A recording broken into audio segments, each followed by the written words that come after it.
Welcome back, everyone, to the M4EM 24 Hours by me, Apex Stream. We are here with just under 16 hours to go. We're just over the third of the waypoint. Hopefully, thank you everyone for joining us back. See Dan Drury at the moment in 28th place, 9th in category in the full free car, and seeing as we've had the 8-hour point. Like it'd be a pretty good time to go through the standings in the race so far, as it has been pretty much since the end of the first hour.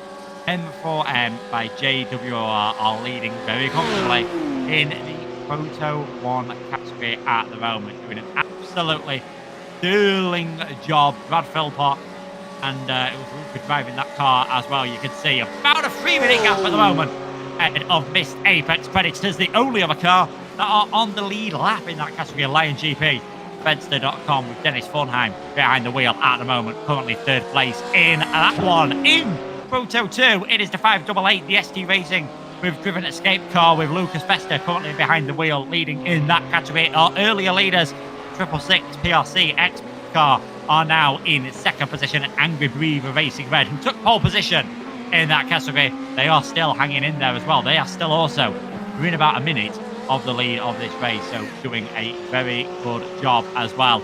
Plenty of battles going on in that Proto 2 category, as is often the case. That middle category is one to watch out for. In the GT3 category, though, in the last hour, we did see Paradox Sim Racing pretty much take the overall lead in that category. Of Obsidian Edge Black, they are down into second place at the moment.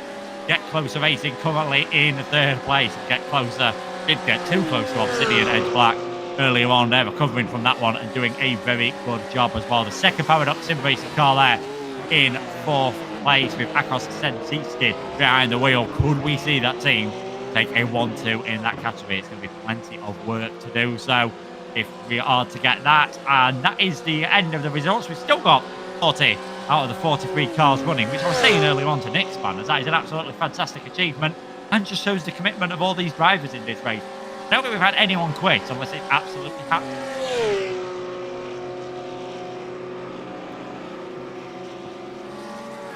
Yes, definitely, certainly it's great to see those different levels of commitment. Dan Giove then 11.5 seconds behind Marco Selnick at the moment. Most of the time when I've seen that 11 car, they seem to have been involved in some sort of battling. Memento Racing, they've come into the pits from 6th place in the Proto 2, the LMP2 class. So that is the 520 into the pits there at this moment in time. And I think this is the first time we've seen Dan Drury behind the wheel, of course, in that car, doing a very nice job indeed in the engine braking car. And of course, we all know him, Engine Mode 11, the former Red Bull 1 engineer involved on the sort of sister side of things in Red Bull's championship victories, now giving his hand to racing. I do wonder whether they picked the Porsche just because of that link Red Bull were meant to have with Porsche in Formula 1, of course, and staying well out of the way. The number 62 car with Stephen Williams just tried everything to close that gap back down to Brad Philpott at the moment. It's been an exceptional performance from the 24 car. I know we say it a lot, but we can't really say enough just how well they have done just to keep it clean, because so many of their rivals haven't.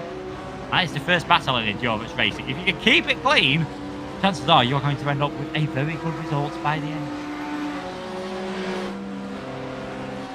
Dan Drury there still just dropping back too much at the moment. That gap staying at about 13.5 seconds. Casey Kolchak now into trouble hunting the 843. I don't really want to say I have favourites, but something about that pink Ferrari. I'm not normally a massive fan of pink, because my girlfriend will tell you when she told us that our new house was going to have quite a few pink furniture.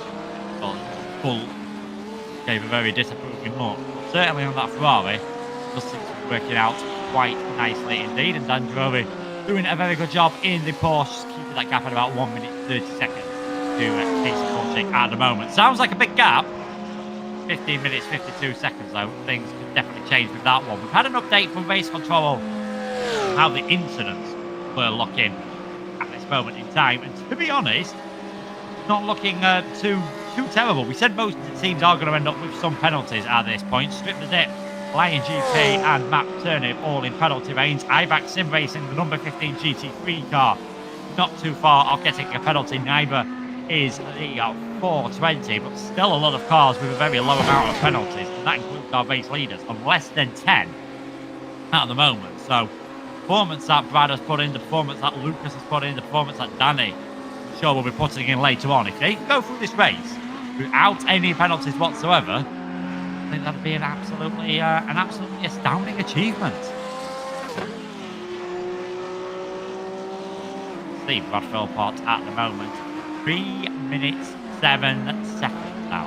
That gap, extending that just ever so slightly, just staying in that rhythm, that robotic rhythm that we heard Spanners talk about earlier, that we heard Nick talk about, what those top drivers are able to do. Lap after lap after lap after lap. We're up to 140 laps completed by this lead car, the M4EM by JWR car, and I think Brad's done at least 100 of them. So we're talking 4 or 5 hours behind the wheel of this car, which you can really see from Mulsanne how the sun is starting to set through there. And that's another thing that can cause drivers issues, depending on while they've got their graphics settings. Normally at this point, you don't want them to be too good and looking too beautiful. Yes, it looks very pretty out on screen when you've got the sun shining. That's the last thing you want, is the sun shining into your eyes, into some of these braking zones. It can make things quite awkward indeed. And when it comes to the night time, you're going to be hoping, you'd be wishing that the sun was shining into your eyes, because it's going to be getting very dark indeed, and that is where things are going to be getting tricky. But we'll just follow Brad on board at the moment as he makes his way through Arnage, coming up through the gears. Got the Porsche sign there, the Porsche curves coming up soon, and we'll see how much pace he's able to take through these Porsche curves in one of these Proto 1 cars, the fastest ones we've got here in this race. One of the fastest cars on the game, certainly out of those that are used quite regularly. One of the faster ones, swinging away through the right hand and really putting the pressure on those loaded tyres through there. Brad, ooh, he's off, he's in the wall. Oh, no. Sure, big incident, big crash. Brad Philpott, our race leader. We've got the replay coming up here. This is what Spanners was talking about, the marbles off right. Maybe if you're being hypercritical, did that car in front, did the lap GT3 car move a tiny bit in the middle of the road? We'll just hang on this one and we'll see what happens. Spanners, what's your view? That's nearly exactly what I was talking about earlier. Yeah, so because he's had to go around the outside, it's that entry into the Porsche curves. It's just enough marbles there that as he's tried to turn in, he's not aiming to go on the grass. There's room on the left-hand side of that GT3, and then he's gone on the grass, and the back steps out towards the end of it, and he's had to overcorrect. So then he's going left, and then he just does not have the time and space to brake and stop himself staying out the wall. So all he can do is try and turn it and hope that he can kind of stay out of the wall, and he fails to do that, and that is an instant tow. He must have known the second he hit the barrier, that's going to be a tow. That has just blown this race wide open. Never mind the second he hit the barrier. I reckon the second he hit the grass, it was almost looking like there was pretty much only one way that was going to end. He tried his best to save it, but I think at that point, with the amount of runoff area, and like you were saying, it's like ice. Once you get onto the marbles, once you get onto the grass, you are not stopping that car, and that has changed things entirely. We have got a new race leader. It is Dennis Versheim, the number 6 car. I think we can now say it's one for them. The only Proto 1 car that hasn't had any troubles in this race. Have maybe not had the pace of the 62. They've certainly not had the pace of the 24 car. But at the moment, 8 hours, 15 minutes gone, give or take a couple, they are leading in this race. And, it's easy to say just keeping what you're doing, but they're going to know what's happened to Brad. They're going to know they're in the lead of this race all of a sudden. Thing is, though, do we know when Lion GP have pitted last? Because Missed Apex Predators is in the pit at the moment, and they're just about to leave the pits. So they've been in there quite some time already, and they're just leaving the pits now, in fact, with a full tank of fuel and fresh tyres. So it will be interesting if anyone knows the stint length of Lion GP. Do let us know in the comments. I think they have maybe got another lap or two, and then we'll be seeing them coming their way into so the pit. That would make the Predators the net leaders, probably. Yeah, I think it will do as well. If just saving some more news about some of the stewards' incidents that are going on as well. And this is actually quite a, well, would have been a big one if they'd have got a penalty. But the car number 666, currently running third in class now in Proto 2, has just had a calm down penalty. As in fact, we're talking about net leaders. That is Danny Henney out there on circuit. And somehow, despite the size of the accident that they've had, M4EM by JWR are still leading this race pretty comfortably. How have they got away with that one? So they've used their quick repair. That will have been one thing, and so that's that gone. You only get to do that a couple of times. So they've managed to get back out on track. So the tow would have been favourable to them because it was quite near the end of the lap. So that would have been just about the lowest amount of tow time, virtual tow truck time. And that was, we are hearing, second quick repair. So that is it for them. You have a big incident now. Wow. It's going to be very slow and very painful indeed. So that was their second quick repair, and it is up to Danny Henney, I think, coming behind the wheel for the first time in this race. 1 minute 43 seconds the lead. It's just trying to get into that rhythm. Possibly coming in, we were saying earlier, coming in a bit colder than you would have been like, coming in a few laps earlier than he would have liked to have been coming into that car. Was, we just got some, I'm not sure who that was, one of the LMP2 cars in the background, getting it wrong out of our notch, maybe trying to get it out of the way of a faster car. But now Danny Henney, they've had that quick repair. Everything's nicer as it should be. That steering geometry looking very straight, which is the most important thing around here.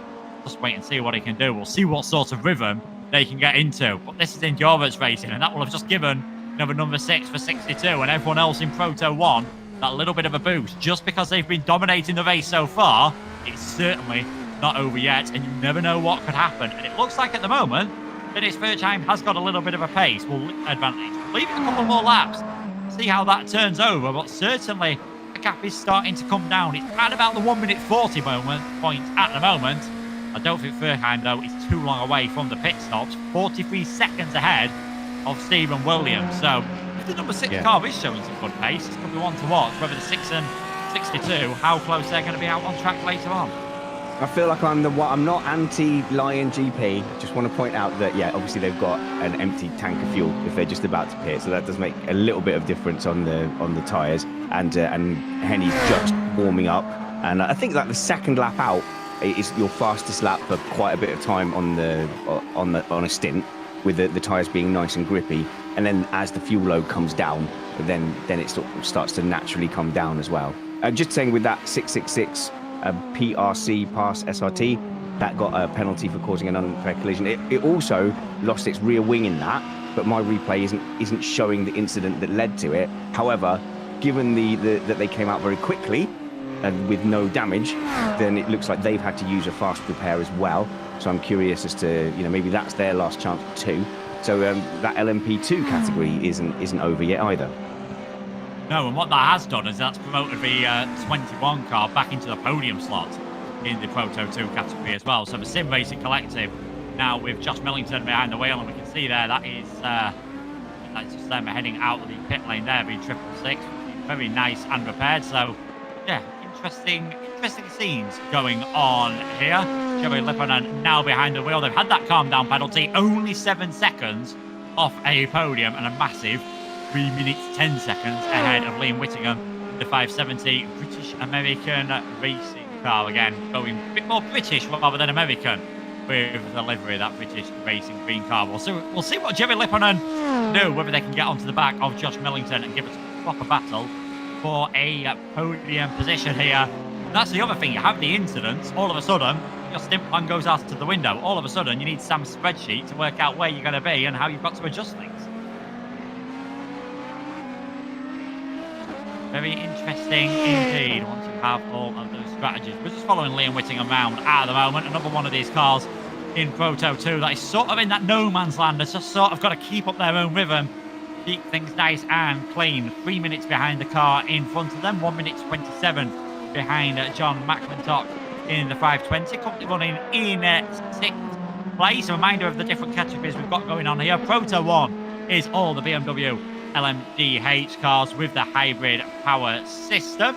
Proto 2 obviously it's all your Delaware P217 LMP2 cars and is split into a Pro and AM category depending on your iRating.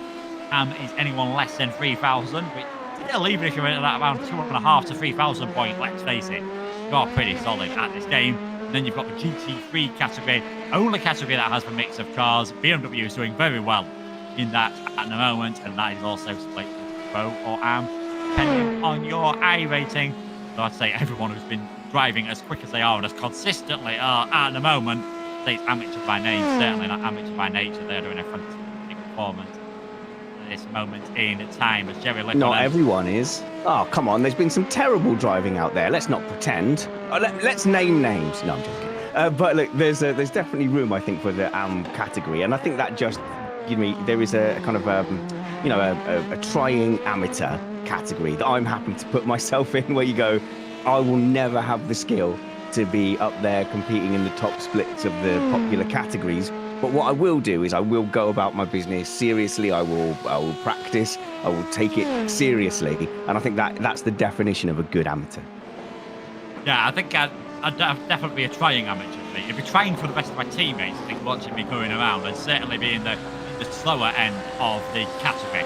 What's not slow at the moment, what we're watching happen on screen, because that is a change for the lead. Matt Brain getting a bit wide coming out of the Ford chicane, and Lawrence Costfinder says thank you very much. That is a change for the lead in our GT3 class. Again, got the slight caveat with the different run plans that might be going on at the moment, but it looks like Lawrence Costfinder, at least briefly, taking the lead in that category, and I think it has been a recent pit stop for the number 90 car, because George Snyder getting out of that one, Matt Brain coming in for them. So 20th and 21st overall, all they'll be caring about is Lawrence Costfinder in the lead in that category, and as we'd expect from Costfinder, doing a very solid job and putting Obsidian and Edge Black in with a real chance of taking the victory of this race. And maybe with Matt in the car rather than George, Matt as well, an extremely experienced driver, perhaps not so much as some of his other teammates.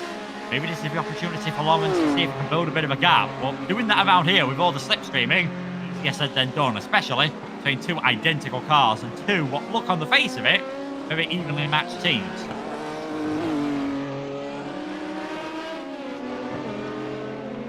Yeah, Lawrence, he has just built that gap up ever so slightly. So this is an opportunity maybe for the number 12 to take advantage of that driver change and see if they can work their way up from the order, see if they can. Definitely deceptive camera angle there. Thought they were a lot closer to the Proto 2 car than they were, but we're on board then with Matt Brain. Eyes front only for Paradox Sim Racing. Started this race very well indeed. They were 1-2 with their different cars when it was Nader and Miklevchich driving right at the start. Things have just dropped down ever so slightly for them. They are still in a very good position and will definitely, barring any incidents, I've got to say, touch wood as I say that, but not too loudly so the microphone is picking up. Got to say they're going to be in with a chance of fighting towards the end, and we have now had that pit stop in our Proto 1 category. So Lion GP, number 6 Fence.com car, did it by Dennis Funheim, has come into the pits, and that will promote Stephen Williams in the Missed Apex Predators car back up in towards second position, and we'll see what they can do. That'll probably give us an idea, I think, of what is the more solid gap in the lead of this race. It will be in and around 2 minute point between M4EM by JWR, who, if you did miss the start of this stream about 15 minutes or, well, probably a bit less than that, about 10 minutes or so ago, did have that incident. Brad Philpott just running wide, passing a slower car onto the marbles, onto the grass, into the wall, using their last fast repair. Means they are able to retain their lead. It was around about 3 minutes before all that happened. Now in and around that 2:20 margin once again, and it does seem now that he's got a bit of a rhythm going. And Henny putting the hammer down, 2:27 ahead of Stephen Williams. He's calmed down, he's just getting into the pace.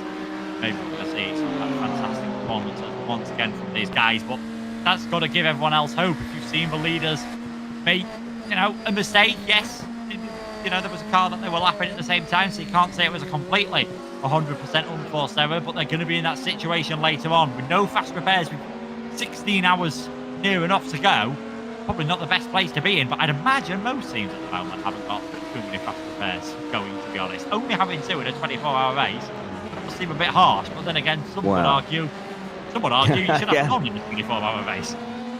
Yeah, have 0. I mean, the order would look very different if you assigned the proper repair time to the teams that have used the fast repairs, and it does change the mentality, because you can drive with that safety net behind you. So, for example, our team, we're talking about our fast repair as a way to, like, when do we kind of fix the car and get some of the performance back that we've lost?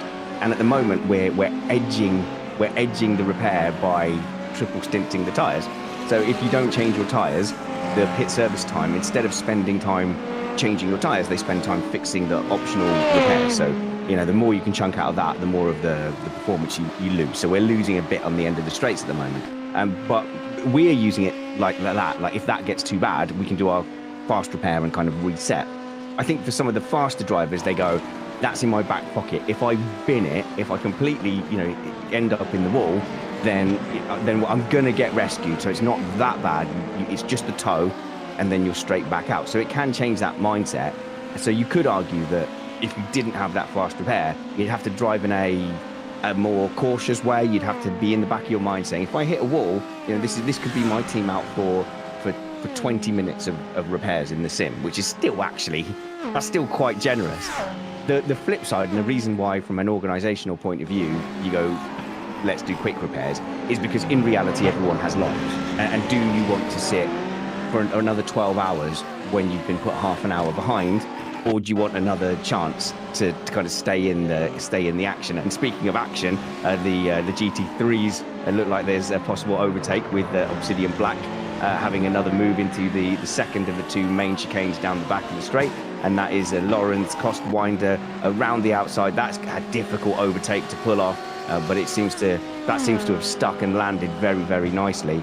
Yeah, from a sort of respecting everyone's time point of view, the fast repairs do mean that there's a point continuing. And I do wonder, if there wasn't a fast repair, we wouldn't have a grid of 46 people on the track right now. It might have been halved.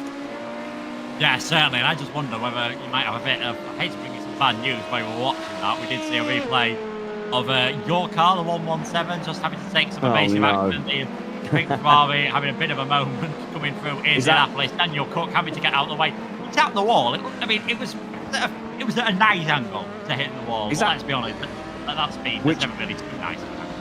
Which car was it that we had to avoid there? It wasn't the 333 car, was it? I will have a look very quickly. Is that Dan Drury? Is that engine mode? It was the 84 car.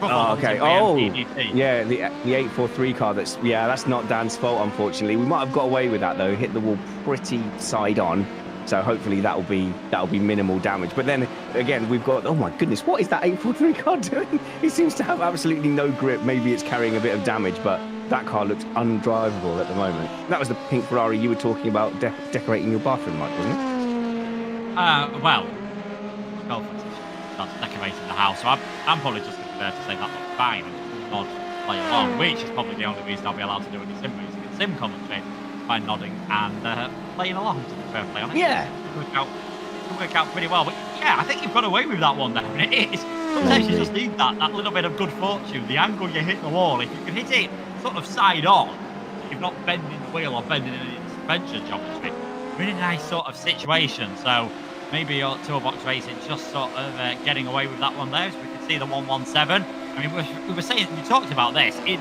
is very camouflaging, getting a bit closer with the Ferrari on the braking, sliding around. I think that must have been earlier on in the race, just carrying a bit too much speed there into Mulsanne. It's easy to do. It's what we were talking about. You see the car in front of you, you miss the braking point by 5 or 10 meters. You think you've got away with it. You get to the apex and the rear tires are like, oh, we're not dealing with this.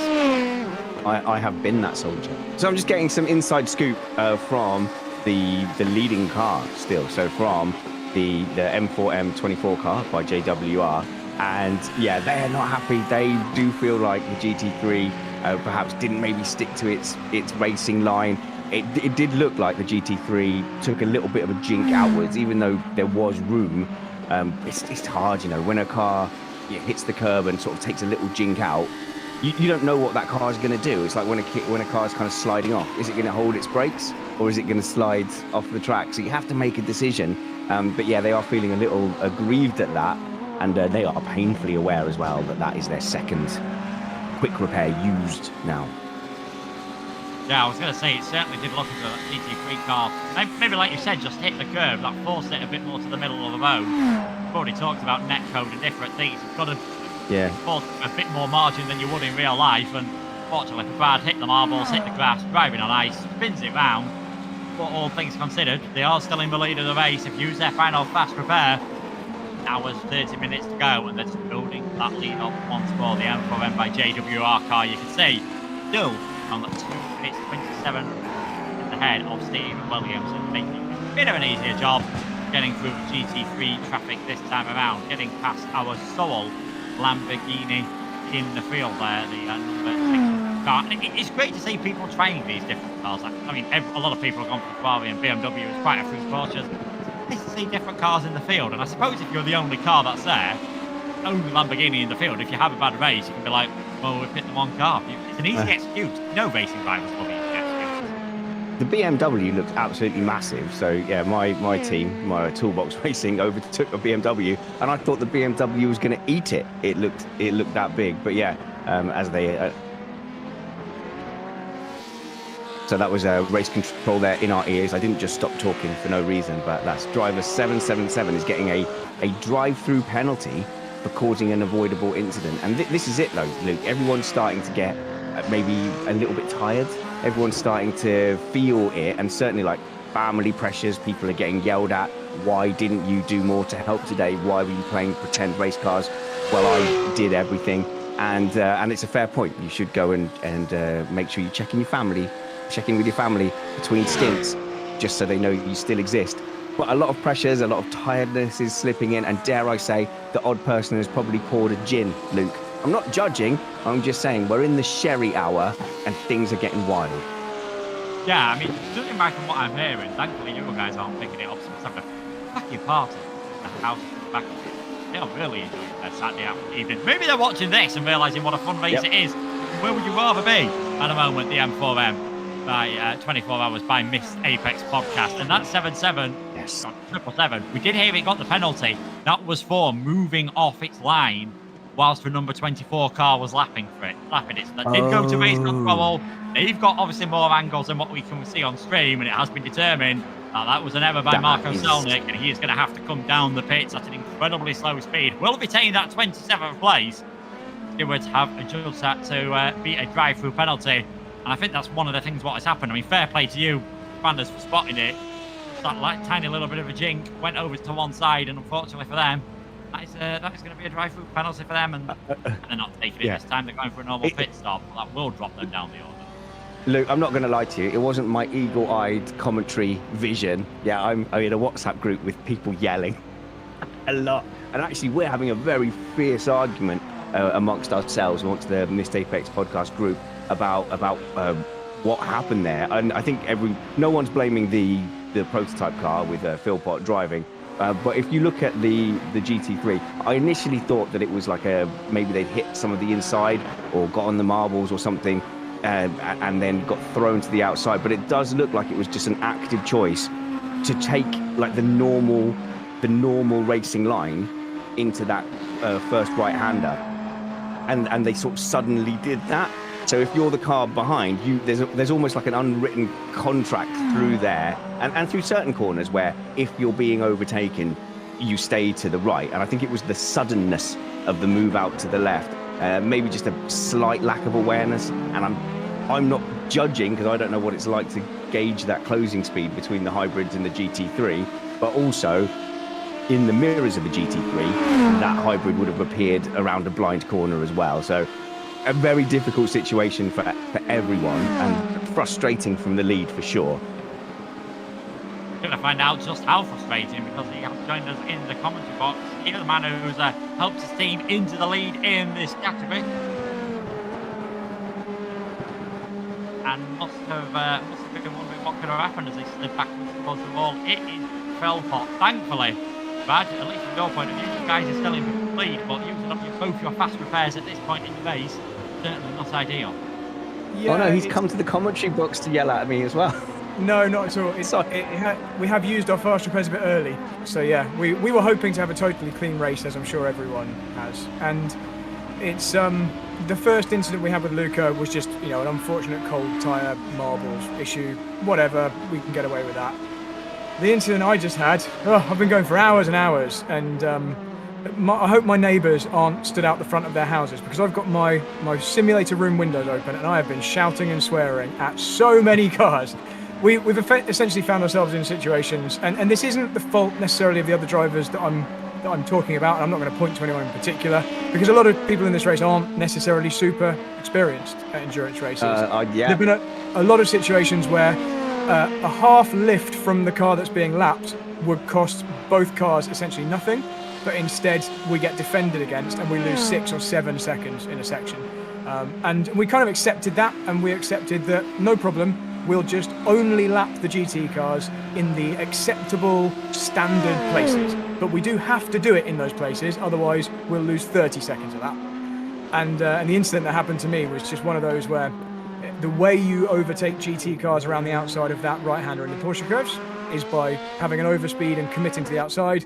But if that car on the inside then runs wide in the middle of the corner, then you've got nowhere to go. You've already committed. So we're just driving, hoping that the car in front is paying attention to their relative box and, you know, realizing that when they're being lapped, they need to be super careful and not run wide or lose control. And from my point of view, I can't see any reason why the car in front of us that we were lapping in that situation went wide. There was certainly no advantage from running wide, and it caught me out, because that's the first car in the entire race that's done that to me. And the first thing I knew, I was in the barrier. Right, can I take the case for the defence? 100%. More for the sake of it than anything. Even in the LMP2s, I've seen a hybrid in the relative box, and then it's not just the closing speed, it's also the skill difference, and then suddenly it's just on top of me. Is there any case to say that really, like, you would have appeared in that driver's rear view mirror, if you like, quite quickly around a blind corner? And to be honest, like, I just don't always have the mental capacity to be taking the turn properly and also have that eye on the relative box in that final killer blow. Like, I don't know from half a lap out, he's going to catch me into the right-hander of the Porsche curb.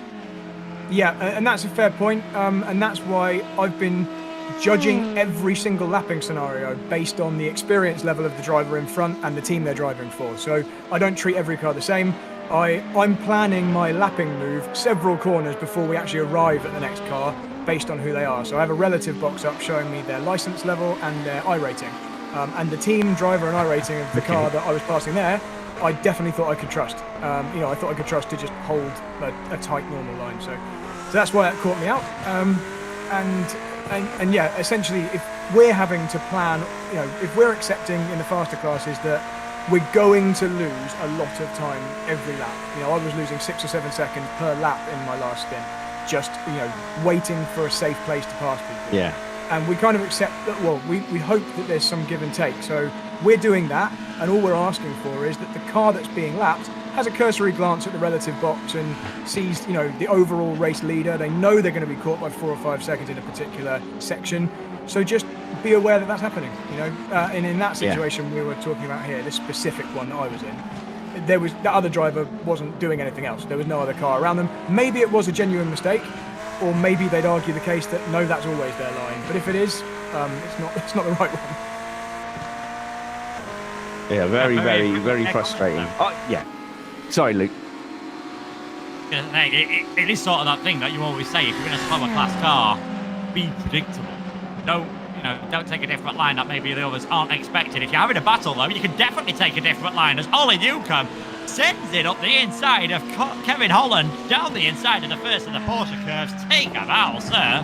And very fair driving from, I think, Kevin Holland to realise that move was on, and that is Ollie Newcomb, all of a sudden, up into 13th place. Very brave to do that at this point in the race, I'd say so, especially, as we've already seen, what can happen if you go offline coming through the Porsche curves. But the 843 car has made that move stick. He's now going to set that task on Ryan Springer. Obviously for yourself, Brad, were you planning to come out of the car at that point, or did you just think, give myself a bit of chance to calm down, let Danny take over? No, so I actually was.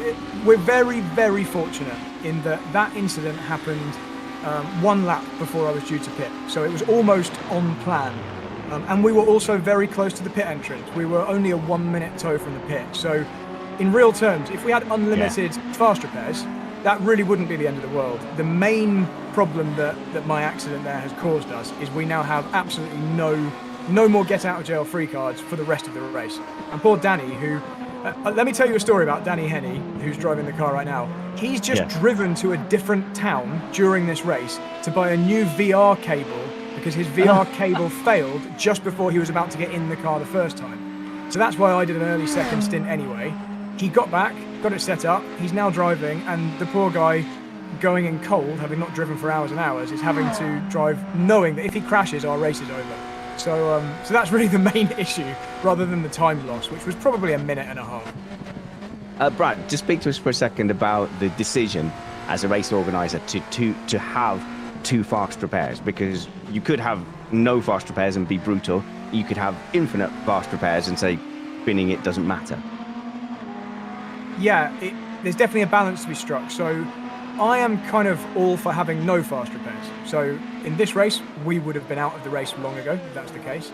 But there's a lot of new teams in this race, and the whole ethos of this event really is for anyone who wants to race can race. So if you've not done it before, you can enter. You just need to get in time, pay the entry fee, and you're in just like everyone else. And so we thought it might be a bit restrictive having no fast repairs at all, because if someone has an accident at the start, they're out for the whole thing, and people have been prepping for months.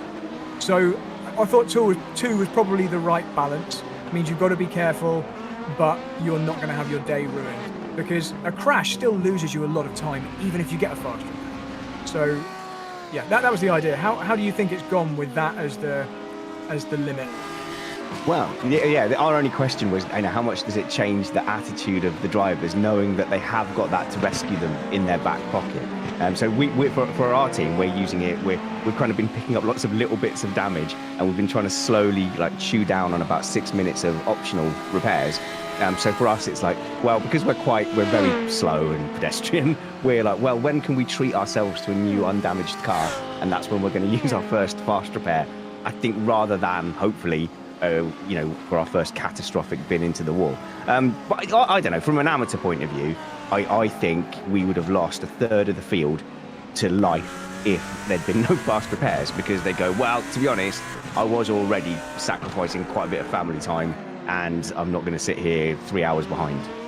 Yeah, exactly that, because a fast repair, you essentially lose the amount of time it takes you to tow back to the pits. And I know you'll be off strategy maybe if it happens at a bad time, but a full repair, even if the car can be fully repaired, could be half an hour, could be an hour, who knows, depending how bad it is. So I agree, I think we would have had a bit of a thin field by the end, potentially, if we didn't have that.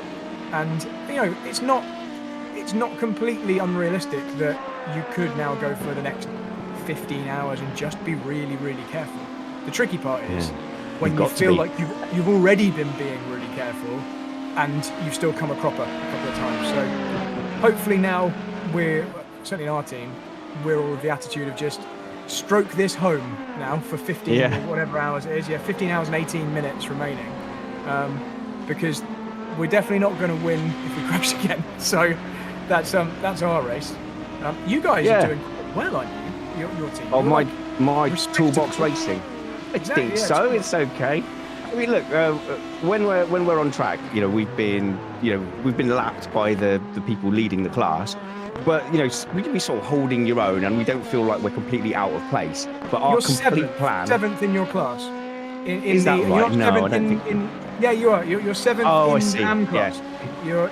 You've got 588 ST Racing are in the lead, and PRC a second, British American Racing third, Memento fourth, West Side Sim Racing fifth, QRT sixth, and then you in seventh in the 117 toolbox. The most important thing is that we're beating the map turnip team with Mike, EJ, and Jose. So in your face turnips. But to be honest, with us, it's more about the team effort, and we were hoping our entire strategy was to have outstanding luck, and that hasn't come across yet. But we're hoping that we can be the tortoise. And I think a lot of teams in the midfield are hoping that if they're careful, if they avoid penalties, if they don't use up all their fast repairs like some mavericks up front have already, and then that could, because those teams. Is there a way to tell who's used their fast repairs, or do we have to rely on? That's a them good telling us? question. There probably is a way, but I can't tell, so I don't know. Okay, so that would be quite a cool tactical thing if you had to kind of flag it, because we would be really encouraged right now if you said, well, 4 of the teams ahead of you have used both their fast repairs. We'd be laughing, because A, they've got to be careful, and any bit of damage is going to stay there kind of permanently, and also, if they have that big catastrophic collision caused by, say, if we deploy the map turnip team, well, what else are they doing? If we deploy them to be our, I'm taking it you frown on that, but if we did deploy them as wrecking balls, we could get up there. There's a podium still in the offing. All we'd have to do is cheat and undermine the integrity of the tournament. There's well over half the race left to go. So anything that's happened so far, lots more, and double is going to happen, especially through the night. So the story of this race has barely begun. And the way I'm looking at it from this point of view is, if we were doing an official iRacing race, we would have had no fast repairs from the outset. And any teams that have run out now, well, you're already 9 hours into a 24-hour race, and you've effectively got a fresh car still. So you'd take that in an official race. So I'm going to look at it glass half full. It's fresh-ish, our car. There's definitely some wonky bits on it. But yeah, so I think, treat yourself to sort of a well-deserved rest. Have you got any nights driving to do? Yes, I believe in our team, we've got 3 hours of Danny, 3 hours of Luca, and then another 3 hours of me, probably in the early hours of the morning. So okay, that's not what I wanted to hear. That's because I'm scared by how mad you seem, and I know how difficult it is to be a rank amateur in a slower class and see the Philpott name behind me. I nearly wiped Stuffy out of the Missed Apex Predators earlier. I really genuinely just had no idea he was there, moved to take up my line, and I just saw at the last minute and held my station. And then into the, where you crashed, Brad, I had 2 LMP1 hybrids behind me. I moved to the outside to let it go down the inside, and I made that move nice and early, but I didn't see that there was 2 there, and the second hybrid didn't see that I was there at all, went for an overtake, I think, and then ended up having to brake hard and move it. It is hard. I just want to defend the slower cars and say it is difficult. Yeah, I had an incident with your team, actually, in that exact same section where I had my accident. I think it was Trumpet. It certainly said Trumpets, I think, on my display. But similar thing. He was behind a GT car. I caught both of them. It looked pretty obvious to me that he was letting me through. He wasn't passing the GT car. And at the very moment I went to pass them both, Trumpets pulled out directly into my path and caused me to nail the brakes in that exact same place. So I lost 6 seconds, but we all survived. That would have been, that would have been interesting in the broader podcast team dynamics. Thanks, Brad. Well, yeah, I'll let you guys get on. You're doing an amazing job, and good luck with the night. He meant me, Luke. I mean, I'm going to be able to 2 this morning, probably struggling to speak English at any point. Not struggling at the moment, though. Jendrik Pogensi in the Angry Beaver Racing red car, the number 29, has really closed that gap on the back of the 666. So this is a battle for position, second in class between Lipponen and Predesti. Who is going to be able to take this one? The Angry Beaver Racing, all of a sudden, now that there's been a bit of misfortune for the 666, they had that, I think they had a calm down, they had a bit of an issue, had to fix their rear wing. All of a sudden, if of a second place on here, and they're looking very racy. Now that he's got stuck right behind him, though, not really able to do anything. I just wonder whether Jendrik's got the car to be set up a bit quicker in the corners, maybe just struggling on the straights. Well, we had a car that is probably like that. Our car is a bit more set up for cornering, and our teammate Matthew was just desperate for us to run a lower downforce setting, and it was just killing us. And the other 3 just said, it's a 24-hour race. We want to be comfortable through the corners. I don't know if that extra straight line speed is going to be worth it. But then we did get stuck behind a car that we think we were about a second and a half faster than, and found it very difficult to find a way past. And Tim was stuck like that for nearly a whole stint length. Yeah, it's one of those got to sort of cope with. It's very frustrating as well. It does make you think we just maybe change our strategy a bit, pit a lap earlier to try and get out of the way, or save a bit of fuel, see if pit a lap later to, just give yourself a little bit of advantage. Try to make the best of a bad situation. Well, see, that kind of Especially when thing, you know you you've got that pace. you start doing the maths towards the end of the race as well, because it's impossible to tell from here, are you going to finish mid-stint? So if you're going to finish mid-stint, then you have a bit of license. So you can pit half a stint early or one lap early 5 times, if you like, throughout the stint if you need to get out behind a faster car. And I will be honest with you, Luke, we did not think of that, and we probably should have done that, because we were stuck behind that car for a long time. Yeah, I know I've done it before when it's got to the last 2 or 3 stints and you're thinking, you know what, we can leave. They were a lot longer stints than what we're seeing tonight. Thinking, you know what, maybe we can afford to knock a lap or 2 off, have a bit of a shorter pit stop, go for things a little bit more. Just wait and see what happens. I think though Lipponen has got fed up of waiting to see what happens, and in the end, not going to have to do what. So Lipponen is into the pits. Generic Progressi then in the Angry Beaver Racing red car takes the number 29 up into second place overall. Now we're able to see, has he got anything left in the tank? Could he take this position in that pit stop period? Quite a big gap though to the leader, Lucas Fester, now nearly a minute ahead in LMP2.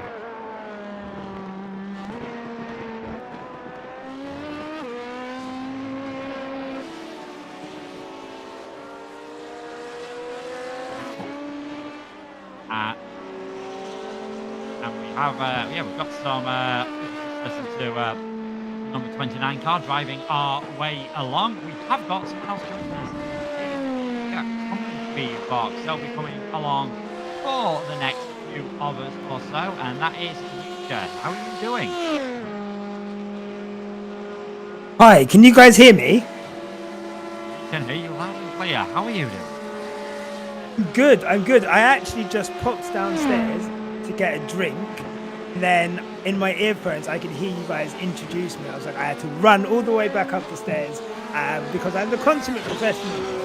So no, thank you guys for having me. This is really exciting. My first time ever commentating on anything in any capacity. So apologies if I am awful. Hey, I'm no, sure don't worry. Sure I've been awful in comms boxes, but you know, there's hardly any commentators around, so people are just grateful to have someone who can speak in sentences. Okay, well, I can do. Whether they are coherent sentences or sentences of any use to anyone, that I can't guarantee. But it's absolute pleasure and honor to be here. So thanks. Yeah, this is really cool, man. Yeah, by the way, just speaking of commentary, Luke, I think you're a really good commentator. I've never heard you before, but I've been delighted in listening to you, and I'm glad you're a part of a Missed Apex production. But in general, I don't think the quality of commentators, beyond the very top level, is very deep and very rich. And you can go and get a commentary gig because people are desperate to have people call their races. In the end, I retired myself because I was judging people for hiring me for commentary gigs in the end. Okay, I'm not actually that good. You're wrong to be hiring me for this specific job. Oh, that's wow.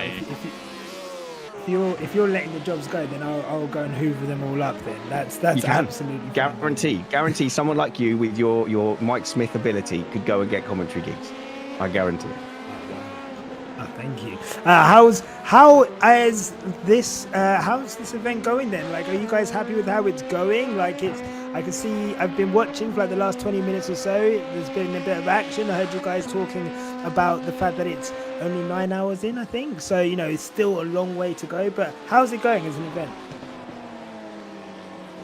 It's going fantastically well at the moment. We've still got most of the field in, so 40 out of the 43 cars, I believe, are still in the race. We'll have that little bit of an update when we get to the 9-hour point in a few minutes' time. It was going fantastically well for our leaders in the 24 car. You could argue it is still going very well for them, as we just heard from Brad before Nisha joined.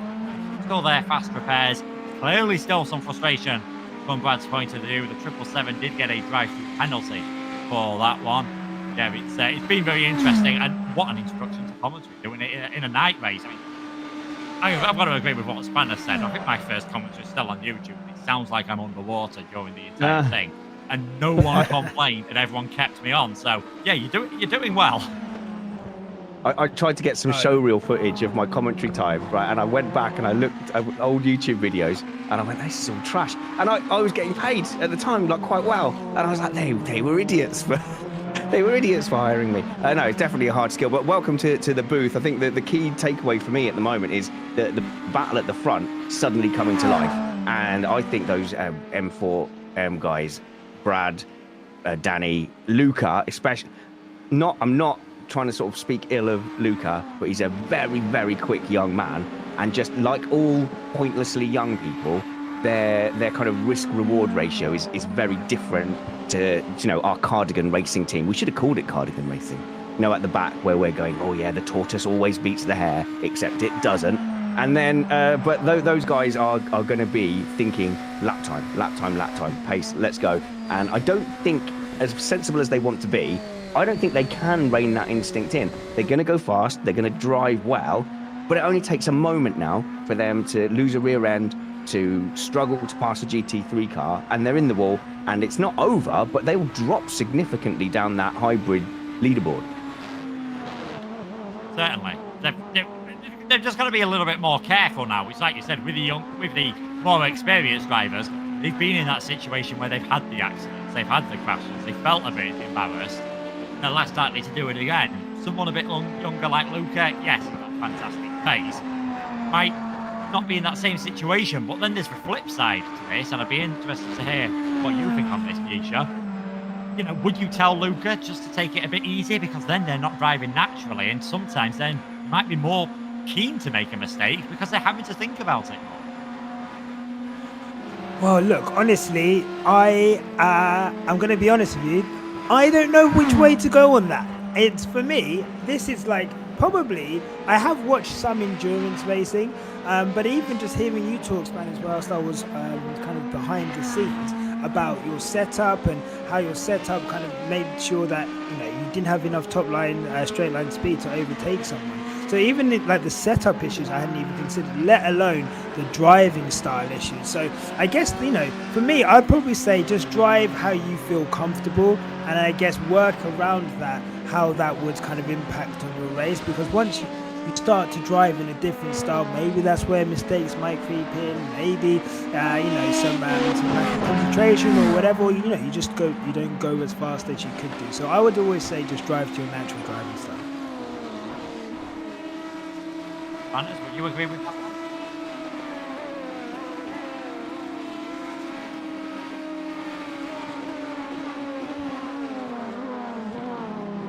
Oh, I think. okay. Sorry, just be aware that that's Uncle Steve was telling me off for not being on the ball, but the live stream can't actually hear Uncle Steve, which is a shame. I'd quite like to hear Uncle Steve's dulcet tones coming across.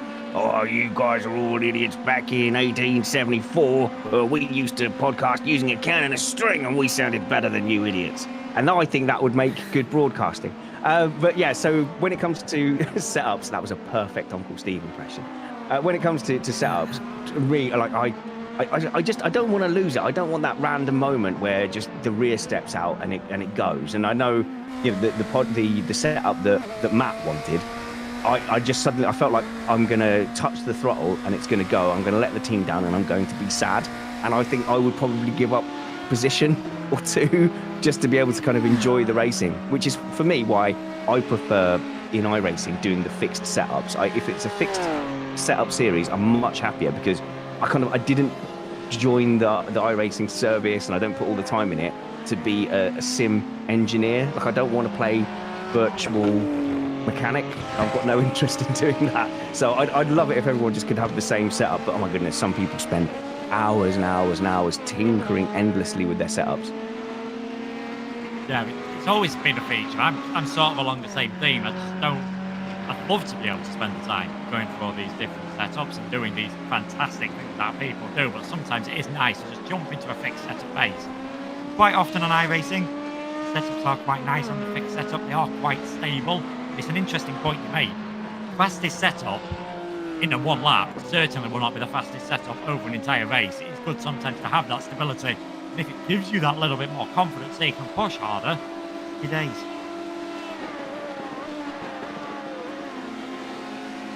I ask Looking a on question? board with yes, sure. So let's say that I'm someone I'm fascinated by what I'm watching now, and you know, I am actually. And I want to get myself a racing rig, and I wanted to do something like this, you know, within iRacing or whatever. I guess how accessible is that for like someone? I guess you all started somewhere, I guess, but. Oh, Nisha. Right, okay, I've got this. Don't worry, Luke, I've got this. Right, what you do is you take all your money and any goodwill you have in your relationship, and you just pour that into your sim rig, and then spend all your time doing it. Then cry because you're a dad and you don't actually have enough time to take advantage of using it. So, so if you don't want that, what I would call Plan A, honestly think the first step is just pick up a controller with a racing game. I'm sure everyone's got like an Xbox or a PlayStation knocking around. And those things, even now with the controllers, they've got the little triggers, haven't they, these days? These newfangled joypads. And they can sort of start to get you used to, you know, easing on the accelerator, easing on the brake, and being around other cars. Plus, on those things, you can have things like brake assist and you know, traction control and things like that. And just get a feel for the racing. And then very quickly, just get yourself any kind of clamp-on steering wheel. Something like a Logitech G29 or something like that is probably the ideal thing. If you're not sure, you just clamp it to your desk, and then you have the pedals on the floor, and it still looks like you're working, so you can still look like you're on your Zoom call at work if you're working remotely. And then that will give you a taste if you like it. And you'll find then, as soon as you start taking it seriously, one of the big things that will happen to you is your brake. Oh no, go on, go Luke. Got the 4 car. Spin it round at the end of the S. Sorry to interrupt you there. Very good point you're making. The 4 car just coming through. That's coming through Tetra Rouge. Bit too much curb on the inside. That Ferrari does not like that. Straight into the wall. Wouldn't surprise me if that was a tearaway. And I've got to agree with what you say, Spanner. Start off on a controller. First proper wheel I had, force feedback, cost me £80. The only reason I got rid of it is it wasn't compatible with the PlayStation 4. If it had been, I reckon I'd still have it now and still be using it. It's fantastic. You don't need to spend thousands on a fantastic VR, triple monitor, whatever setup, the latest graphic cards and the best wheel. Get out there and have some fun. That's the most important thing. I've just caught up with that 444, and it's just so unfortunate that. And I wonder if this is kind of the setup issue that, you know, we're talking about, where the back end just stepped out, and that's going onto the main straight. And I want the car to be stable. I always prefer a slightly understeery car, and I'll do the work in the beginning part of the corner. I'm happy to do that. Whereas a lot of people just want to be able to throw the car into the corner and then try and handle the rear end, which is fine. Like you can have the rear end being handled until it doesn't work. And so I think people who like a snappy rear end are just playing with fire every single corner. They're gambling that they can catch the rear end that they've set against themselves. And I don't fly like that. I want the car to work with me, which is why I like it to be a little bit understeery. But yeah, unfortunate. He's definitely gonna have to buff that out. And oh look, he's damaged the steering wheel as well, and that's always irritating. So that's going to be one of their fast repairs if they get a chance to use it. Sorry, I just thought that was very much in line with the conversation we were having about setup choices.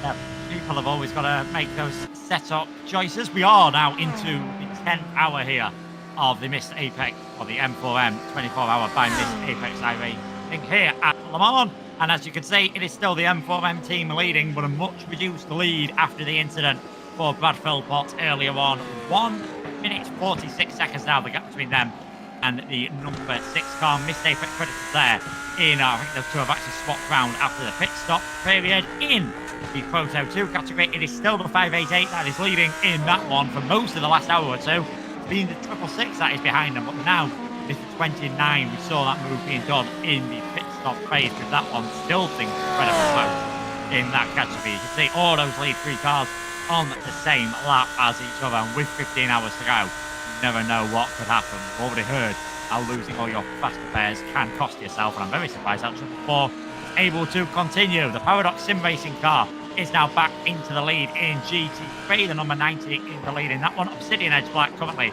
in 12th place, with Marvin Lesh-Mullman after his little incident earlier on. He's back behind the wheel. Get Closer Racing car currently 22nd overall and 3rd in class. And as we are now 15 hours into that race, you can see we've still got 40 out of the 43 cars running, which is absolutely great to see. I am going to head off once again, chaps. So, Nisha, Banners, Steve, it's been lovely joining you. I'll be back in about 2 hours' time when hopefully I found a way to recover my voice. I've got plenty more action to go. All right, go and enjoy some porridge, the staple dinner of your. Oh, he's gone. Oh, he's gone. Oh, good. I'm glad he heard that. It's a wasted insult as always. Always feels like why did I bother? But yeah, so obviously a lot for you to catch up on here with the race having kind of get settled for a while. But this is the thing: it will settle, and then suddenly you get a race-changing event like the M4EM car going into the wall, and that kind of opens things up. But it's still open in all 3 categories at the moment, in my opinion, and especially with Paradox Sim Racing with Matt Bray in there, just going in for his pit stop now, and I'm trying to track back where the Obsidian Edge car is, and it's not a million miles away. So that's still wide open as well. Very hard to keep an eye on where people are in their stint lengths. So it would be nice if we could have a little fuel counter for the cars and be able to tell. It reminds me of the old F1 refueling days, mate, where you couldn't tell. You go, that car's going really fast. Oh, no. There's no fuel. I mean, so look, that accident that we just saw there, what is like the average time that it would take to repair that? Like, how long can they expect to take any bits? I heard you say something about using a fast repair. Yeah, you get like a do-over. You get 2 mulligans throughout the 24 hours. So you can hit the wall, smash your car up, and then on the virtual tow truck that you have to take back. So it does take some time to get you virtually towed back to the pits without a yellow flag, without red flags, which is good. Then in that time your car will be magically repaired. But I think, you know, for example, I went over the second chicane in my first stint just to avoid hitting some GT3 cars. I'd stuffed my braking point and I just took to the escape road rather than slamming into 2 GT3 cars, and that cost 2.5 minutes worth of repairs. Now you don't have to get them done. You can accept the performance loss if you want, or you can sit there for 2.5 minutes and get them repaired. And then the last I heard, we had racked up 5 minutes of optional repairs, but at the moment all we were losing was a little bit of top end speed at the end of the straights. So you have to do that calculation. Is it worth sitting here for 5 minutes, or do we just accept that slight performance loss? Well, look, this is honestly, I'm having the best time right now. This is all like quite new to me, and just learning. So sorry if I'm just like asking loads of questions, but it's honestly, this is you guys to have so many competitors, and I guess you said it was 40 out of 43 competitors still in there after so long, which is such a good turnout. Yeah, as well. and that fast repair does contribute a lot to that, and it means, you know, that if you just completely wreck your car, and it could give you, say, 30 minutes of repairs. I think I've seen longer ones where it says, right, you've got an hour of repairs, or if you're being ultra realistic, it might even say, you know, your car's toast, you can't go any further, which doesn't really make it sort of accessible to fit in with family plans and make it worth people joining. But I think, Uncle Steve, we're looking at the GT3 races at the moment, or certainly I've got an eye on that, and it does look like Obsidian with Lawrence Costwinder, who has come out of the pits and I think just pitted, is actually quite close to the Paradox Sim Racing car 90, which is being driven by Marcus Eist. I'm not very good at names.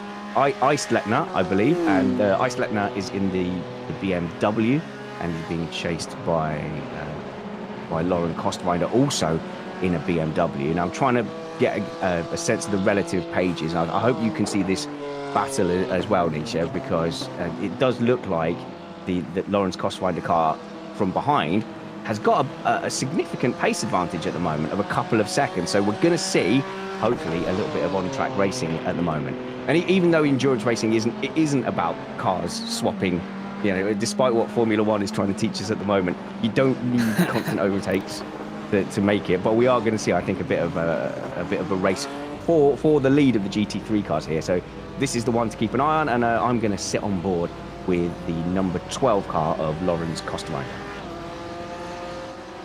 Wow, that is. I mean, look, for me, it's one of those things where I actually really, having said that, about Formula One, we will have those discussions, but I always almost like liken it to Test cricket. So I guess this must be Test cricket on steroids. But there is fun in the long game, and I think there's fun in seeing things play out over a long time. And as much as we all want wheel-to-wheel racing all the time, that would not be possible in a 24-hour race. That would be ridiculous. So I'm looking forward to that person cruising up to the back, and hopefully we'll see something go down. And hello to the live chat who's joined us and stayed with us for even through the change of streams. Make sure you subscribe to Missed Apex Motorsport, and then you'll get notifications every time we have events like this. And we do run a single-seater series as well. And we have evenings where we go and we do like 3 or 4 sprint races. And this year it's going to be the Renault 3.5 instead of the Formula 3. As Lawrence Costfinder is overtaken by Sam Swallow at Missed Apex Predators, the team currently in second place in the LMDh class, looking to challenge and I think take advantage of any mistakes that M4EM by JRW might make. But he has lost a bit of time. He has lost a bit of time to the BMW ahead. So that is Baumer Motorsport is that car ahead. I hope I've identified that properly, because I think I might have got overexcited and be identifying a car that is being lapped, which would explain the pace difference. But there we go. No. I think I'm going to be okay. So that is Obsidian Edge Black that is currently leading from Matt Brain there. Matt Brain is looks like something's happened, Steve. I don't know if you caught that, but his last lap was 5 minutes 11. That would be the pit stop that he was trying to do, and he is still pushing forward, trying to catch Obsidian Edge Black. So it's really, really hard to jump in and out of the commentary box and realise what stints people are on. But Obsidian Edge Black has been there or thereabouts throughout the whole of this race, as has Paradox Sim Racing 90. And Get Closer Racing was pushing for the lead and would have been the absolute favourite for this race early on, but they had a couple of incidents where they were turned around by the Obsidian team, and then later on had an incident where they had 3 consecutive contacts through a chicane with an LMP2 car who was paradoxically holding it up in that moment. So they are fighting their way back now to third and have got ahead of Paradox Sim Racing. And I will try my best to get back up to speed and see where these cars are relative to each other on track. But yes, the car ahead of Lawrence Costfinder looks to be a back marker. So they have the overall GT3 lead. And I'll flick back to Paradox Sim Racing in the 90 car and try and work out what that gap is for you. Is that you flicking back and forth? Are you on director duties? I am not on director duties. No, that is all the work of one single Australian. So we can get a little bit inside baseball here. A lot of the guest commentators and the pros that have been keeping you entertained are seeing a live feed picked by our race director Steve. A lot of us that are in the race, though, we've got the iRating software up and running, so I can flick seamlessly through every single car. There you go. Sorry to break the fourth wall there, Spanners. I never mind. I never ever mind doing that. It's a little bit of contact there between, I think, someone trying to overtake, or being overtaken by a back marker. What are we watching, Steve?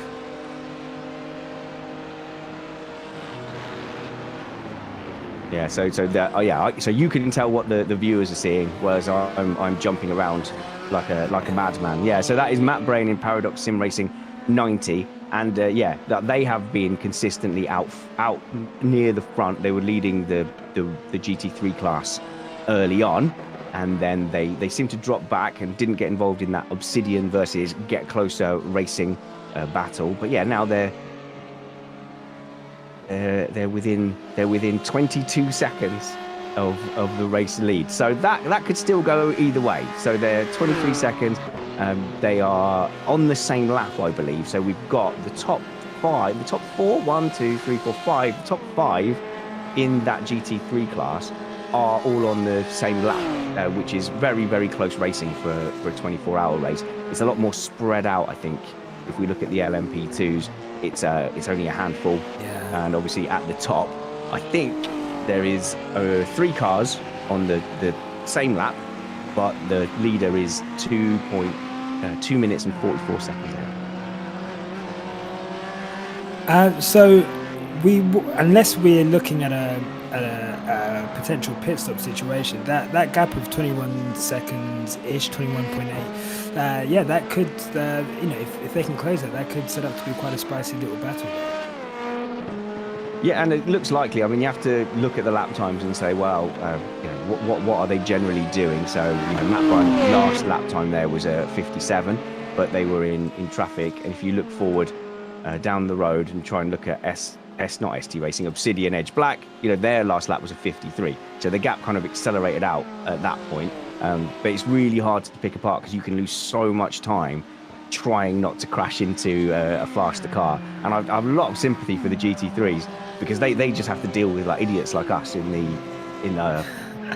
prototype cars, just pouring through the field going, I hope I don't hit anyone.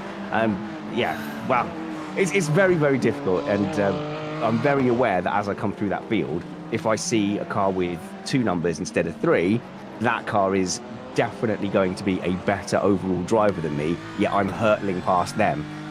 So like Brad's saying earlier, he has everyone's iRating up on his screen. So as he's approaching someone, he can kind of say, right, is this an amateur guy? Should I give them more room? Is this a pro level guy who should know better?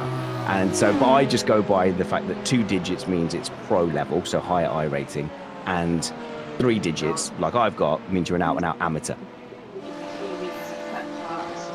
That makes a lot of sense.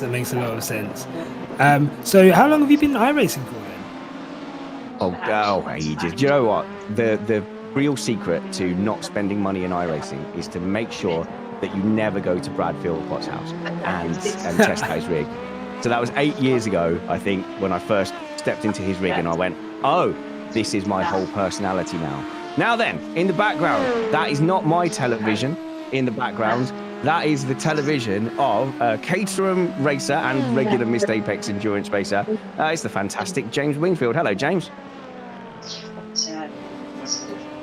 James, are you in the commentary box on purpose? No, I think there's a chance that you may have wandered in here by accident. But since we've got you, how's your race going? Apologies for that. That wasn't why I joined. But yeah, very good, thank you. Just thought I'd check in, see how it's going. You never see that in Formula One, do you? Someone just, oh, sorry, I was after conference room 1, but since I'm here, yeah, I'm sat on the sofa with a beer. How's your what team are you in? What team are you in? What car are you driving, and how's it going? Well, I'm not driving, unfortunately, because I was a bit busy because I'm heading to Zandvoort this week. But I was interested because obviously Brad and Luca are racing, and the M4EM team by JWR. So I thought I'd join to see how they're getting on. And it looks like pretty well. Well, it was doing a little bit better. The only thing is, the jeopardy they have is, although they're leading by nearly 3 minutes, they have used all their fast repairs. Yes, I did see some of that. But that's how it goes, isn't it? That's part of racing, and makes it exciting. There's a long way to go. Well, we'll leave you to your beer then, if you had not intended to come to speak to us and we're just getting mugged. No, that's no problem. I will leave you to your commentary chat, and I will join via another means. But good racing. Glad to see it being hosted, and yeah, hope it all goes well. Have fun. In James's defence, when you jump into the Missed Apex events Discords, generally the first group chat is just the general one where you say hello to everyone. But on this occasion, it is the commentary chat. So we'll have a look back and we'll check in. I've just gotten a bit lost watching Lauren's cost binder and just being on people's onboards. And I love being on the onboards just because you can get a hint of their driving style. And I was saying it earlier, I was on board with my teammate Tim Ellis. He's got a completely different driving style to me. Gets on the power a lot earlier, and he is faster, to be fair, but he's constantly fighting his own induced rear slide. So he comes into the corner a little too hot. He gets on the power before it's quite rotated and adjusted, or sorry, it's over rotated. But he then is almost baked in doing opposite lock as he goes in. So not opposite lock as a reaction, but opposite lock as just a way of of getting around the lap. And as an amateur driver, I look at that and I go, cool, it's a bit emotional. And I checked with my other teammates. None of the other of them do that. You know, I have quite an understeery style. So I'm very much pointing towards the edge of the track. And then when I've completed the corner, I'm just unwinding gently as I get the power on. Yeah, whereas Tim, you know, he's getting that power on and pointing the steering wheel into the wall. So his steering wheel is pointing into the wall, his tyres are going towards the wall, and that scares me. I can't drive like that. I mean, so given that you guys are sharing a car, surely that then affects how you guys set the car up? Yes, exactly. And there was a lot of discussion about whether we should go for, you know, the advantage on the straight, or whether we should be more stable in the corners.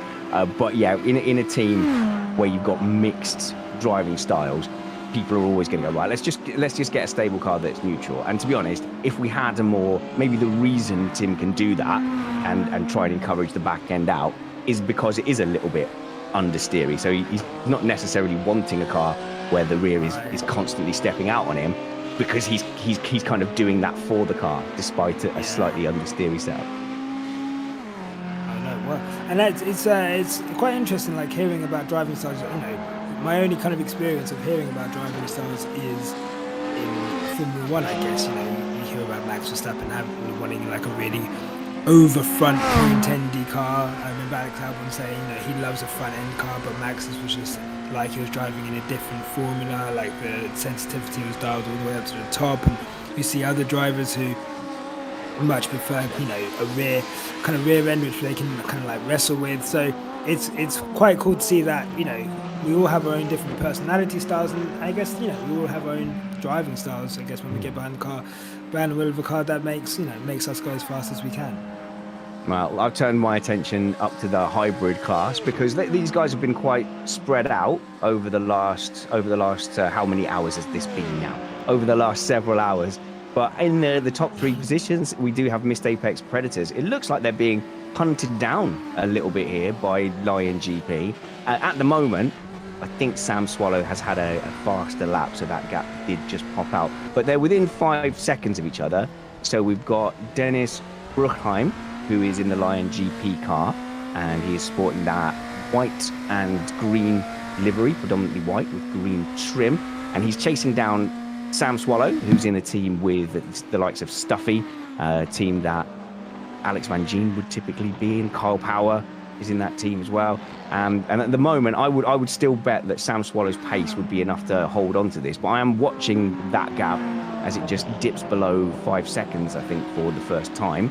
Obviously, we don't know what fuel stints they're on, but we can have a look and see if there is potentially a change for second place coming up, or even a battle for second place. But both of these guys know that this could at some point become the battle for the lead, especially if they've both got fast repairs in hand, and the leading car, the 24 car M4EM Racing by JWR, does have another incident. They could well be fighting for the lead. So what we're watching now with the 62 versus the 6 car could potentially be the battle for the lead at some point. Very exciting stuff. I would love to see that. I guess, do you have where's your team currently? We can just concentrate on the guys at the front. We don't need to talk about who's... Okay, no, that's fine. But no, a battle at the front would be incredible. And to think, though, honestly, that, you know, over the course of such a long race, that there is, you know, close racing for, you know, a battle at the front, I think is just something that's, really exciting for everyone watching at home and in the live chat and tuning in. And for me, just here, enjoying my first ever online sim 24-hour race. And so let's say hello to the people in the live chat. So we've got Craig saying hi. From a participant perspective, this has been the best race that I've been in. Race control is amazing. Broadcast is professional, and they let our car on track. It's very clean driving that I saw. And actually that is key for these kind of events, as I sit myself back into the number 6 car to enjoy Dennis's driving and watch him try to hunt down the 62 car, as I think the gap has just started to settle there. But one of the things that we really do like is participation and accessibility, and we try to bring the drivers like me up to speed. You know, like we do a very comprehensive driver bit brief, what is expected of you, and just like a real like racetrack on a track day, you'll go and turn up, and I've turned up an official practice session for I was invited to jump into a road car production cup practice session, and I missed the safety briefing. But it would have been very inconvenient to like say, yeah, I was late and I'd missed the safety briefing and I got away with it. Boy, do you miss some information when you go out on a live racetrack having not heard the race director's brief, even down to how to pit. But we just about got away with it. I think I got a verbal warning for the way I entered the pits.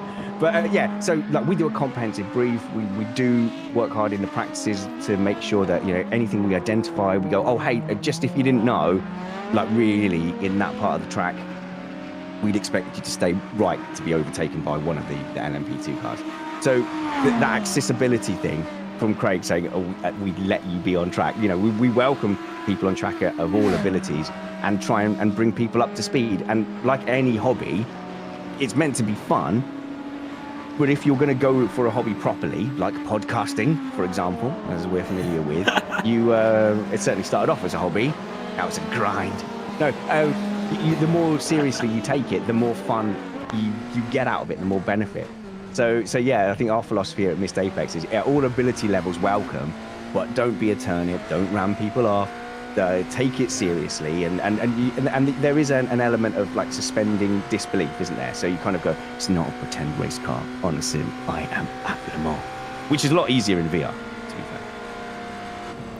Yes, a lot easier. Actually, one of the biggest things I remember when I started the podcast was I think you might have tweeted, or you said it to me when you came on, was that if you're going to do something, you have to do it properly. If you're going to do podcasting, do it properly. You know, you have to want to learn about all of the things to do with like audio and video and marketing, and you know, your podcast and yeah, it shows in the final product, right? And I guess this is a product, so as much as, you know, yes, you want people to have fun and all of that, you want it to be a great product for everyone involved, including the people participating and the people at home. I was just checking in on the GT3s as well.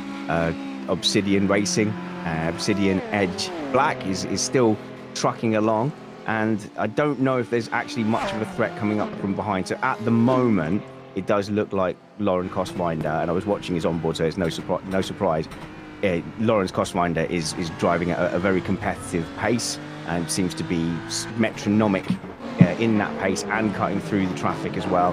And so Matt Brain, who I don't know what the state of their car is, but they are not circulating, they're not closing that gap at the moment, and they are, I think, in the middle of the stint at the moment as well. So just keeping an eye on that. But Get Closer Racing also seem to be having some struggles and some adventures. So it is Marvin Les Moulman who is back in the seat. Of course, he had some adventures in his first stint. He got spun around by the Obsidian Edge Black car, and then had that contact with the LMP2, which resulted in a tow, which is why they're far back. So perhaps they're at the beginning of a stint at the moment, or have had traffic. I'll try and keep an eye on their lap times, just to see if they're going to get back in it, because Marvin Les Moulman was the fastest GT3, I think, on track at the time when he had those incidents. So if anybody is going to catch up over the next 15, 16 hours, then it will be that Get Closer Racing. So that's car number 11, definitely one to watch. So all still as you were with the GT3s, but I'm gonna pop myself back to my default of watching Denick Furkheim in the Lion GP car, as that gap is lengthening now. So look, it's a long race, but the interesting thing is they both seem to be lapping faster at the moment than Danny Henney, who may well be under orders to, whatever you do not stick this in the wall. Sorry, I got distracted by the on-track action. What were we talking about? Oh yeah, taking things seriously, and you definitely get the most out of it if you take things seriously. And that's why we spend a lot of time here at Missed Apex writing a lot of rules and documents and we steward things properly. And shout out to race control Richard Molden, who I think is actually available. I think he is actually in this comms box if he wants to say hello to us. Is Iron Manning, and I think stewarding the entire 24 hours. But it's a rough job because no one is going to agree with every decision you make. So yeah, hats off to him to do that. I don't know whether I'd want to be the one under scrutiny and getting yelled at and getting angry DMs. I believe he's joined us. Race control, Rich Molden. How's it going, mate? Evening, folks. How's it going? Oh well, you've had a reasonably not ultra busy time, but you have been gainfully employed throughout these last hours. Oh no, it's been pretty busy. It's been pretty busy. As if. It's almost like having 3 different classes of cars all running at quite different speeds might cause people to trip over each other sometimes. Yeah, and a lot of it is like it's super well-meaning. Like I've been in some really close scrapes where it was in 5 cars of different classes, where a few of us all ended up off track. No one did anything wrong. No one was trying to do anything wrong. It's just really hard. Yeah, and we're trying to steward this, fairly, light touch, evenly. The genuine mistakes, they can have bad outcomes for the teeny tiniest of mistakes. So, we're trying to reflect the original action, not necessarily the outcome. Sometimes the outcome's nothing. Yeah. Sometimes the outcome's terrible. Yeah. And look, you've been to our karting events, and I stand up in front of everybody and I say, the main thing here is we want to go away from this being friends. We don't ruining somebody's race should be the worst case scenario. It isn't like you parked your car on someone's head, spin up the rear tires and go, that's what happens if you get close to me. It's not that. It's not that cutthroat action like that. It's ruining somebody's race would be like the worst possible result. And that's the attitude we go into it with. And I say to the fast guys, really, I would like it if you take responsibility and realize that as the most skilled drivers, you're in the best position to avoid a crash happening. And we just had a message there.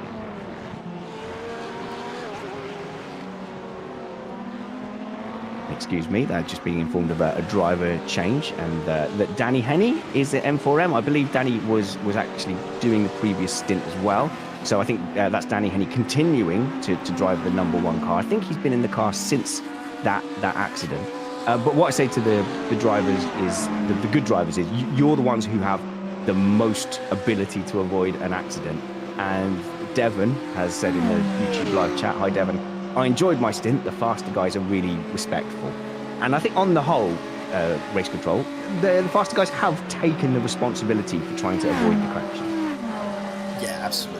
I think what we're seeing is, I think there's a little bit of a lack of patience building up. People are getting tireder, so there's a little bit less give and take. Again, I think people should be looking at the long game here of, you want to complete the 24 hours, so why go for the low percentage move? Or if a faster car's coming, you could stick on your line, but you could help them past. It's not going to lose you a bunch of time, and it's kind of help you guarantee that you don't accidentally get punted off by an impatient car. So I'd like to see a little bit more patience in the field.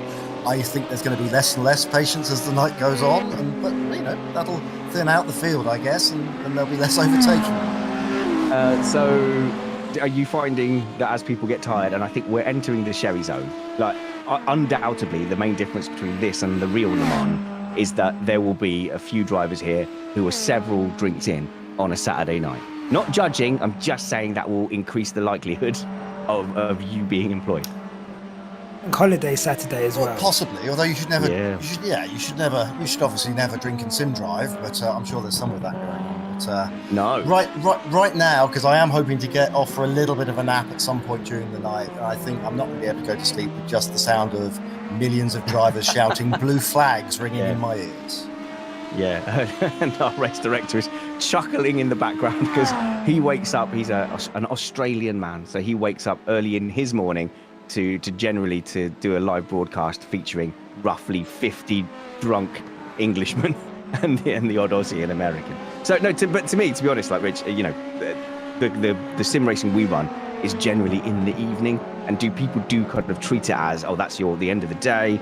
The kids are settled in bed. Crack a beer, join the guys on the sim racing event. So I think a lot of people do actually associate iRacing as like a pub substitute. I don't know. I think you might just be projecting your alcoholism onto this grid of 40 very professional I teams. absolutely am. Yeah, absolutely am. Of course, in an event like this, especially where we're broadcasting, I'd never dream of doing such a thing. So, you are taking your sleep break when, Race Control, just so we know when we're allowed to start hunting the leaders? Well, yeah, that's something that I just can't share because, we don't want all havoc to break loose when people think the race director isn't watching.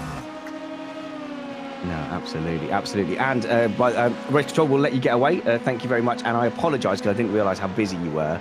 I had an incident, and then I said to my spotter, I said, "Was that guy out of order?" And he said, "No, he was completely fine." I said, "Sod it, put a protest in. He'll not be doing anything. So just get one in to keep him busy." Yeah, it was very obvious it was a frivolous protest, and it got the amount of attention it deserved. Okay, fair enough. Thank you very much, Rich Bolden on Race Control. Thanks. Doing God's work there, settling these rowdy bunch into something resembling an event. And here's the thing, Nisha. It's like just sometimes a warning is in order. He has to work really hard though, because once you start throwing drive-through penalties, time penalties, people get upset. They do.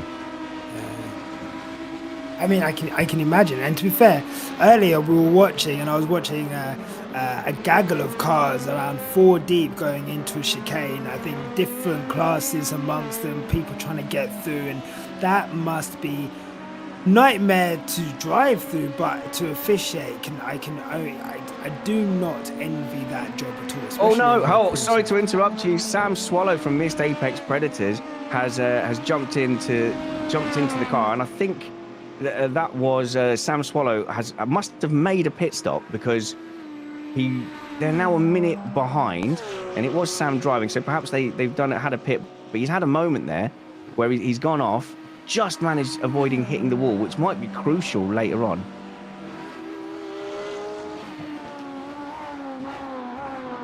So the timing screen I have is showing that they are a minute behind Lion GP. And if I ever pause here on the commentary, it's generally because we have a fleet of people behind in my ear, just like they do on like real telly and stuff, giving you information and telling you the things that are going on. But yeah, this is definitely game on still. So Missed Apex Predators essentially a pit stop behind at the moment, having just made a pit stop. Sam Swallow in the car, who I hope will join us in the commentary later as well.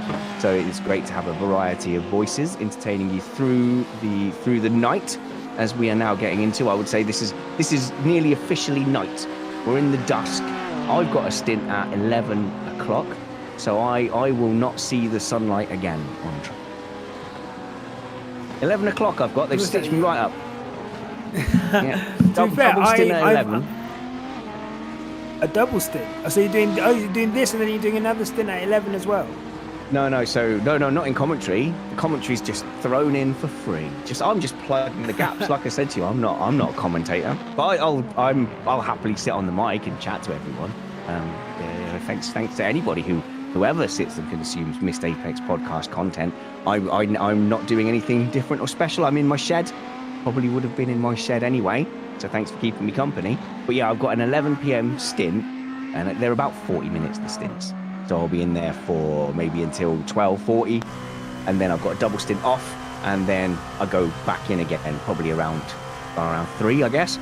So it was basically Matt Trumpets is American on New York time.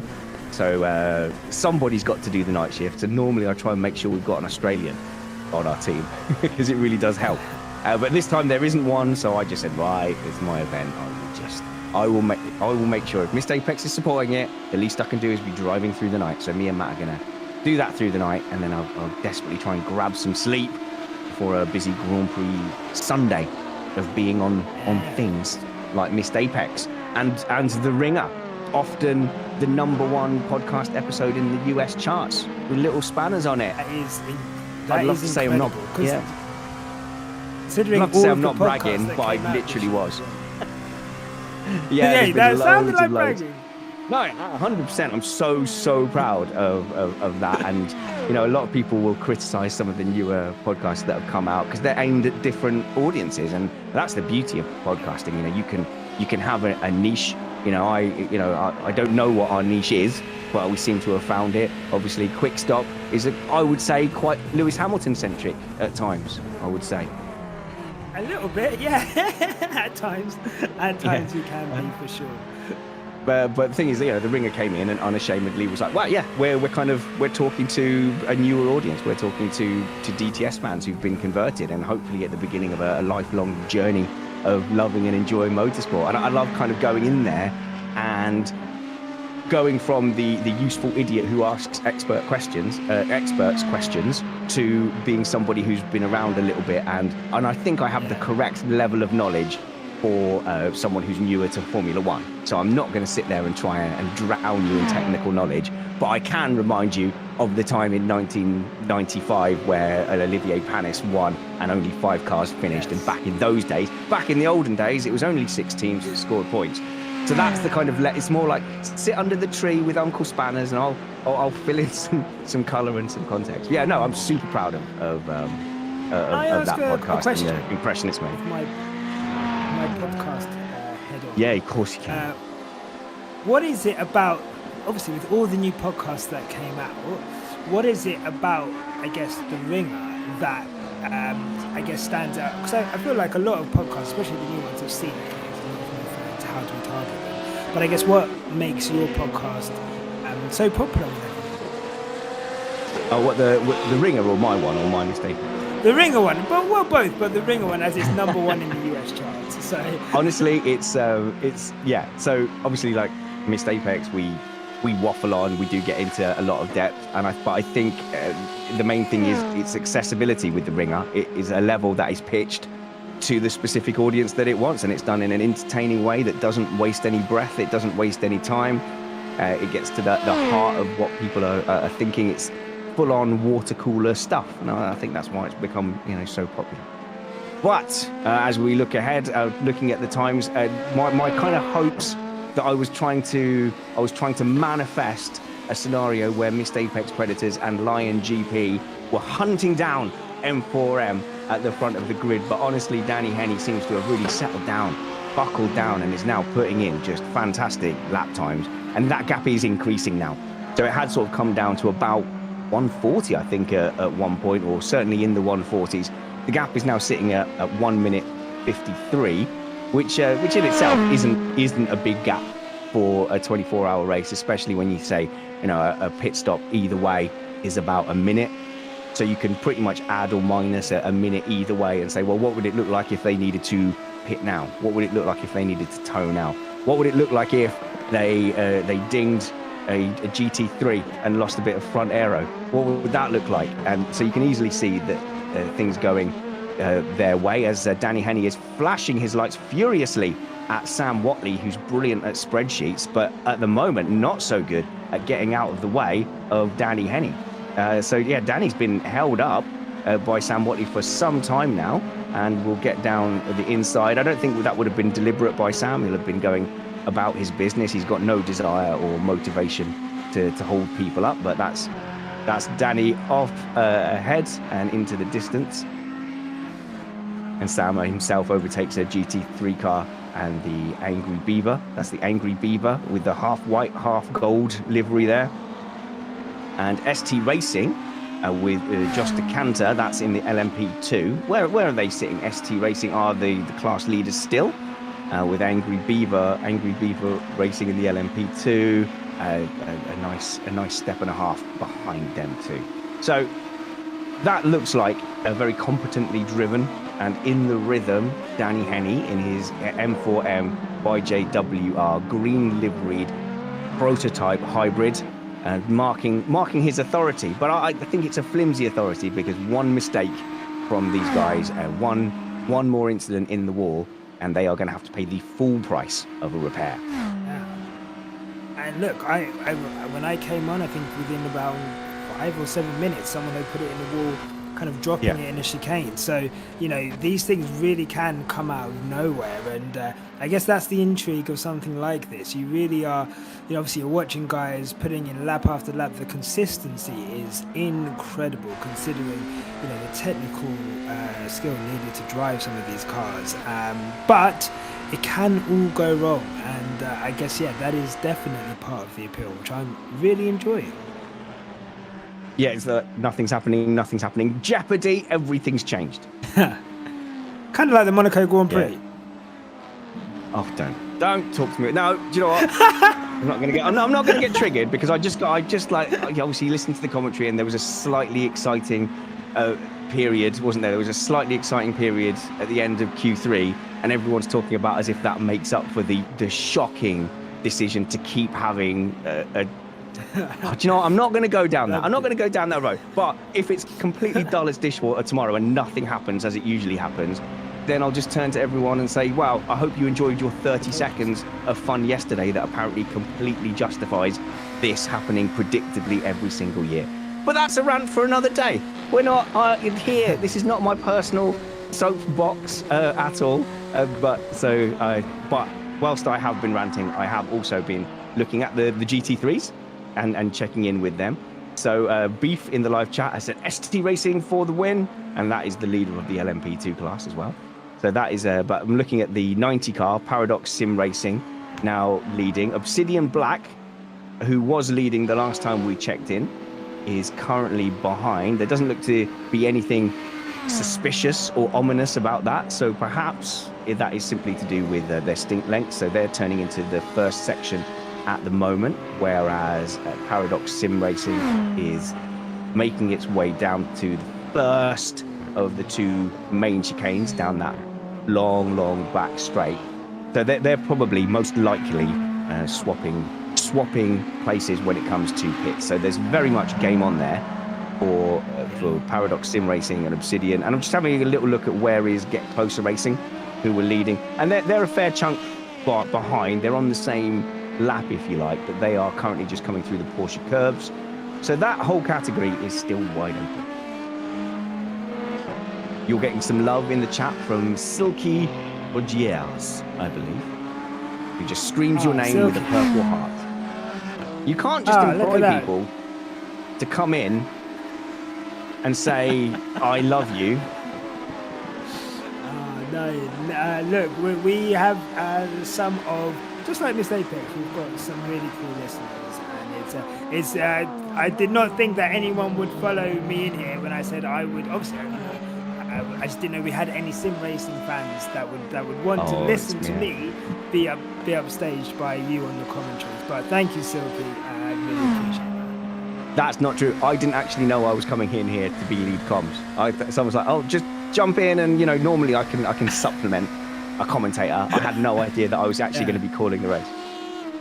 Look, David Coulthard made the jump from supplementary commentator to lead commentator very well, and so can you. So I've got faith in you. I can, but I don't really want to. So I had a proper. I'm trying my best. Look, I'm genuinely fascinated watching this race, and so I'll try and get across to you the things that I'm finding interesting. Because at the moment, I'm watching the Lion GP car, the third position car, the number 6, who's just desperately trying to get through some LMP2s, and just the peril is going to increase as we go into the night. Especially, look, he's overtaking Mike Stoner, who, no offense to Mike is around my level of racing, and he's now right up behind Sam Swallows, who is the number 2 car. So this is definitely worth watching. So Sam Swallows, let me just check that I've definitely got the order right, is in the green and red car up ahead in position 2, and that is Mark Ponick of Lion GP behind. So that is genuinely on track for position. I don't know if one of these cars has just had a pit stop. So I think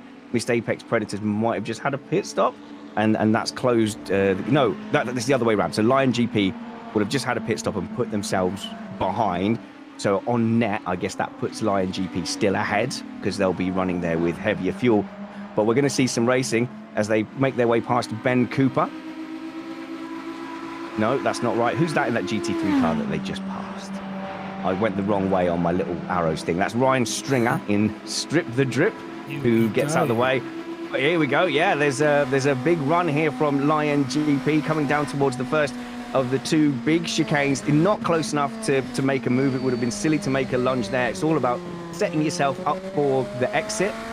Both pretty clean. I think Sam Swallow there taking a little bit of extra curb, able to hold it, and that has given him just a little bit of breathing space to make sure that he's ahead of Mark. I don't think he's going to be close enough to make a move here. It is a big delta that is required to make a move between these LMP2 cars. These hybrid cars. It's all my years of watching F1 and hearing Martin Brundle talk about the concertina effect. I've seen it in effect right there. A car which you think will be close, but then obviously the car in front able to get on the power earlier, but they're still very close right now. So one of the reasons I knew that I was probably didn't want to do commentary anymore was I did it a couple of times at a karting event, and I said, oh, it's so weird, like in the corners he seems to get closer, but then you get onto the straights and the gap just disappears. So I don't know what he's doing on the straights, and I would be wait for someone to come and lecture me on the concertina effect, and I'd be like, yeah mate, no, I know. And that's when I knew that was the end of my professional commentary attempted career. But yeah, here what we're seeing, I think, is possibly Ponick in the Lion GP car has just got maybe the edge on pace at the moment. But when you're defending, you can end up driving in your mirrors and losing a little bit of pace, a little bit of performance, because there's absolutely no doubt that Sam Swallow is a very, very fast driver in a very, very fast team. But they're not settled, and I'm seeing a little bit of WhatsApp chat here over in my other window, hoping that Sam would kind of settle down, focus a little more, because he has had a few excursions. I'm not one to judge, I've had several, but looking on board from Ponick's car, it's very smooth, it's much calmer. He seems to be giving himself a little bit of margin, and Swallow's taking a lot of curb at the moment. So I'm on board with Ponick. I'm going to see what kind of driving style we can tease out. He's quite busy on the wheel, but it's not overly aggressive. He doesn't seem to be kicking the rear out. So yeah, if I'm going to play amateur psychologist, I think Ponick is there in hunt mode, in shark mode, as he's got a GT3 in front of him just at the wrong time.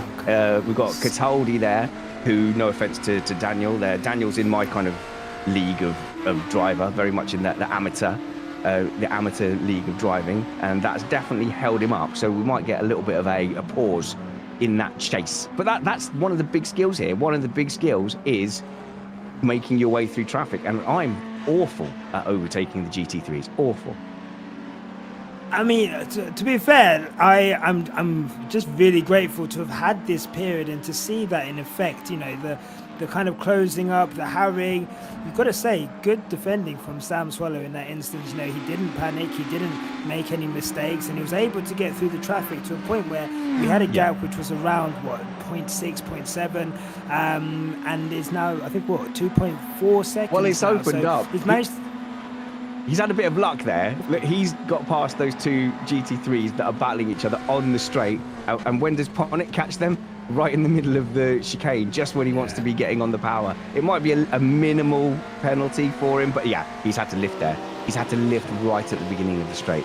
And that's heartbreaking, because you're going to lose pace hand over fist. And yeah, you can flash your lights all you want.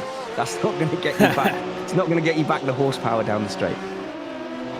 It must be so frustrating there. You've got someone in your class, in your sights, who've just been on their gearbox, and you know, at the point where you think, okay, I'm going to set them up for the next lap, then you get back markers. And like I say, these guys are just running their own race. They're trying their best, but for you, you know, they're absolutely hindering you, aren't they?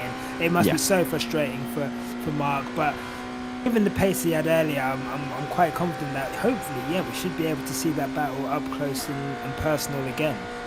Yeah, you're saying good defending by Sam. I think actually Sam was perhaps overdriving. So that's my amateur opinion of that. It was that yes, you're right. But he wasn't defending by, placing his car on the apex and making Ponick stop.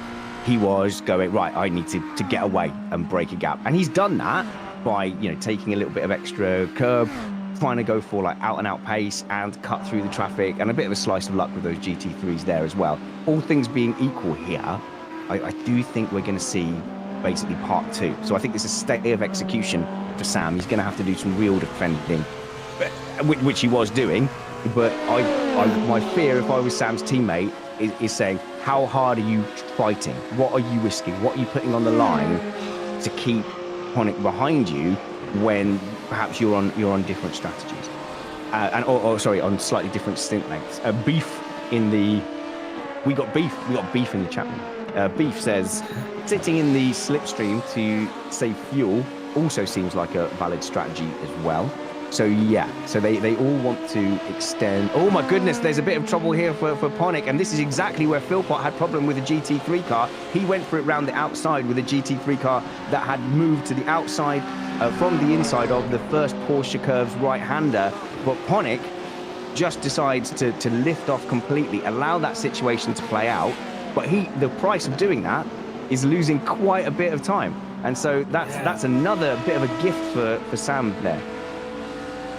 Yeah, it is, and to be fair to him, not much he really could have done there, but it's, again, an unfortunate situation, but it's a long race, and like you say, I guess, we, again, trying to import my F1 kind of experience into this, but, you mentioned about, does he want to race hard when we've got a long race? There's different stints, different strategies. You don't want to, take your car off the road or be involved in something that's going to mess up your He's saved his car. He's definitely saved his car. Now, I don't know, Uncle Steve, if you think it would be worthwhile, but let me know if you would want to go back on board in that Porsche Curves with the GT3 car in question, which is Janeman Cruz from Team Heat Together. Now, he's not doing anything particularly bad. In fact, he's doing his absolute best to stay out of the way of Sam Swallows. And then what he doesn't realise, and this catches a lot of people out, is that the inside, what feels like the inside of one of the final bits of the Porsche curb, suddenly turns into grass. And that's what happened. Okay, and if you look here, as he's coming into the right-hander, you'll basically see that he thinks he's on the inside of the track hugging the wall, but as you go around the corner, that becomes grass. And he has no option then at that point but to leap to the outside. And it was spotted very quickly, thankfully, by Ponic, who went, that's not a situation I'm going to get out of quickly, because, of course, a gap opened up on the inside. But, Janice was like, oh, no, I've been thrown to the outside. I'd best get back to the inside so I'm not in the way. Another great example how everybody is trying their best to stay out of each other's way, but this is just multi-class racing. And what I had never really thought of or noticed was how you would just all of a sudden, I mean, even now, get a gaggle of cars just trying to go through something, a corner which is likely one by one, but you've got a gaggle of cars going two by two, even three abreast into one corner due to the different speeds that they're going, and it does create so much jeopardy for everyone involved, and the fact that it happens quite often is lapping normally in F1 is it's quite a trivial affair unless you're Max Verstappen and Esteban Ocon, but this does seem to create a lot of jeopardy in time. Sorry, I had to sneak it in, sorry. No, Brazil callback 2019? 2019? Is it six? Oh, was it that far 19, back? Yeah. Oh, no. So 19 was when he won, maybe, and I think maybe it was 18. I think it was 18. Yeah, where a fast Ocon unlapping himself got crunched by Max Verstappen. But yeah, back to the action. And if we can get on board or near with Sam Swallow, he's now having to take an LMP2 car on the outside of the entry into the Porsche curves again, and very, very nearly gets onto the grass. And he's now got a GT3 and an LMP2. He's had to stop it and put himself in the middle of a sandwich. Nearly lost the rear end as well. And what is Ponic going to do to that to take advantage? Well, he's going to have a smoother time. So the tides have turned now. He's having a bit of a smoother time, held up through the chicane by an LMP2. Yeah. But oh my goodness, Sam Swallow, I bet his team just had a high. In fact, I'm going to message them. Go, are you guys okay? Oh, that was so close. That was hairy. Oh my God, that was hairs standing up in the back. Yeah, I'm going to have to go back and have a look at that myself. In the entry into the Porsche curves, there's an LMP2 car first that he has to negotiate, has a little wiggle, nearly gets onto the grass, uses the runoff area, and then he's coming across an LMP2, overtaking a GT3 in the Porsche curves, and just runs out of room, gets completely boxed in, makes himself the sandwich, and then loses the back end trying to complete the general pass. Wow. I think there will be some team chat. In fact, I might try and grab one of the Missed Apex Predators drivers who's not currently driving. and then got squirrely on the curbs as well. Okay, so as I return to the live action, and let's have a look here. What has happened? Why can't I find our second place driver? Why can't I find the third place driver of Lion GP? There he is, still stuck behind an LMP2 car. That gap has settled down. Whew. Wow.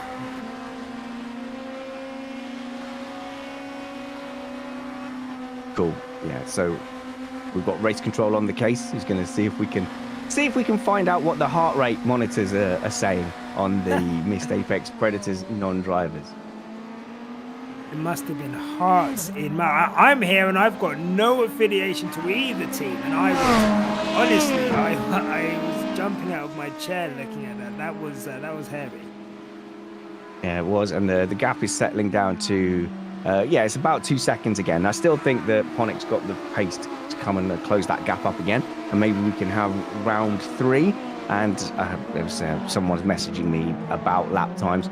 Really, really hard to tease apart lap times on here. I do try and keep a broad look of who seems to have got the general pace, and at the moment, I think Ponic has got the general pace, but they've not had enough clean laps for us to sit and look at a lap time chart and be able to say anything conclusive about their pace. So I guess with that, do you, I guess again, because we don't know about like stints and fuel and stuff like that, is that the reason why?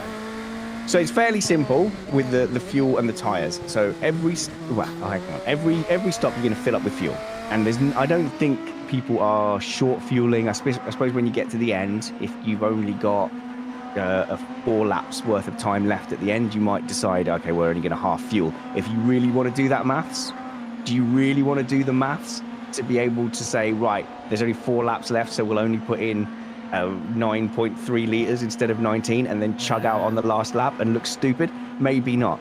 But let's speak to one of the Missed Apex Predators. It's Kyle, Edgy Power. How's it going, Kyle? Hey, how's it going, Spanners? Hope it's all going Hey, well. man. Broadcasters looking brilliant. amazing. You guys are doing a great job. It's looking really good. Apologies for how it's sounding. I've been left in charge with no grown-ups to look after me. How are you guys feeling watching Sam on track? Because he's not exactly been on rails, has he? He's been quick, but woo-hoo. Yeah, it's been quick but pretty feisty. He's been getting a bit frustrated. He needs a clear lap, as was I during my triple stint. I think I had about 2 or 3 clear laps. So yeah, he ain't taking any prisoners, but we're pushing quite hard. We're battling for second. We're a bit out of sync with Lion GP, but he's trying to extend that gap now. So explain to us where you think you are in sync. So basically, you guys are going to pit before Lion GP does again, aren't you? Yes, we've got 2 laps left of this stint, and he's going to pit, and Lion GP have probably got about 5 or 6 laps left of their stint. So is that offset by half a stint to them? Gotcha. Who's jumping in the car next, or is Sam finishing a triple? Sam's going to do a triple, so Sam's got 1 more stint, then I'm jumping in.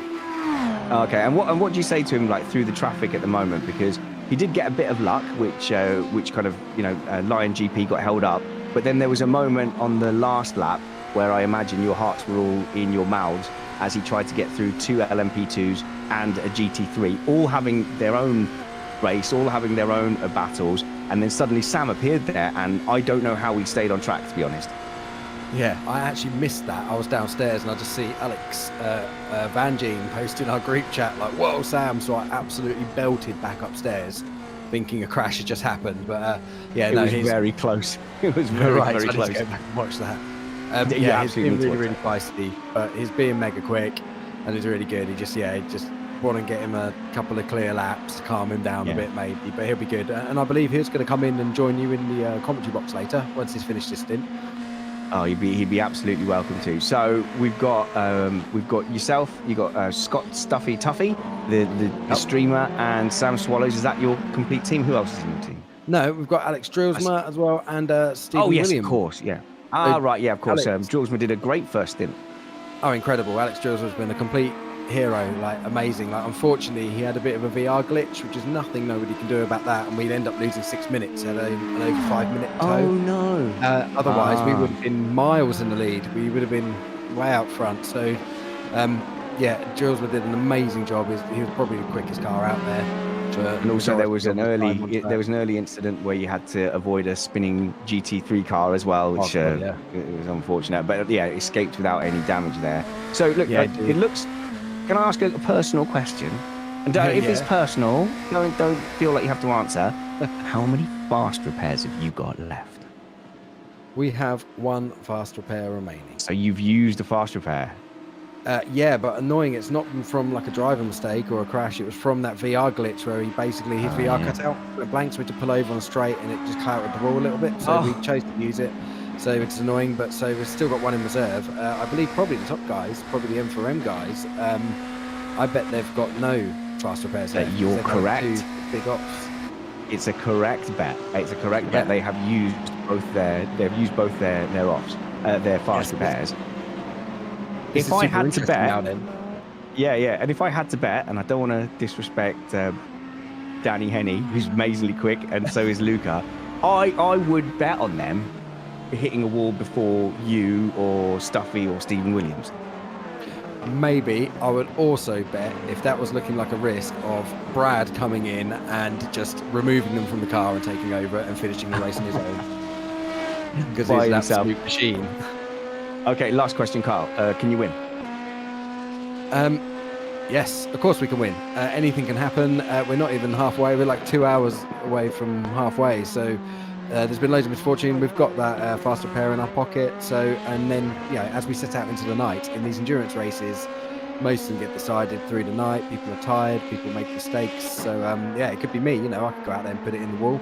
You never know. Never. So, or it could happen to anybody else. So we're hoping this fast repair will come back and repay us later. So of course we can win, but a P2 or P3 would also be great considering the VR issue we had. And my wife's just brought me in a coffee as I prepare for a long night. I've got 2 double stints and commentary stints through the night.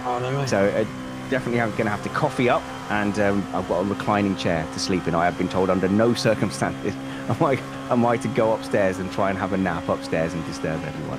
Kyle, I will see you at some point. Just bear in mind that in the dark, I have absolutely no idea how to let the hybrids pass, so passing me is very much your problem.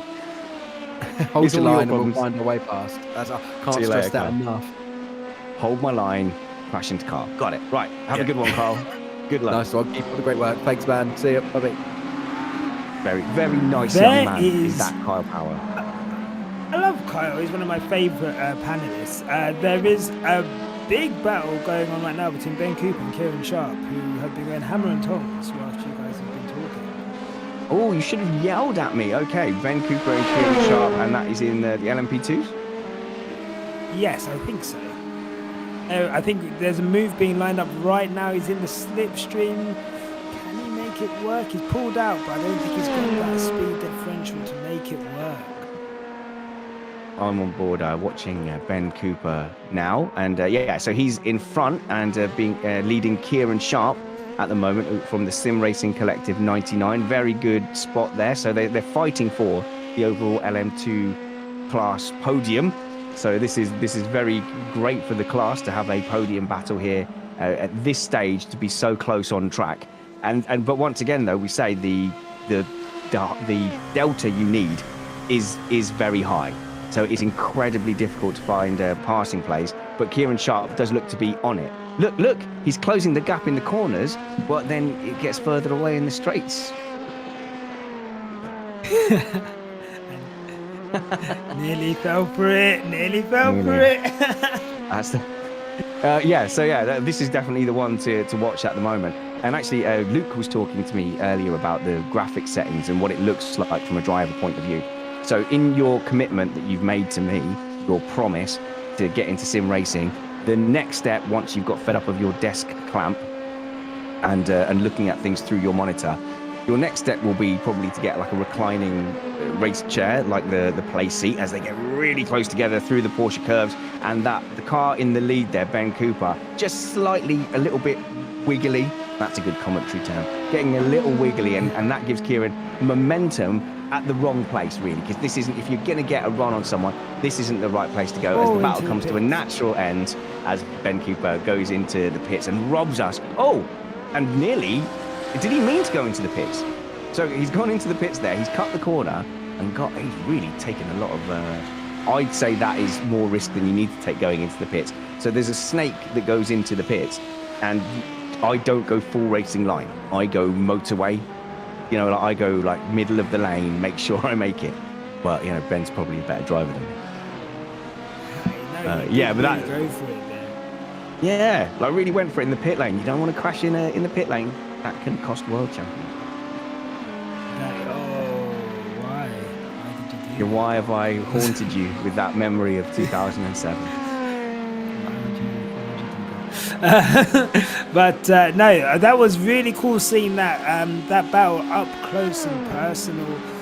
They were really going for it as well. And, but then, like we discussed before, you just don't know what strategies these guys run. You don't know how far into this. Yes. And obviously, it's, We were talking strategy, weren't we? As Sam got all emotional and distracted us from that. Oh, I hate it when the racing gets in the way of just the thing I want to talk about. So the fuel is fairly simple, and actually, just at the moment, I'm on board with Finn Norgard Peterson there as he's leading the GT3 class, and he's coming up with back markers who I don't know what the car ahead is. It's a GT3. It's Jeffrey Dirksen from Angry Beaver Racing Gold. But he's obviously got the speed differential, and we'll have to work past that. But obviously having to work hard to let the prototypes past as well.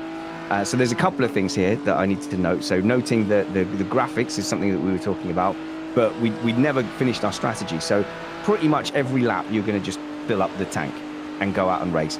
The prototype hybrid cars can eke out another lap if they can do fuel saving. But mostly everyone has said to me that if the normal course of overtaking cars and getting in their slipstream kind of gives you enough fuel saving to do that anyway. So that's taken that sort of fuel saving element and strategy element out of it. There's not much benefit in triple stinting the tyres. As Steve's trying to get... What's going on, Uncle Steve? Okay, so let's have a look at Lion GP, who have had a spin. So I'm going back on the replay here, and we're on board with Mark Ponick as the broadcast team's trying to get you a replay of that spin. Don't know how recent it was, so I'm oh, here we go. Yeah, so it's going down into after the chicanes on the main straight, you're going down to first gear for that corner, and he's just lost the rear, getting on the power and asking a little bit too much of the steering lock, I think, under power. It's a really easy place to lose the rear end, and it's on entry, so that it's actually gone under braking. So I don't know whether he's managed to lock a rear there. Obviously, you can choose between having your brake bias a bit more forward or a bit more to the rear. I tend to have it more to the rear, just because I'm petrified of losing the rear end in exactly the way that Mark just did there. He's got away with it. That has cost them, it's probably cost them about 10 seconds getting back on track. But given how close they are when they pit, that's going to make a difference. So instead of doing his pit stop now and coming up right on the back of Kyle or Sam, whoever's in, he's going to now be kind of 10 seconds back. So that's kind of taken the edge off that battle. And you add up too many things like that, and you can lose chunks and chunks of time to the cars ahead. So not too many of those, please. And we go on. We were just praising Mark for his steady driving, and then he did that. Yes, we were. I was going to ask, would there be any value in the team in front, I guess, hitting now, given what's just happened now, and just locking in whatever advantage that would be, or do you just kind of carry on? Yeah, you just carry on. I mean, yeah, there's going to be a partial stint at the end of the race, but you don't want to start messing around with that now. That's just something you worry about. You get to the end and you go, oh well, there's 1.5 stints worth left of time, so we could afford to pit now early and have a full fuel run. But no, it's generally, this is what I'm driving at. The fuel tactics are relatively simple. You've got enough time in your pit stop anyway, whilst it's refueling, to change your tyres. So you don't save any time by not changing the tyres. There's only a very fringe benefit to not changing your tyres, which is not changing your tyres dedicates more of the pit stop to repairing the car. So that's a very niche thing, and I didn't like it. I did that. Oh goodness, as Mark Ponick now is trying to pick his way through GT3 cars at the wrong time as he goes into the corner where he just had that spin. So he's still got the mental scarring of 3.5 minutes ago where he lost the rear end, and he had to take a big lift on the exit, but he is able to comfortably get past Andrew Korapi in the Paradox Sim Racing team, car 54. And he sets off on his way, but he has got Daniel Cataldi ahead, and that's fortunately on straight. So a bit more plain sailing, but he really is in a big, thick pocket of traffic. And the annoying thing for him will be that I think he already had overtaken all of this traffic before his spin, and he's had to go back and do it again. And ahead, he's got Will Eubank in the LMP2, in the QRT Esports team, and the GT3 cars of Leon Hoppe and Matt Wings in the Invictus Racing lead. So let's see if Mark can just get through this comfortably, and then we'll talk a bit more strategy as the LMP2 car moves out, trying to overtake the GT3, going about its own race into the Porsche curves, and Mark is having to just take a completely different line. It hasn't worked. The GT3 ahead, so that's Invictus Racing car, is going about its business. It's being predictable, but it's just hit the curb and jinked out to the side. And I think Mark correctly takes some extra time, but loses the rear end and snaps just as he exits that final left-hander out of the Porsche curves. And he was being super conservative as well, but just a little bit unpredictable from the Invictus GT3 car.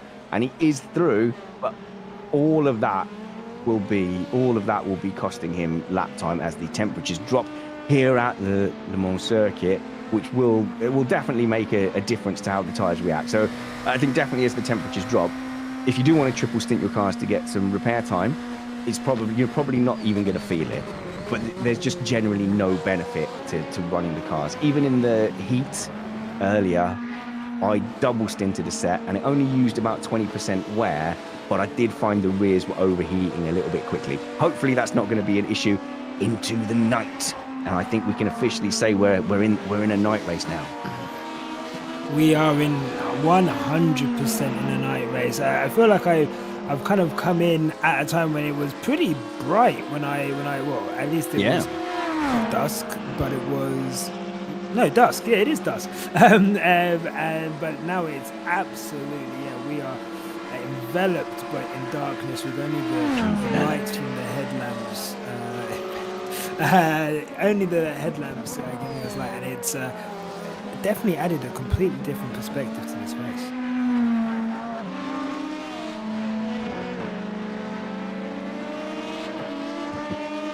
And we're being reminded by our Australian broadcast team, and by team I mean one single Australian, as Danny Henny's gone round. Oh no, that's a disaster for the M4EM team with no fast repairs left. Danny's had a fairly slow spin. And so this is in sector one. This is in sector one. He's coming up to turn 4. Looks like he's got on the power, asking a bit too much of his steering, and the whole front end has come away. So he's lost the bumper. I'm going to move to the rear chase to have a look. He was stationary for quite a long time. Has he got... No, he's had to tow. He's had to tow. Oh my goodness. So he couldn't even make it back to the pits. Are my eyes deceiving me? Have I got that right? He's had to hit the tow button. And Danny Henny from the lead of this race, M4EM Racing, who have been leading by minutes on this track for most of this race, since about maybe the third or second stint, have finally used up all their lives. So their quick repairs are gone. They have had to tow at the beginning of the lap, which will have cost them about 3 minutes of tow. They will be sitting there now with a virtual tow countdown going, and then who knows how much repair time they're going to have to use. No fast repairs left. The bumper hanging off. Jeopardy over jeopardy, and it's Danny Henny. That kind of slow corner on the throttle spin, that is not what I would have predicted. If Danny was going to if he was going to bin it anywhere, I would have thought it would have been a high-speed corner, but apparently the front left suspension is broken, and Brad Philpott is sending me a message. He's saying we're out. Does that mean out of contention or out of the race? Dude, wow. What a development. Who would have thought they were so comfortable out front as well, and just, like we said, out of nowhere. Who would have thought? Spanish said he didn't even expect Danny to make a mistake No. like that on that corner. But Not that like just shows. It just shows, like you said in your induction to me, and as he comes into the pits, it really can turn on a knife edge, on a penny, and here we go. I mean, that lead has been absolutely obliterated. It's gone. No. That lead will be gone. I'm trying to find out what Finished. the repair time will be, and I'm watching Ponic actually come into the pits from what is now the lead of this 24-hour race. He's got approximately a lead of about 25 seconds going into the pits, I think, which means that Missed Apex Predators will be leading this race. So I'm going to get myself on board with Sam Swallow as he comes into the final section. I thought he was going to jink into the pits, but he's just giving himself a better line into the penultimate chicane.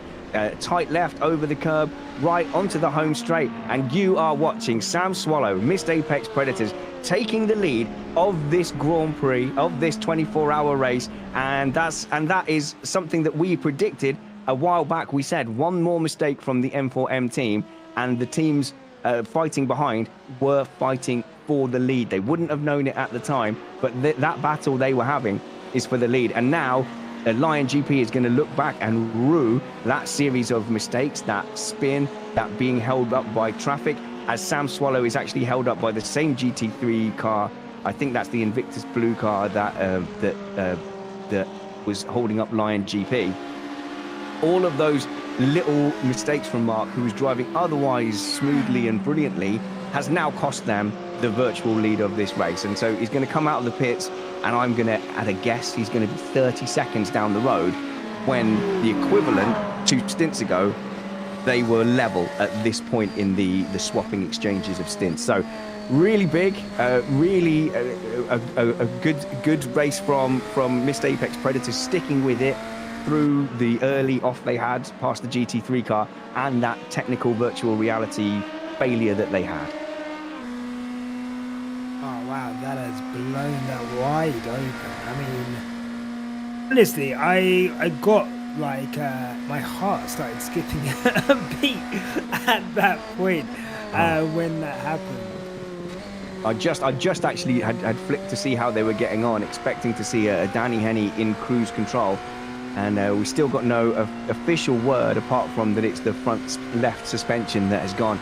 It really did look like an innocuous knock, but as we watch on board with Sam Swallow, when he goes and takes the lap time marker again, next time he crosses the start-finish line, that will be him in the lead of this race. So I think I was a bit premature when I said he took the lead, but he was passing the stationary M4M car, which you have to actually remember. So he is P1, but you have to remember that M4M car isn't actually in the pits. It's on a virtual tow truck, which can confuse things just a little bit. But yeah, I think there's absolutely no doubt here that the Missed Apex Predators are leading, and they have used their own virtual repair, their own instant repair. They have used one of the two, but they are a team that has a depth of experienced, calm heads.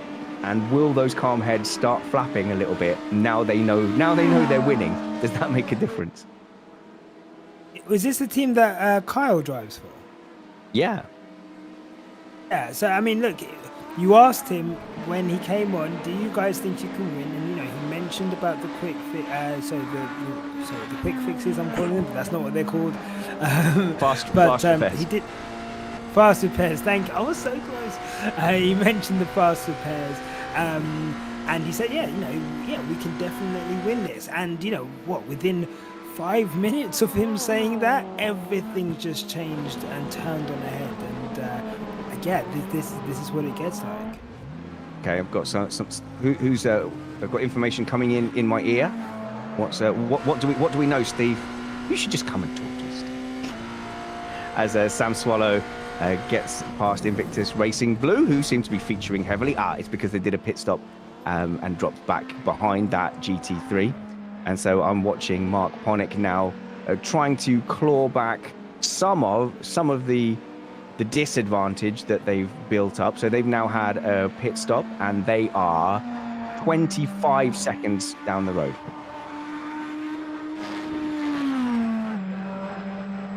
Okay, so we do have some word there. We have the wow is from the comments box, hearing the news that it is 11 minutes repairs required. So that's mandatory. They will have to sit there for 11 minutes, which is going to put them the best part of 4 laps down. That will put them essentially at the bottom of that front pack of 6. So that will put them into 6th place. That is going to sting. That is going to sting a lot. And then on top of that, that doesn't even fix the car completely. There are then 13 minutes of further repairs, which with the front left suspension could leave them with a wonky steering wheel, which would be it's such a frustrating experience. You can ding the wall, you can lose a bit of bodywork, but if you hand that steering wheel over to the car over to your teammate and the steering wheel is wonky, they curse your name. They curse your name. No one wants to drive 2 hours with a wonky steering wheel. And I'm just watching Mark there trying to get past Daniel Kuhn of Lion GP esports team. So it looks like that's a sister team that actually made it very difficult for Mark to get past with a bit of a wiggly back end. I think had to take a little bit of a pause.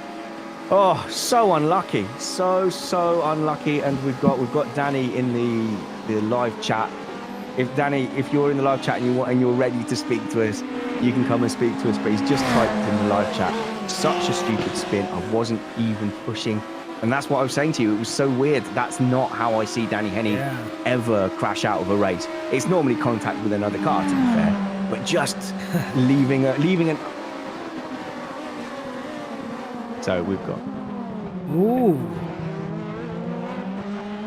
ST Racing in the hybrid championship, having a bit of a sleeper race here, have sneaked up on us, and I'm having to actually blink and check that this leaderboard is correct. So at the moment, it looks like they're right up behind Lion GP, just 54 seconds, no, not even that, 26 seconds off the overall lead, running a net third. They've got Kevin Roulant in that, I think it's a black car, it's at night, everything looks black, chasing down Lion GP. Where have they come from? Where on earth have ST Racing come from?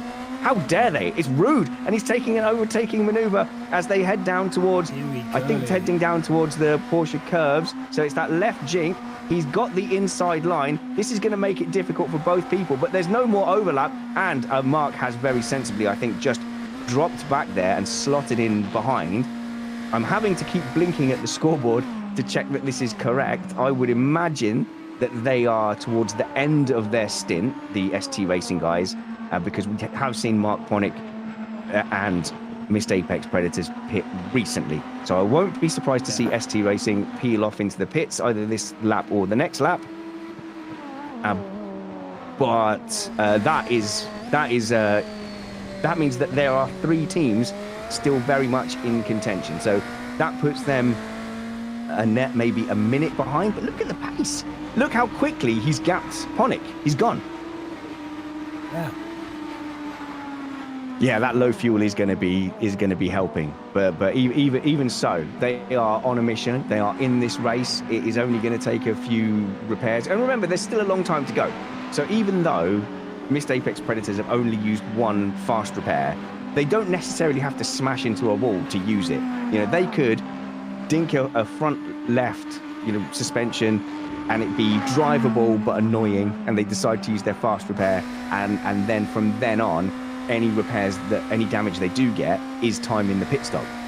So definitely ST Racing are in this, and I think just to recap, in case you have just tuned in or have missed a little bit, M4EM Racing are currently on the leaderboard in 4th place, but in reality they are going to drop down to as low as 6th place to be the last of that running 6 cars that have sort of stayed in the general proximity of the hybrid competition. You have got Lion GP Esports Daja that is running down in, I think, in 15th place, and you've got a couple of the hybrids that are effectively out of contention. But M4EM, that's Brad Philpott, Luca Harrison and Danny Henney, are now, due to a series of crashes, they are going to be effectively position 6. So Missed Apex Predators are leading this race, and they are on a similar stint run to Lion GP, who are about 30 seconds behind.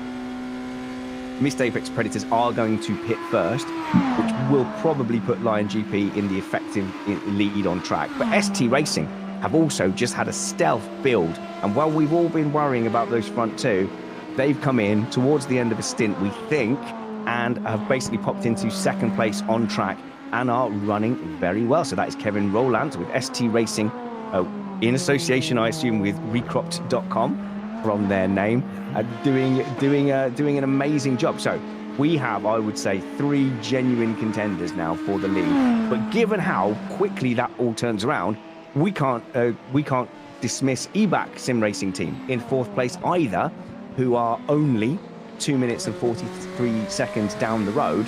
And you have to remember, Missed Apex Predators were that far off the lead at one point. So none of the top 4 teams are out of it. Any one of those top 4, I think, are in contention. But sadly, I think M4EM by JWR, Brad Philpott's team, are going to be out. I mean, it's. So we're on board with Lion GP. So we've got Mark Ponick that we're watching now with the broadcast, and he's on his own at the moment. But he'll want to settle down, I think, and enjoy a rare period of no traffic. There's no cars around him, which he might find surprising and strange, given the adventures he's had. Oh no, there's a big gaggle up ahead, and I think is that yes. So as predicted, ST Racing has gone into the pits now. So they're going to drop back, and I think overall they're going to be about 90 seconds off the lead, which is nothing. So I think they'll be very pleased with how the stint has gone and how that has unfolded. And I'm going to have to get ready for my stint in a moment as I get to do some night racing. But before we do that, I think we're going to go and try and find Danny Henney. And are we ready? Are we ready to hear from him? Emotionally.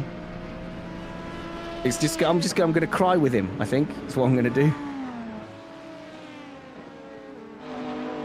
Right. If anybody here in the production team can find Danny in the chat group, let me know. It's my first day. I've never done this before. I definitely haven't done this thousands of times before.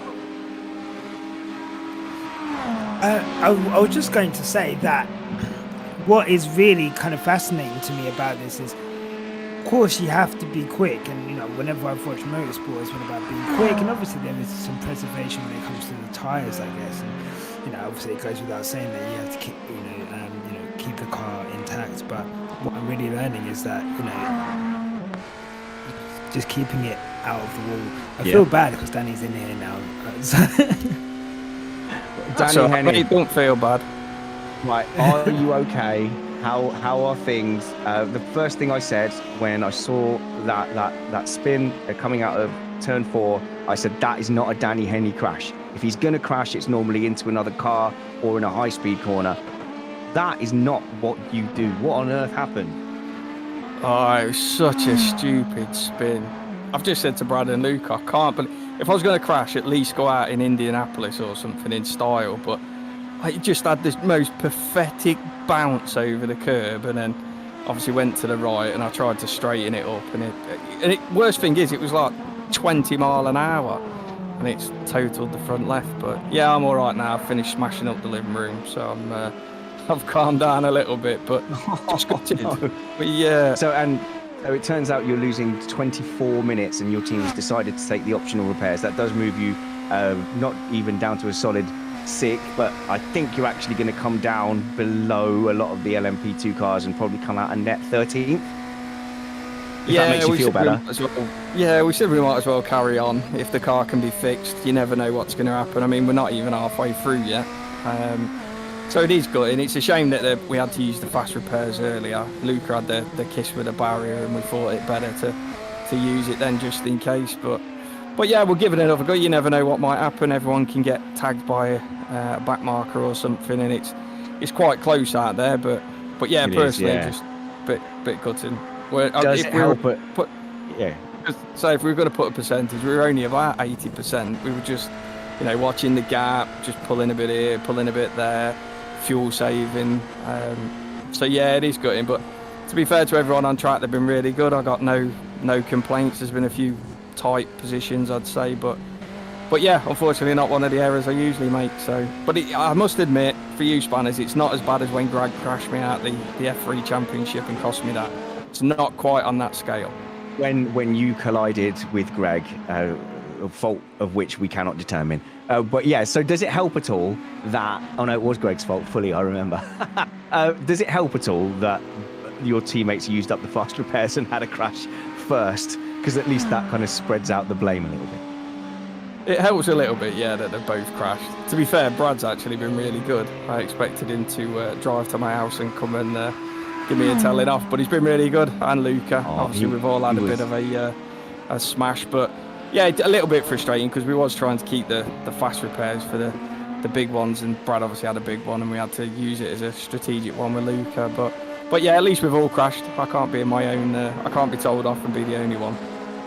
Yeah. So what? And the mentality going in there, like we saw the lap times. Initially, it looked like you were managing that gap, but at the time you crashed, you looked like you were in the zone. You were getting good lap times. Everything was going beautifully.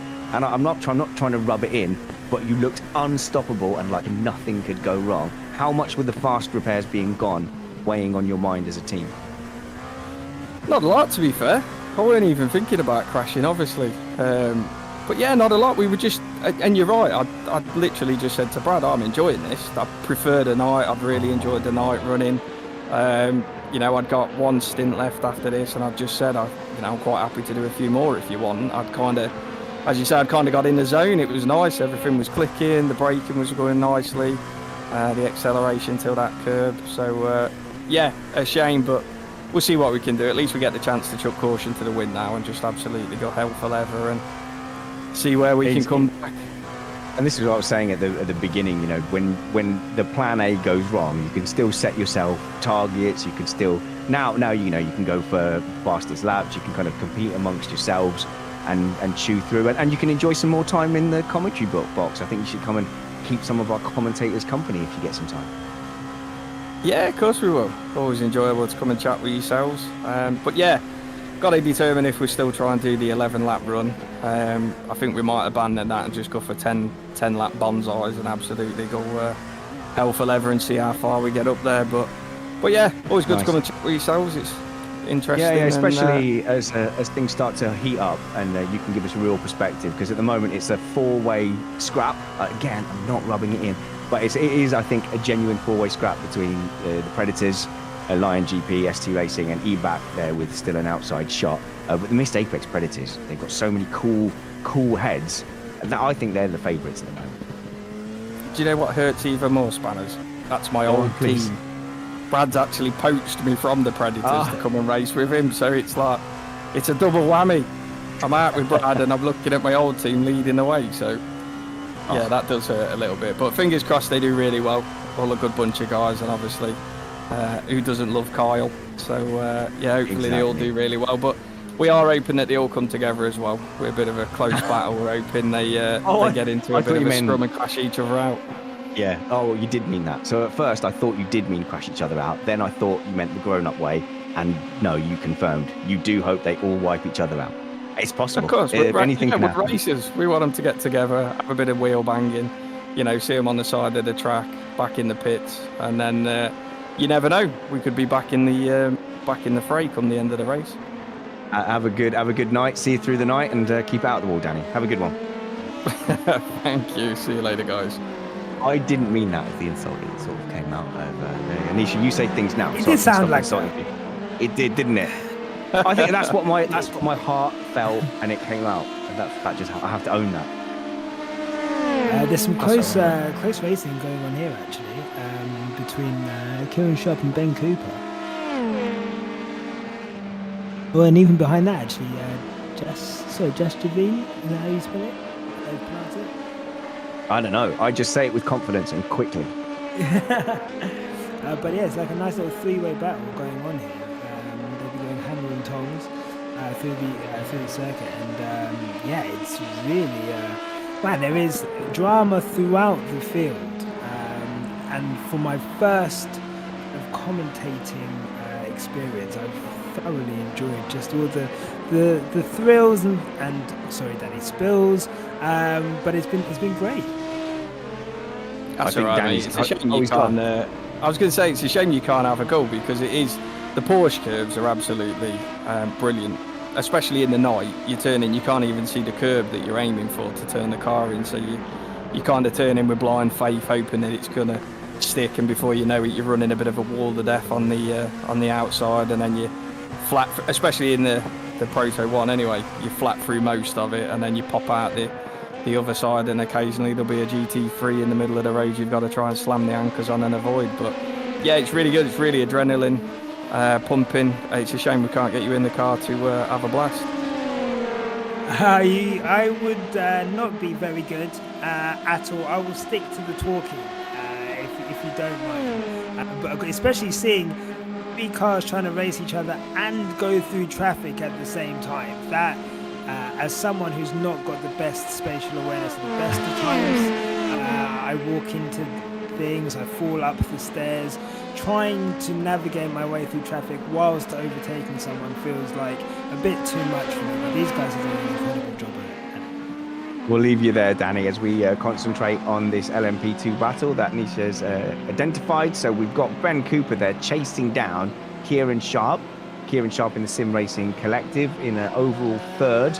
And so he's actually second in class, if you want to get technical. But there's an amateur team who is actually currently leading the LMP2. So he's the third prototype LMP2 car, and he's being chased by Ben Cooper in the PRC Times Pass SRT by Dapper Customs car. That's their full team name, and I think Momentum Racing is the next car behind them, but British American Racing seems to be behind those guys as well. So yeah, we've got 3 cars racing for 3rd, 4th and 5th on track. Overall race positions for those guys are, where are they? They're overall 9th, 10th and 11th.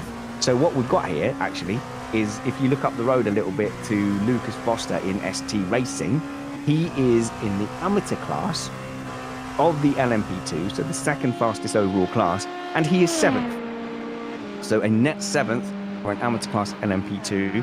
That is absolutely fantastic. And if we go back down to Angry Beaver Racing, going along well with Voldemir Zinka. And then we've got the battle that we were then discussing with Kieran Sharp, Ben Cooper, and with British American Racing, we have Jasjevan Grual in that beautifully green liveried car, just going down the inside of the GT3 of Brian Kotzer of Mid-Pack Muppets. Brilliant name. And I think the place to be at the moment. And although Gruel with British American Racing might well close that gap, at the moment it is Ben Cooper who's in that zone behind the Sim Racing Collective car where it is now hard to overtake. So you're in a period, in a gap where you're being affected by the aero of the car in front, and you don't quite have the delta to make a move. And the car in front is going to just be able to get on that power, because it's all about exits around this track, get on that power early enough that that by the time you get on the power, you're not close enough to make a move. So he's got close into the first of the chicanes in the final sector. As they're overtaking, I believe that they are lapping Jose Coig O'Donnell, who is in the Matt Turnip car, and that really has allowed Ben Cooper. That has allowed Ben Cooper a run. Okay, that has allowed Ben Cooper a run in a very awkward place into turn 1. It's going to be full send as they've got Jose, the lapped Matt Turnip car ahead, who's not jumping out of his way. I don't, blue flags are technically advisory, but Ben Cooper, I think, will be have some sharp words to say. And Kieran Sharp is the driver that has lost out overall out of that, and now he's the one contemplating a gap towards Ben Cooper. So we'll see. Did Ben Cooper have a pace advantage, or were they kind of cruising and biding their time and being sensible? There's a big drag race going on now as Ben Cooper has got the run on Jose, so that should be easy enough to overtake and lap Jose. But we've got Kieran, who has opted to take the slipstream actually from Ben rather than getting in Jose's slipstream now, and he's definitely going to run out of track as they go to the first of the big chicanes. How aggressive is he going to be all the way over the first curb, just kissing the apex of the right-hand curb and all over the curb on the right-hander onto the straight? Definitely in the slipstream now. That GT3 isn't a factor, apart from the fact that it hasn't allowed him to get over to take the slipstream up, and they will be past the GT3 of the Wrong Stuff team. And I think Kieran will be pretty well tuned in to know that he hasn't got enough track here to make a move. So it's all about just trying to stay close, get on the braking. Took a lot of curb there. That is brave. And all of the curb on the inside. And that one, that left-hander there, that will absolutely spit you out if you straddle it.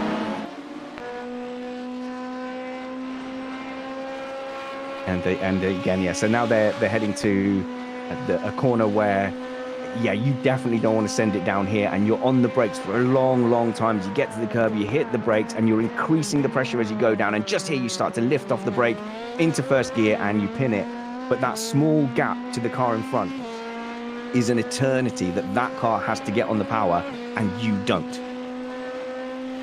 It's almost like, they get really close during the corners, but then on the straights, they're really far away. If only we could coin a term for that effect. If only. So, I might have to leave you in a bit, like you know. Instrument. I might have to leave you in a little Well, no, bit because that- I might have to leave you alone. You're going to be okay. You're going to be okay by yourself. I will, Should we get you some company? I would like that, but if not, I will put this broadcast on my shoulders and carry it through. That is absolutely fine. So the driver that I'm going to be taking over from has just started their last stint, which means I was meant to start at 11, but actually I think I get a little bit of extra time. But yeah, so Guy, well, I'm on board with Toolbox Racing. Not that there's anything particularly interesting happening with the 117 car. Do you know why I picked 117? I don't actually. Enlighten me. It's the Master Chief, isn't it? Oh, come on. Who's the Halo. Master Chief? I've never played Halo's a Halo in my video life. game from the olden days, from the olden times. I know what Halo is. I've just never participated, unfortunately. Well, there you go. So the 117 car toodling along, and what lap times is he doing? So, oh, that's good. His lap times aren't very good at the moment. So that's not kind, but I do feel a bit of pressure. I'm definitely the slowest.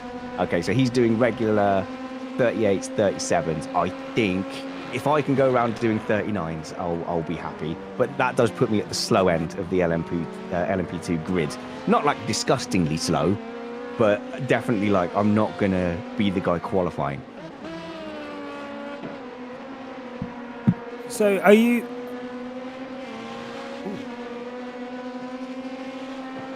So yeah, we're getting some commentary from Luke, who's been absolutely brilliant, and Nick, who's an American fellow, and they're going to be in here from 11 as well. So I won't leave you alone too long. But I do have to get some refreshments. You know, the hardest bit for me of the long stints is actually comfort breaks. So I think I could sit and I could do 5 stints, but I'm 42 years old now. I don't really want to go 2 hours without the opportunity for You sit there, and I went and I made sure I did a just in case one, and then halfway through the first stint I went, oh no, it's a wee. That is that must be excruciating. Well, it's a mental game, isn't it? You just have to say, well, stop being a big baby. You're not going to stop the car, pull over and go, I know we were hunting down QRT esports, but I had too much apple juice. And now I need to stop for 3 minutes. So yeah, that's the biggest challenge for me in the car, to be honest. If I can keep it on the track and not break our car anymore. Ooh. So Missed Apex Predators are in the pits, and they have towed. What happened? Another twist in the tail. It's Sam Swallow, who would have been coming to the end of a very long stint. And I'm looking back at the replay now, and I'm seeing if my sim will give me the information. And it is contact, or trying to avoid contact with a GT3 card. A replay is coming up now. And no. Sam Swallow, he comes up behind, and I think he's just come up behind a GT3 car at a surprising pace and not knowing where to go. There's not been a gap. He's hit the brakes. He's locked up, all sorts of lock up there, and then he's essentially gone off on his own in the end. But I think it is just the closing speed to that GT3 car has caught him out. And so that's how it's happened. He's lost the back end. He's snapped going back the other way. And then where's he ended up? He's a passenger at this point. His wheels are spinning. Does he lock all 4 brakes? I can't see at this point. But Brad Philpott now goes off in the in the M4M by JWR car, but that is horrible news for Missed Apex Predators, who I assume are going to be using their fast repair. So Carl Powers got into the car. They're going to wait for the tow. It's the right place to crash if you need a tow. And then I assume they're going to use their last fast repair and get going. And indeed, Carl Power does get going. So that means they must have used that fast repair. Wow, you really, man, considering I've been in here for around 2 hours now, I feel like I've seen so much go on and so many twists and turns. And yeah, given the fact that they've used their last one there, that means any further instances of like a crash or going off could really affect them. Of course, it would, I guess, if they have like a big shunt. So yeah, that's a really, they didn't need that at all, but at least they had that in hand. Yeah, and it hasn't cost them a huge amount of time. It is slower, obviously, to tow back than it is to drive back. But with the fast repair, it means they're in the same kind of ballpark as they were before. So it's definitely advantage Lion GP. And I would love to find out how many fast repairs Lion GP have used as well. So yeah, Missed Apex Predators now have the reality of racing on their shoulders. And if they have another crash, there is no more forgiveness. There is no more mulligan. They will have to pay the price. The price that M4M by JWR have been paying.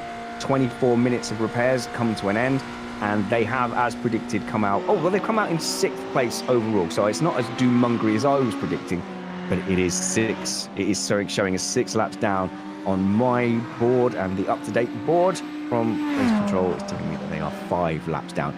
Effectively, you would think, out of the running, but Missed Apex Predators, they've done themselves no favours there. They've gone from the out-and-out favourites for this race to probably looking like the second favourites, depending what Lion GP have got in their locker room when it comes to fast repairs. I think I know a lot of the Missed Apex Predators. I don't know anything about the Lion GP drivers, but what we've seen of Mark Ponick is we've seen a very fast, consistent driver, not flawless. Definitely had some struggles going through traffic and a lot of bad luck there, but the pace is there. The raw pace is there. Yeah, I think that was one of the things that I really noticed, that, the pace was always there. There were the issues going through traffic, but it seemed to have kept, their nose clean and put in a really good stint.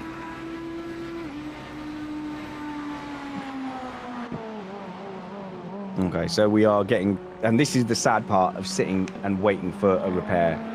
The sim doesn't always do a full repair. So after 24 minutes of repairs and sitting there waiting, they're 12 kilometers down on the main straight. So it's not even a full repair. It's going to be a long night for M4M. Oof, that is painful. That is painful. I don't envy them in the slightest. I guess driving in the night. What's the psychology of driving in the night? Then obviously you're tired. Obviously, you've got limited visibility compared to when it's a bright day. But I guess put us in the mind of a driver. What was that? Ooh, is that who are you watching? Yeah, no. So someone, I think the person that we're following is that just had. I think we're on board with Kyle. Kyle, okay, yeah, just had not a near miss, but they got very close to a back marker. And me in my infancy in this thing, when you sit at the front of a double-decker bus and you think, oh, they're going to crash, and it's like they're absolutely fine. Well, when I sit at the front of a double-decker bus, I move my arms as if I'm a giant jogging through the city. But you've already seen Sam Swallow in that exact same car have this exact same scenario where he wasn't able, or was able to only stay out of the back of a LMDh by throwing the car off track. And to be fair play to Sam, because it probably would have been safer to hit that GT3, and it probably would have done less damage, wouldn't have used the fast repair, but it would have sent the GT3 into the shadow realm. So good for him, and trying to save that and being a responsible person on track. Yeah, I mean, I would have probably just sent the car into the shadow realm, to be honest, and that's why I'm here and these guys are down there, to be honest. So you're talking about night driving? Yeah, night driving. What's the psychology? I mean, as a driver driving, you're tired. It's night time. How much is it a slog, or do you just get into a zone and go from I there? don't. Well, I'll let you know in a bit, to be honest. And feel free, if people, by the way, race control, Uncle Steve on the broadcast. If you want to drag me in while I'm racing at some point, that's completely fine. But yeah, the nighttime mode. Do I have a superpower? Do I have an advantage? I think this is the first time I've driven through the night in a 24-hour. I managed to avoid it last time. But the advantage I might have is I've done a lot of late night trucking, and I've done a lot of convoy driving in a previous life as well. So a lot of hours on the road in the dark, but a much slower speed. So maybe I can kind of get into that mindset and get into a rhythm. The visibility actually is okay, but that's when you've been lapping on your own. So I've done a lot of laps in the dark, lapping on your own, and you know where the corner is. Do I know exactly where the edge of the track is as I'm overtaking a GT3 car? That's going to be a much bigger test. So I'm going to take it conservatively, because I think at the moment, I think the guys are pretty proud of what we've done. And the guys are pretty proud of where we are and the attitude we've taken. So I just don't want to stick it in the wall and ruin it for everyone. Or maybe, I think I've got to remember, if I'm going to crash, do it in the Porsche curves like the big boys have done. And then we've still got 2 fast returns. Look, I've got the ultimate faith in you. I believe in you, Spanners. I'm sure you're going to do a great job. I'm going to go. As you've done in the commentary box. Yeah, Thanks, man. I'm going to leave you. You've only got 4 minutes before you get the dream team of Nick and Luke to relieve you. So thank you very much for coming in and doing some comms. Just keep calling out what you see. Just say what you see. Yeah, no, that's absolutely fine. I will do that. Thanks for shepherding me on my inaugural run on commentary. I really appreciate it. Latest dude, Missed Apex podcast, the only F1 podcast you need. The other side. Wow. There you go. Well, don't listen to Spanners. There are other podcasts out there, but I won't disrespect him on his own platform. That's absolutely fine. So we are here, 11 o'clock. We've got, I think, 13 hours or so left in this race. And at the moment, what we're looking at is Ben Cooper around 7/10 in front of Kieran Sharp. A battle that's shaping up nicely. There's been a lot of drama in my 2 hours. I came on, we've had crashes, we've had people having to take lengthy repairs. Unfortunately for Danny, dropping it in a slow corner. This battle that we've got here, heightening up that concertina effect, watching a car get closer in the corners and then unable to catch on the straights. It must be so frustrating, but we're looking at it now. Kieran Sharp and Ben Cooper have been going at it for a while now, and it's been some great entertainment. I can't even imagine trying to drive these cars for this long, at this accuracy and this speed. Honestly, it is crazy. Maybe as crazy as these guys leaving me on here just to be me and talking about these cars going around, but it's been an absolute pleasure, and I'm actually in awe of these guys right now, because it's the fact that I've only seen around 3 crashes. I thought I was going to see a lot more. To put it into context, I think I saw more in Monaco. So maybe these guys are better than F1 drivers. I didn't say it, but that's what my eyes are showing me. Who knows? As they pass the back markers here. And I think, Kieran's just been held up there by the back marker. That's going to allow Ben Cooper to go forward and build up that gap slightly. Give him some breathing space there. I hope you guys are enjoying this race here. I've thoroughly enjoyed this as my first experience. I can't wait to come back. I'm back in the morning, which will be interesting. So I'm going to pretty much go downstairs, make some food, go to bed, wake up, and then come back. And who knows where all of this is going to be shaken out by the time I get back. I'll probably end up dreaming about it. Where are all these cars going to be? I've got an idea where everyone is now, but it could be so different. Things have changed so much. M4EM had such a big lead. I thought that was done, and in the blink of an eye, it was taken away by an unfortunate error, which has really opened up this class though now. And that battle for the lead, you don't really know who's going to end up the winner within that. So honestly, this is very exciting for you guys. 13 hours of action to go. Who knows who's going to wind out on top?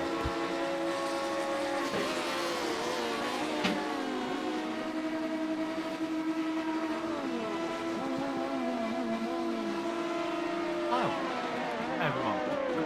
Back in. Hey, Luke. Hello. How are you? How's it going? You okay? I am very fine. I'm trying to just catch up on everything that has happened. I've noticed the order is very different at the front of the field to when it was when I left about 2 hours ago. And I never thought there was a chance the 58 car leading. Yes, it's partly due to strategy, but all of a sudden, they're with a fantastic shout. And you'd be a very brave person to predict who's going to win this race with 13 hours from now. You would be foolish, Luke, to try and predict a winner in this race. The way that it swung, the pendulum has swung in this race, just in the 2 hours you've been gone and I've been here. Yeah, I mean, you can see the standings on the screen at the moment. 11 hours gone, still another 13 to go. It is Long GP. They were in the lead, but because of the pit stops, they have dropped down into third place. So it is the 58 car leading at the moment. And Missed Apex Predators, having had that incident, quite a big shunt. Again, similar to what we saw earlier on for M4M, losing the back of the car through the Porsche curves, passing some traffic. They are now into second place. Lion GP in third place. The big news out, M4M down in sixth place. And it sounds like that car still has quite heavy damage. It would be an absolute miracle to see them manage to even compete with the rest of that class. 588 leading still. The LMP2 class for number 29 now into 8th place. And we've seen that fantastic battle still got in the background there between Ben Cooper and Kieran Sharp. 666 and the 21 car fighting for third and fourth in that class. They are fighting for the top 10 overall, and things still pretty close. British American Racing not too far off that one as well. In GT3s, however, it is pretty much as you were. Obsidian Edge Black leading in that one. A fantastic job by Lorenz earlier on, really extending that gap out over Paradox Sim Racing. Joseph Loeb's going to have it all to do on his stint in the number 90 for PSR. If he wants to do anything about them and get closer racing, still in that 11th place. 5 cars there in GT3, all within a few laps of each other. The BMW is dominating, the Ferraris a bit further back. And thankfully, I've still got old 41ers. Got to wonder how much longer it is going to be. How much longer are M4M going to carry on, especially if they have got a bit of a broken car, though it's sounding like somehow, despite being, 12 kilometres an hour down on the straight, I think it was. Brad Philpott still setting times within half a second of the fastest times at the moment in the Proto 1 class. He's an absolute machine. He is something else. He really is something else. Probably my entry into the whole sim racing world, and just to see him kind of do his work and to even just like you say, witness what he's doing now with the equipment that he's got with that car, with the heavy damage that they sustained and those repairs still not really fixing the car. Honestly, it's really is, like you say, it's for him to be putting in these lap times is nothing short of incredible. Yeah, you can just see the speed that he's doing at the moment, about 190 mile per hour. Obviously that hybrid energy not quite as effective at the top end of the straight, still coming on quite speedy. They'll have been wanting a bit more speed than this, obviously getting up towards speeds of up to over 200 miles per hour normally, about 325 kilometers per hour, then braking hard down towards third gear for the first of the chicanes. About 80 mile per hour there, a little bit of a squirrely run on the exit as the hybrid powertrain and that extra energy starts to kick in. Brad Philpott putting the hammer down once again. But yeah, the way things have gone at the moment, I mean, I'd say we know at least a few cars at least used up all their repairs. We know Missed Apex have, we know M4M definitely have. I wouldn't be surprised if at least one or two of the other LMP1, LMDh, Proto 1 cars have used up all of their fast repairs. So with 13 hours to go, chances are something is going to happen, I'd say, to someone else. Who's it going to be? We're not so sure. Maybe all of them are going to get involved in their own incidents. I mean, who knows? With the way tonight's gone so far, I'd say we're not going to end up with a Proto 2 car winning.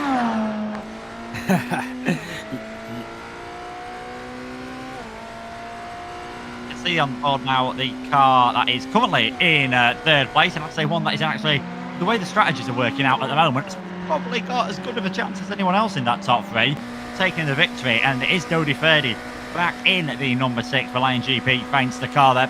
The other LMP1 car there, other Proto 1 car, still having a few issues further down the order with that damage. The GT cars really not in the action, but out of all the Proto 1s, if anyone is going to have any fast repairs, from what we've seen, I'd say it's going to be this one. These are the ones that seem to have had a little bit of a cleaner race. I'm sure they may have had the odd little contact that they decided to fast repair. We'll have to wait and see if that turns out to be the case later on. But yeah, Lion GP doing a pretty decent performance at the moment. And I'm sure as you found out tonight, yes, it is all about being consistent. I mean, they've had a couple of spins. They've not been perfect tonight, but they've not had any one big moment. It just seems to have been working out pretty well for them. At the moment, though, does look as though Mixed Apex Predators might just have a little bit more pace than them.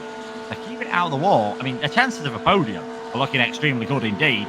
Chances of a win, we'll have to wait and see. Still, I mean, amazingly, this is, I think, with 24-hour races, we've still got more than half the race to go. There's still a lot of racing action, still a lot of laps to be turned, a lot of GT3 and Proto 2 cars to be lapped, and there's still a lot of mistakes probably to be made. Yeah, and I think this is what I was saying earlier. Like, yes, you have to be fast, but just keeping it out of the wall, it just seems so important. And if you can do that, stay out of trouble with the back markers, you really are giving yourself a great chance, as we're looking at now. So it is incredible. Luke, I think I'm going to have to go, and then I'll be back for my stint later. This has been lovely. No worries, Nyash. It's been very nice to have you, and enjoy the sleep, enjoy the nap, enjoy whatever snacks that you are going to have. And I believe you're back on, is it in about 9 hours time, I think? About 8 a.m. Yeah, around 9. Yeah, around 9 hours time I'll be back, and I'm super looking forward to it. I'm literally going to be like a kid at Christmas. I might even fold out my clothes on the edge of the bed in anticipation. So I look forward to coming back on in the morning. I mean, I'm going to be honest, there's no webcam on this stream. Yes, you can, if you don't fancy getting dressed in the morning when you're doing commentary, you can do it.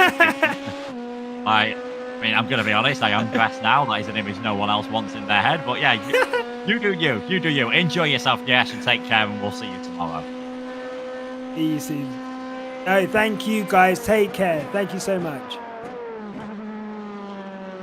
So you've got myself, I believe, for the next half an hour roughly before Nick will be joining us. We've heard Sam Swallow might be available to come along if he stops banging his head against the wall to the accident that he had in the Missed Apex Predators car. A crash which took them out of a position where they were all of a sudden looking like the team that had the slight advantage. But of course, with that fast repair that they had, not really in too bad of a position. So being able to do very well indeed. We are on board with a battle that seems to have man and man for the last half an hour or so, and that is 666 versus the 21 car fighting for that final podium position in the Proto 2 category. Just a bit of traffic ahead of them. I think that's the Westside Sim car just up ahead of them on the road, and we'll wait and see what Kieran Sharp can do on board with this car.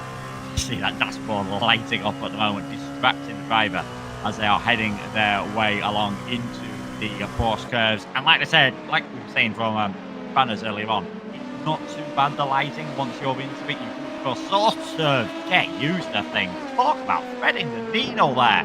That's the Ferrari Pastra Truffles racing car. Goodness me, Kieran Sharp not giving up on that one. He certainly wanted to get involved, and certainly did not want to be held up. And there is a gaggle of cars ahead of Ben Cooper at the moment, coming up to the 4 chicanes. This is the last thing that you want if you're Ben Cooper. This is exactly what you want if you're Kieran Sharp. This is a wonderful opportunity. Maybe get a little bit of a move. There's Proto 2, there's GT cars, there's all sorts going on here. There might even be a LMDh, BMW involved in all of that. All of a sudden, Ben Cooper's had to go very defensive here, and Kieran Sharp getting a little bit of a run down towards Dunlop chicane, but just finding himself stuck in all this traffic, and all of a sudden, Ben's managed to get through a bit of it. Kieran is still stuck on his rear wing. A bit deep actually there, right through Ben Cooper, through the first part of that chicane, and that might just give the opportunity. Kieran Sharp needs, can he go for it? Not on this, sorry, that was Ben actually trying to get past some lap traffic there. We just saw going a bit deep. So Kieran's dropped back a bit. Ben's still having that trouble working his way through the traffic, and this is just all playing into the hands of Kieran Sharp. And now that Ben's managed to do that, and have the advantage of some rear air, and Kieran should hopefully be able to do this on the straight. But it is a joint car. It is another LMP2 car, so it's going to have the same speed in a straight line. Blue flags, let's not forget, our advisory here. iRating, they don't have to be followed, as long as you don't weave too much. Follow. In the commentary box, we have got Sam Swallow, the driver who has been in the Miss Apex Predators car. He's definitely not in that car at the moment, and it is in the car that I believe has just taken the lead of the race. Sam, how are you doing? Have you finished beating yourself up after that accident earlier on? Yeah, I haven't raced since Daytona 24. Had a bit of a house incident. So the sim rig's been out of action. So this is the first race I've done. I've not done much practice this week because I've been on holiday. And I think I forgot how fatiguing it can be to triple stint. And I got up to that last lap. And I think I came up, was it a GT3 I came up behind? And I just misjudged the speed completely. And he was further to the left than I thought he would be. And I had nowhere to go. Rather than hit him, I thought it'd be safer just to take myself out. Yeah, it definitely did look as though you. I mean, I don't know if you guys have seen it. It looked a bit similar to the incident involving Brad in the M4EM car earlier, where just about got a bit caught out with the GT3 car maybe taking a line that wasn't expected. Very magnanimous of you to take yourself out in all of that. Obviously, imagine knowing that you had the fast repair in the background. How does your strategy change now? As a team, but 12 hours 50 minutes to go, still in a very good place. You have just taken the lead of this race, but no fast repairs, so is everyone just going to be perhaps a little bit more cautious around the lap traffic, particularly in this nighttime phase of the race? Yeah, without a doubt. I was going hell for leather out there because I was trying to stretch the gap. We've got some strategy stuff to try and work out, so everyone needs a bigger gap from each other, of course, but we need a bigger gap from people behind that we're trying to sort for fuel. So I stretched that out, and it's just gutting that I just threw it all away at the end. But I think when I jump back in the car, it'll be early hours in the next sort of. I think I'm back in the car at like 4 o'clock. So when I next get in the car, it'll just be with a bit of a steadier, more cautious mind.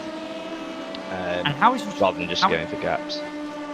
Yeah, certainly. How is your track feeling at this moment in time? Because obviously track temperatures dropped quite severely now that we're in the nighttime phase. Things are starting to get a little bit messier. Is it still feeling very, very grippy out there, or is it just getting to the stage? I mean, certainly offline it's getting very seen that, but is it getting to the stage where even on the racing line there's not that same grip that there was earlier on, perhaps? Yeah, I think when the track usage, this is a funny quirk of iRacing, I think when the track usage goes up, the grip actually drops, which is a bit strange.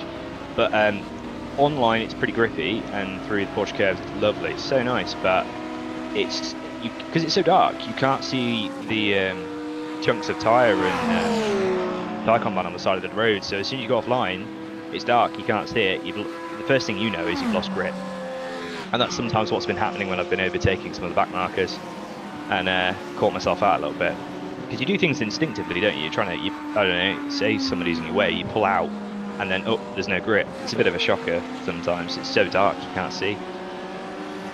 That's like own car at the moment. We are seeing your car on the screen at the moment. Kyle Power leading this race by about 12.5 seconds. It's been an eventful race. I mean, right at the start of the race, Alex had that spin, very lucky to avoid hitting the Porsche, then had the VR failure. You fought your way up through to first place despite having that incident earlier on.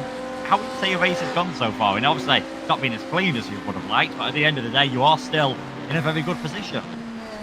It's gone exactly how every 24-hour race I've done before has gone. It just goes up and down and up and down. When we did Daytona 24, there's moments where you think, oh, we could win this, and then something will go wrong, and then you think, no, that's it. You go to bed, and then you wake up, and some absolute mission has put the car together again, and gone out and pulled us back up on top. And I kind of expect the same thing to happen again. We're back in first. We're really lucky to be where we are, considering what's happened. But I expect something else to happen. There's 12 hours to go. It feels like we're over halfway, but we're not. I expect more stuff to happen, and then we'll just see where we sit on the other side of the morning when the happy hour kicks on and we get some better light and grip. Yeah, definitely. I mean, I've got to say, I feel the same as you. There's been that much going on already. I'm kind of forgetting that we are still in the first half of this 24-hour race, and there's still so much more action to go. I'm just trying to see. I think we've got maybe about 6 o'clock in the morning when things start getting, well, when we get to sunrise, so obviously before that, things will start getting slightly lighter. So probably by the end of your next stint, starting to look very nice indeed. Who would you say are your main rivals, actually, at the moment? The Lion GP car probably been, just from our point of view, has looked like the one that's had the cleanest race at the moment. Maybe not had the pace as consistently as the others. So is it them you're the most worried about? Is it perhaps the 58 and 51 who've had their own incidents and also had the pace? Or do you still think there's a miracle that could happen and M4M could somehow pull off a brilliant performance?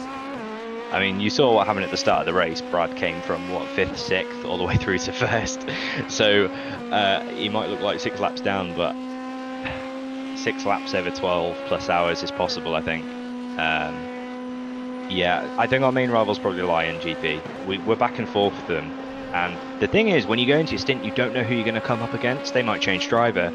So everything you've judged on them so far changes. And somebody that gets in the car will have different strengths. So the person I was up against on their team was really, really quick on the straight and was getting really, really good exits. And I was just a bit better in the corners, and then the rest of it was just traffic, I think. And then the person who Kyle's got, I guess it depends who you're against in terms of your strengths, and you just don't know what their order is. So yeah, I think they're our main rival at the moment. They look like they're running to plan. They've not had too many incidents.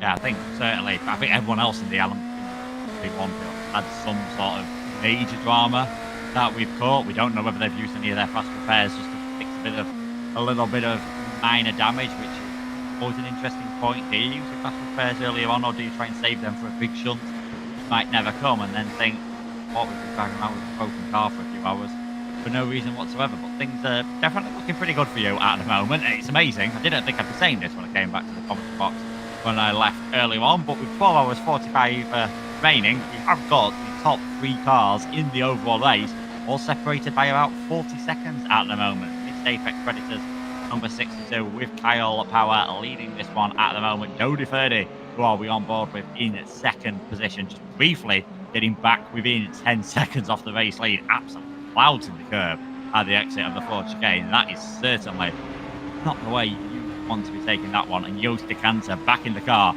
of the ST Racing Fox.com, the number 58 BMW, currently in that way order. There's been pretty difficult to try and keep an eye on everything, but that is what we've got to try and do here at the M4M 24 hours by the Mixed Racing Pod. Thank you so much to everyone that has joined us on. Big shout out as well as to Steve on the background on the broadcasting, alongside Graham and Rich as well, dealing with the race control. Although Rich has said things are getting pretty quiet for him, which I'm sure he'll be wanting. If I was on race control at 20 past 11, I'd be wanting things to get a bit lively, just to make sure I'm not at risk at falling asleep and missing any incidents later on. Going pretty fast, I'd say, for a lot of these cars. As you were saying, Sam, this is kind of just the way a 24-hour race goes, especially in sim racing. You sort of accept, yeah, we are going to have a few incidents. I'm guessing that's why you were pretty glad that there were 2 fast repairs, and it does give you that little bit of flexibility on the strategy when it comes to having these incidents. It's a lot more fortunate than the events I usually do. So I usually do like the special events only. I don't tend to do normal weekly races anymore. I just don't have the time. So doing something like this is a bit of a change. I don't think even in the majors, maybe we get 1 fast repair. In I can't remember. Last year I think we got 1.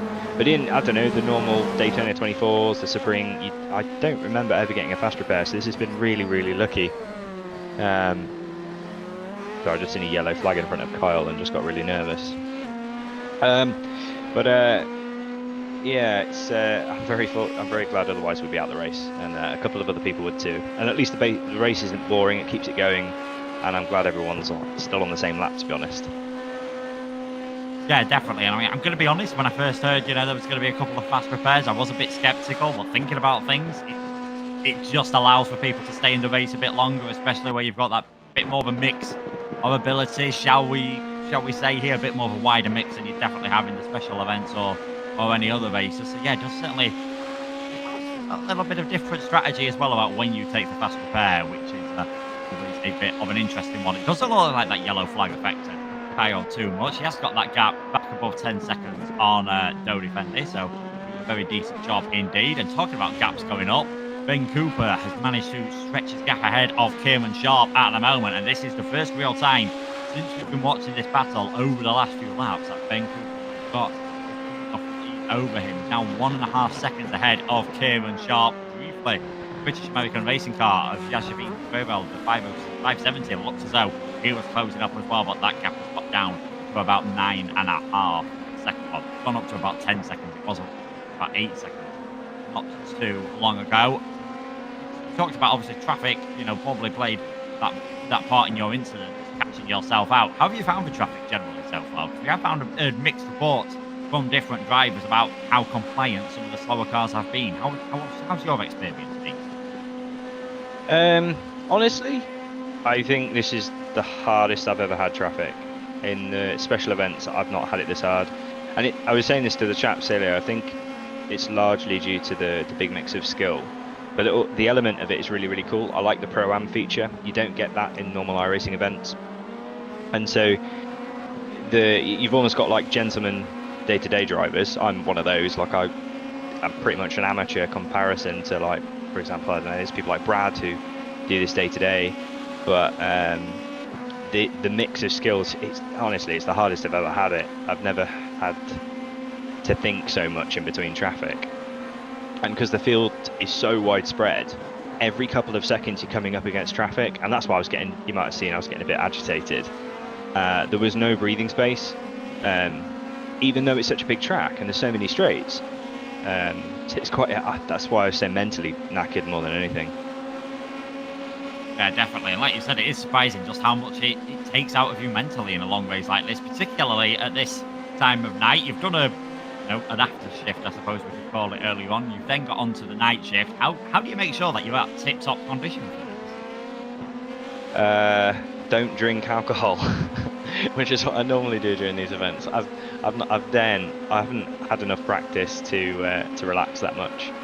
So really, like, what I'll go do after this is go get a drink, go have a shower, wake myself up, and then focus on some sort of strategy and see what's going on, and then I'll hopefully be in the car. But just get up and walk around. I think it's pretty easy to sit down for really long periods of time, and you end up getting a bit more tired than you think you do.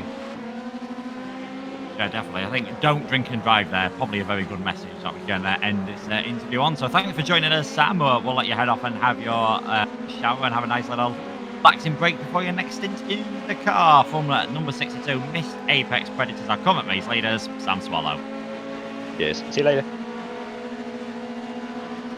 Thanks to Sam for that one. We see that gap that had grown all of a sudden between Ben Cooper and Kieran Sharp. Once again, trying to make their way through the traffic. All of a sudden it is shrank, and it's really finding this hard to get the move done. Coming through the Porsche curves at the moment, Kieran Sharp is going to have an opportunity here if he can just stay close enough. He's been forced offline going towards the end of the Porsche curves there, so that is going to be less than ideal for him. That is just the ebbing and flowing of any sort of race, but particularly one as tough and as long as this. You fought for a second there, that bed had escaped. Then we thought all of a sudden, hello, Kieran's got an opportunity.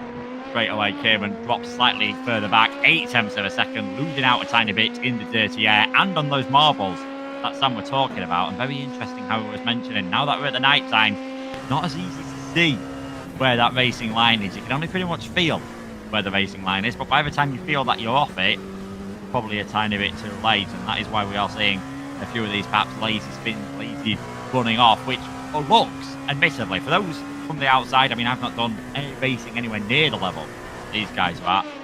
on the sim or anywhere in real life, it does look like a pretty lazy thing to do, just drifting off wide and then heading towards the grass. It is like ice on those marbles at times, particularly go on a worn set of tyres. Very easy to lose the temperature in those. You go onto the marbles, barely steer the car, and you're heading straight off towards the grass or the gravel. If you are lucky, as there's been another pit stop for the number 24 car, the M4EM by JWR, who are our leaders for such a long time. Let's not forget they are going to put Luca Harrison in the car. I think they're going to try having a little bit of a brush with the wall once again to see if they can fix that hidden damage that the game seems to be giving them at the moment. Unfortunately for them, still down on straight line speed. Despite Brad's best efforts, they know that in that position they're not going to have a chance. So maybe try to damage the car just to force the game, fix it a tiny bit, which I know sounds a bit strange, but you never know. These are the interesting track tactics that you've got to try in sim racing. 12 hours and 37 minutes to go. Still, we're not at the halfway point. We are approaching that rapidly. Myself and Nick will be joining us, I believe, very shortly to go back into the final half of this race. And Nick and myself will also be making other appearances as we head into the final few hours. It is going to be very interesting indeed. And you can just see there, Luca, he's got some pace in that car. They're still pulling away from the LMP2 leader of Lucas Festa, who we've not spoken about too much because he's been away on his own all of a sudden. Had that battle earlier on with the 666, who is still having the battle with Kieran Sharp. But Lucas Festa, at the moment, you can see there, 1 minute 22 in the lead of this race. Said it a few times. Amateur, I think, in name only, the SC Racing. I think they might, I'm not sure if that's actually one of the pro cars and they've used the wrong number by accident. But they're doing a very good job at the moment. Either way, 1 minute 22 ahead of the nearest car. That Francisco Angret Bed 9, our pole sitter in the Proto 2 class, still in with a very good shot of winning this race. I just need a bit of a slip up from Festo. We did have a penalty update for race control quite a bit ago, so this is going to be quite out of date now. Just to give you an idea of how some of the cars are doing in terms of the penalty situation. The number 58 car currently has 16 has had 16x incidents, so they're there or thereabouts for getting one penalty in this race. Whether they get two or not is going to depend. They get things worn out pretty on. You can see that 58 at the moment, now 25 seconds off the back of Dodi Ferdi. That gap has actually come down, I think, a bit the recent times, on a similar pace to what we're seeing Kyle Power do in the Missed Apex Predators car. So maybe all of a sudden Dodi is in a pretty good rhythm at the moment, still within about 15 seconds of the race lead, but maybe in the next couple of hours or so, the number 6 car, who we heard just there from Sam Swallow, we heard him say he still thinks that they are their biggest rivals for taking the victory in this race. He thinks Missed Apex Predators are going to have to watch out for Lion GP in this one. Maybe soon Lion GP won't be looking forward as much. Maybe they'll have to start looking in their mirrors. And I can tell you that Lion, the number 6 car, they've got 19 X on their penalties as well. So all these cars sort of in a sort of similar range for number 6 and the 58, just perhaps in that danger of picking one penalty towards the end of the race. M4EM, they were on 13, so definitely picking up from earlier on. Those incidents would not have helped.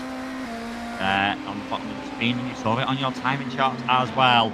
Due to the pit stop for Kyle Power, Dodi Ferdi in the number 6 car retakes the lead of the M4EM 24 hours, brought to you by the Mixed Apex podcast. Make sure to leave a subscribe if you haven't already, if you want to join in with this podcast.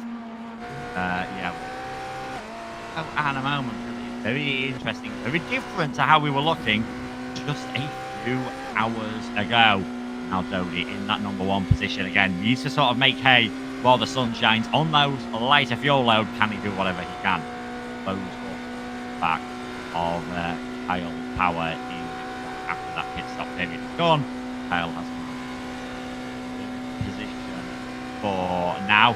I've still got a few of the other cars heading around towards the front as well in the Proto one. The 51 and the 46, not paid too much attention to them. They are a bit further back, but as we've seen, if they've got a fast repair, those around them don't. With how this race has gone, any slight incidents will now be extremely costly. What looked like a fairly low-speed shunt, efficiently, let's not forget, for M4EM. Quite a lot of damage to the front of the car. admittedly, I don't think they would have expected that to then lead to 25 minutes in the pit lane. That is why they are down in 6th place, and still with a car that is walking wounded.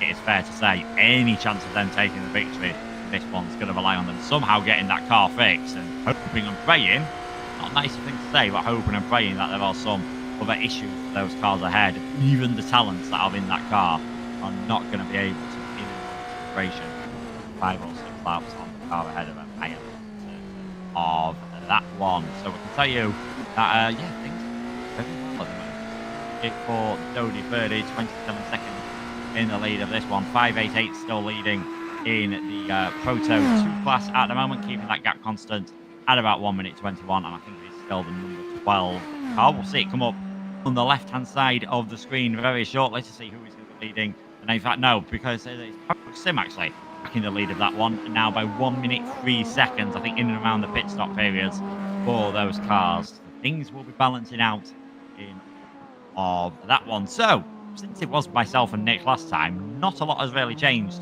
in terms of the leader in Proto 2. Not a lot has changed in the leader of GT3. And Nick, I'm not quite sure if you are ready and waiting in the background and can hear me loud and clear at the moment, but it certainly looks like at this moment in time we've had a lot of changes in the Proto 1 class, and it just shows how much endurance racing can bite. Well, I've been waiting here patiently for the introduction. You know me, keeping it professional here. That was the lead change with the M4 team being down in 6th position. That was the first thing I noticed. I popped open the stream and I looked, and I, looked to the top of the timing sheets and went from there. And when I didn't see the number 24, I was very confused, and I went into the our sort of private chat for the commentary team, and I did see the 11 minutes of damage added on, or given to the M4EM team. So I heard you talk about it a little bit as to what happened, but could you give me sort of a full rundown? So obviously they had their issues with but I can't remember there for the issue with Brad earlier on where he had to back there for that one.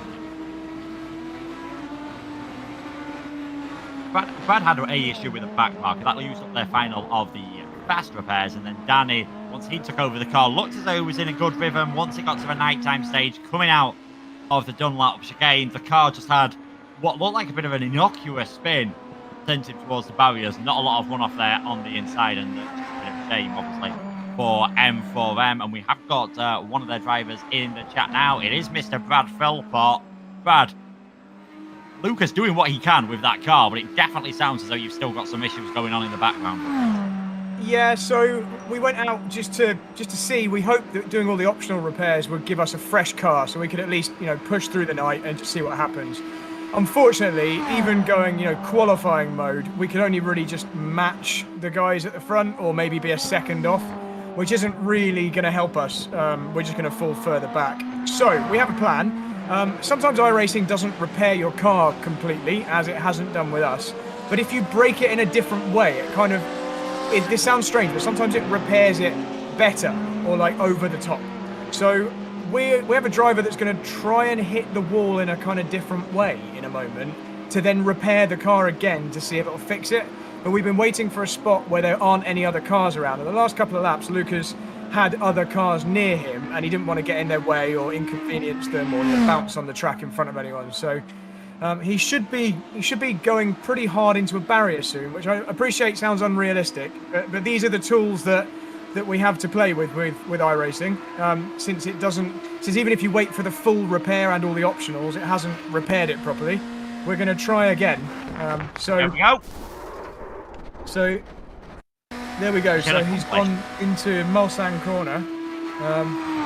Let's see whether it will fix it better this time.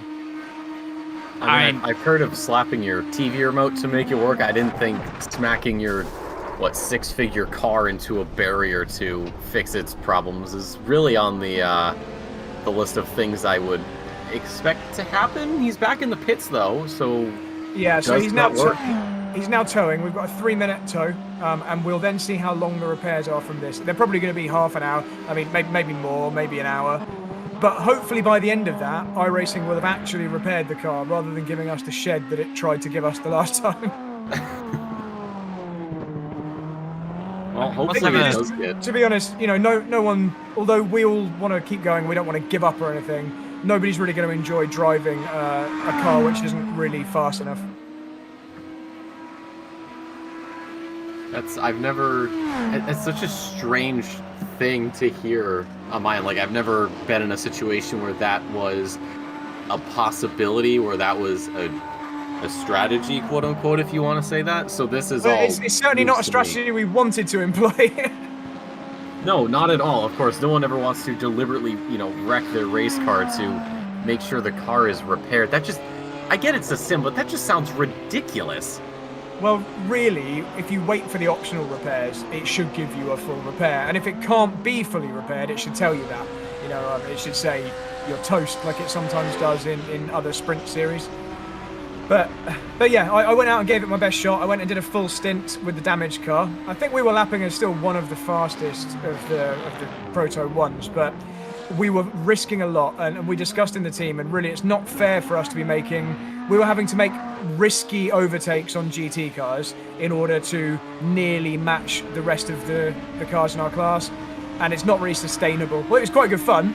It's not really sustainable for the rest of the race, and it's not fair. If we clip someone and end their race, we wouldn't want to do that. So this is a last-ditch effort to see if we can get back out there.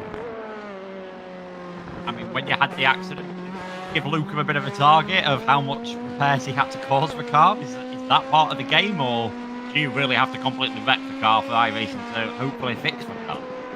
I mean, it's a bit hit and miss, but there's no science to it, really. I mean, the cars are deformable, they get damaged in different ways, and Danny went into the barrier relatively slowly, ripped off a front wheel and took a front piece of bodywork off. In real life, if they fix the suspension, do the laser alignment and put a new piece of bodywork on, it should theoretically give you the same top speed. If the car's fixed, it's fixed.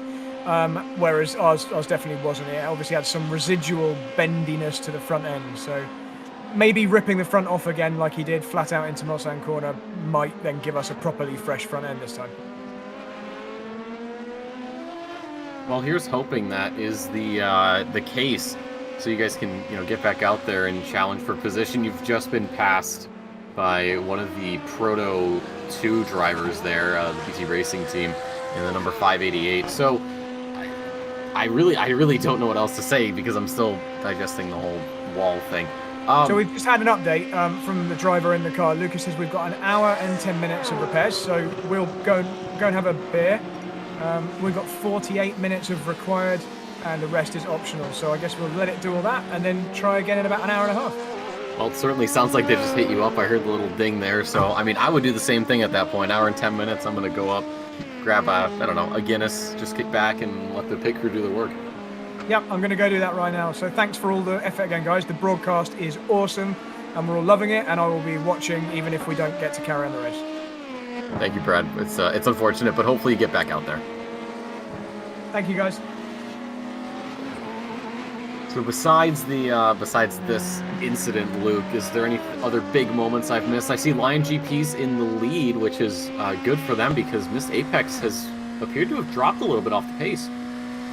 Yeah, we did have just before you joined, actually, not before before I joined. We did have the number 62 car, which was being driven by Sam Swallow, who did join us in the commentary box. He had his own accident, as well as our race leader Dodie Ferdy now comes into the pits, which won't promote the number 58 unless they have to come into the race lead. Sam Swallow did have an incident in the 62, getting caught out by a GT3 car through the Porsche curves, ended up hitting the wall quite severely, but thankfully for them, they had a fast repair, so that only cost them about a minute in general. So that is why they are, they're a bit further back than we would have expected them.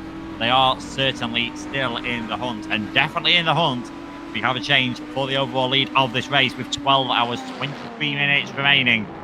Number 56 car, the ST Racing with Recrop.com, the LMDh BMW M Hybrid V8 goes to canter behind the wheel at the moment, and he now takes the lead of this race. I mean, they're the main sort of things that have happened from a Proto 1 point of view. There's been a few little spins. I think even the Lion GP car had its own little spin. As Sam was saying just before, offline at the moment, it is absolutely lethal and you will end up spinning the car around. So a lot of people driving on rails, which just makes the traffic management so much harder, as there comes Dodi 30 out of the pits, down in 3rd place now.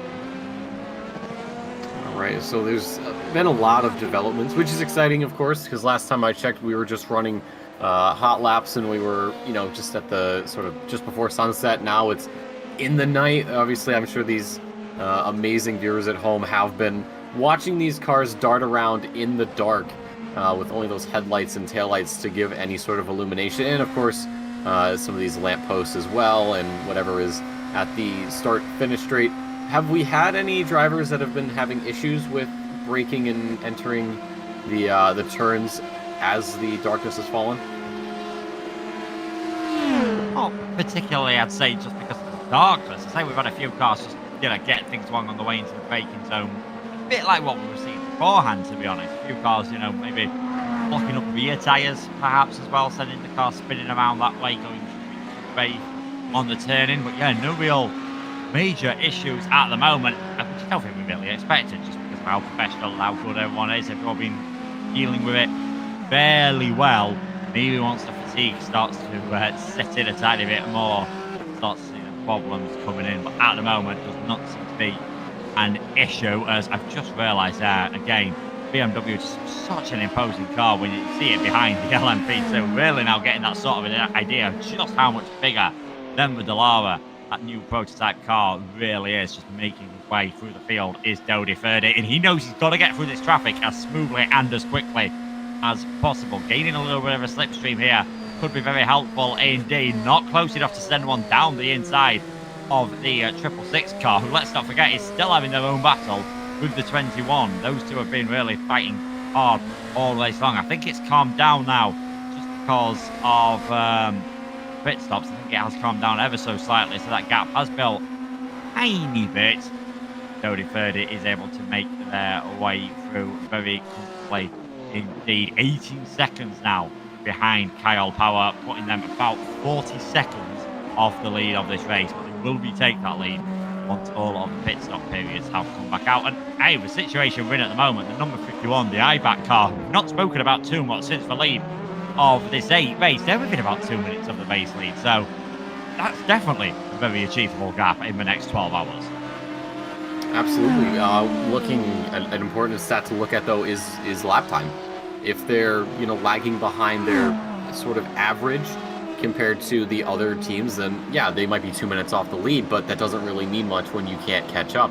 If they're just going around this track like it's no one's business and getting rather lucky with the sort of traffic placement, then that can play into their hand a lot better. So while yes, they are a couple of minutes off of the top slot, there's still plenty of things that we need to look after before we can sort of make a concrete call as to whether or not they are going to be challenging for the lead. I think, obviously racing, it's always in the realm of possibilities, but I want to look at it from more of I don't want to say a cynical point of view, but more of a just kind of making sure you have all your bases covered.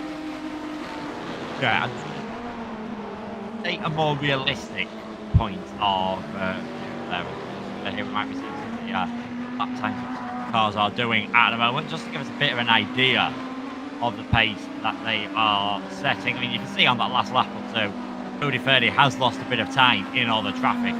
Of course, we'll have a much fuller tank of fuel than the others, but we'll have fresh rubber on that car. So previous lap 3:24 for Kyle Power. Actually, it was a bit faster for Dodi 30 and Manuel Hoyer. They're all there or thereabouts at the moment. And Manuel Hoyer did lose out a tiny bit in all of that. A couple of seconds here and there. So yeah, it's going to be quite tough, I think, if they keep it at that, it's going to be very tough for them to catch up. We know Manuel Hoyer's got a lot of pace because the man put it on pole position, but at the moment, Dodi 30 using those fresh tyres well. Of course, that first lap was out of the pits at 4 minutes 23, so what we'll be able to gain from that. We'll see a lot more on this time around, but it definitely did look as though, certainly on that last lap, he lost a couple of seconds to Kyle Power. We'll see whether he loses any this time around, and Manuel Hoyer there for 3:25. My eyesight clearly deceived me, 24 too. So they're all showing a pretty similar pace at the moment, and this is sort of the rhythm it fell into.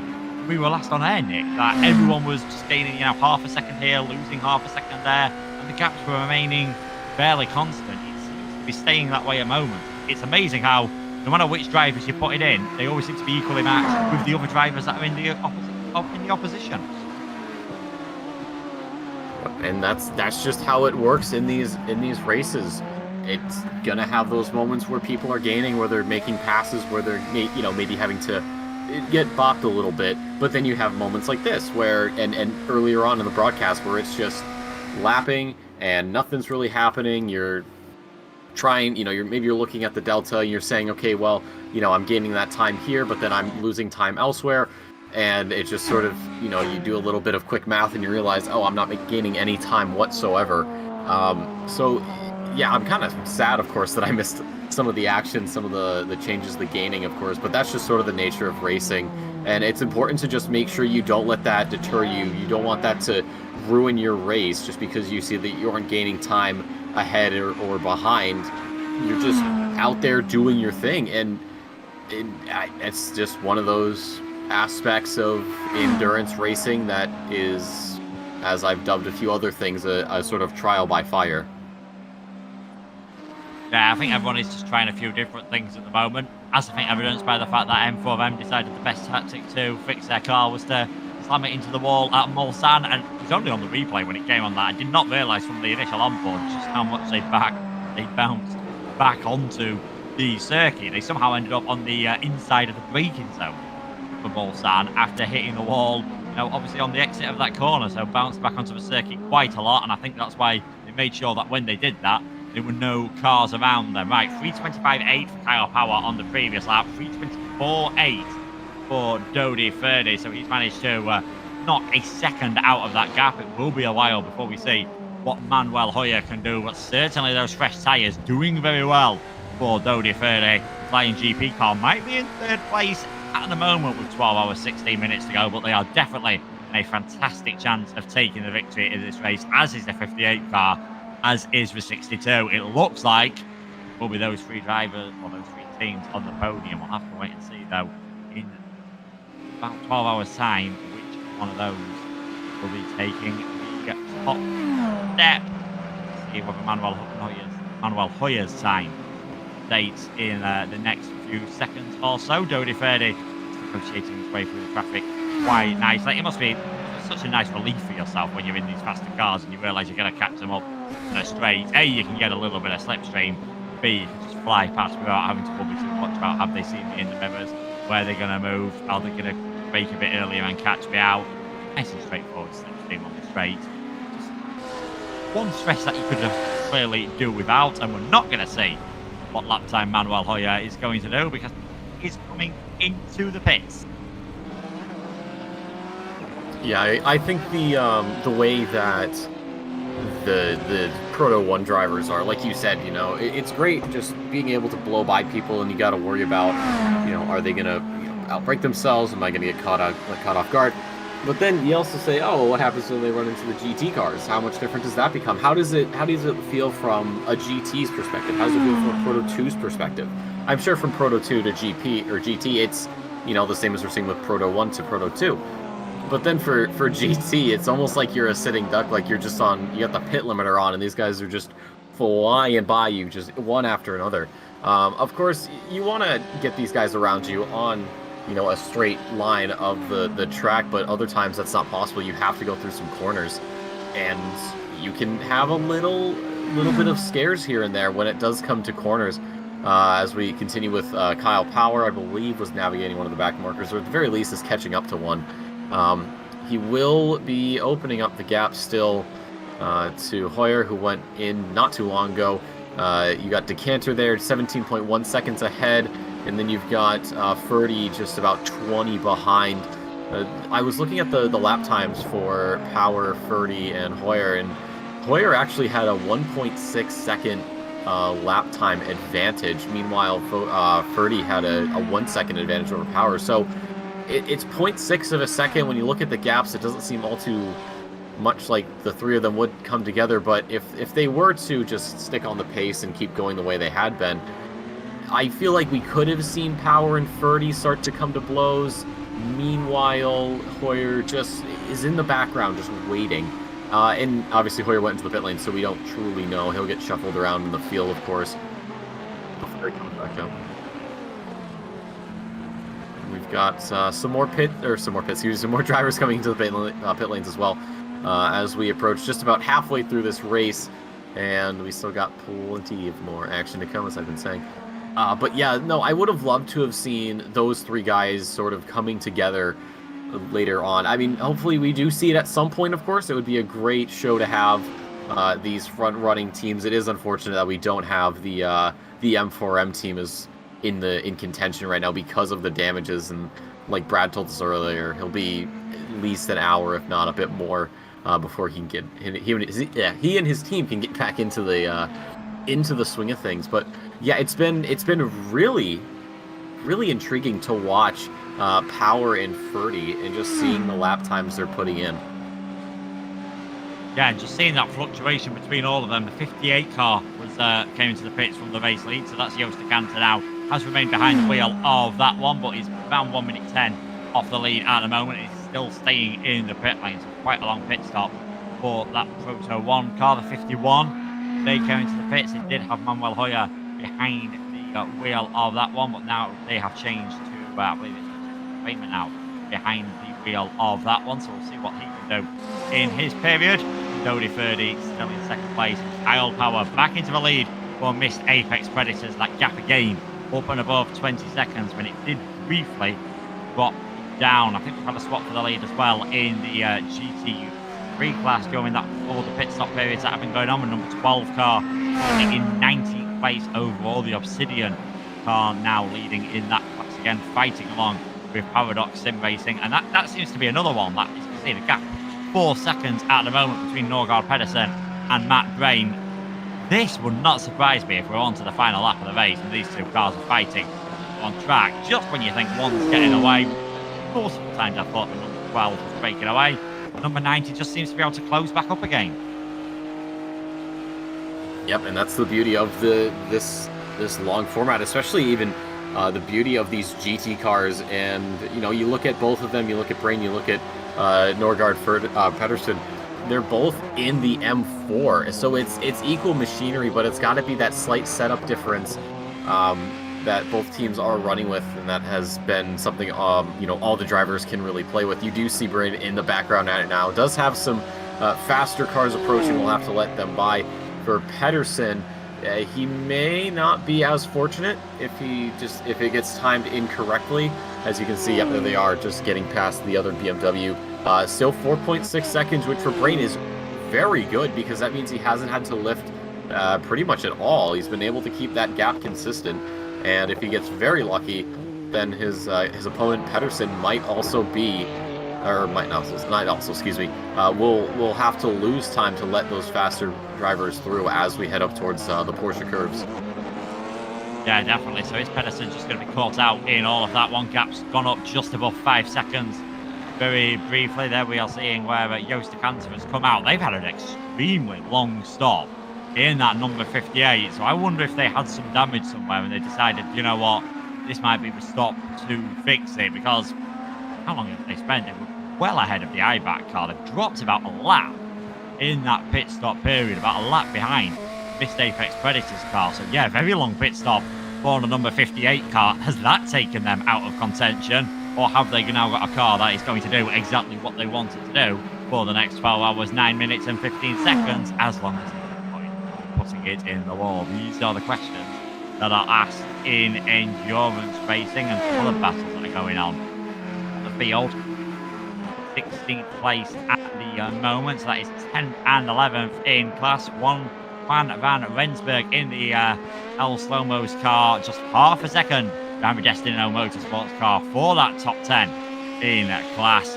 LMP2 just seems to be where the close battles are at the moment. 3rd and 4th still, Ben Cooper and Kieran Sharp fighting hard for that one. 8th and 9th overall, but we're going to stay on board with Van Rensburg and Richter. Just agonisingly close stage where you're going to get a little bit of an advantage.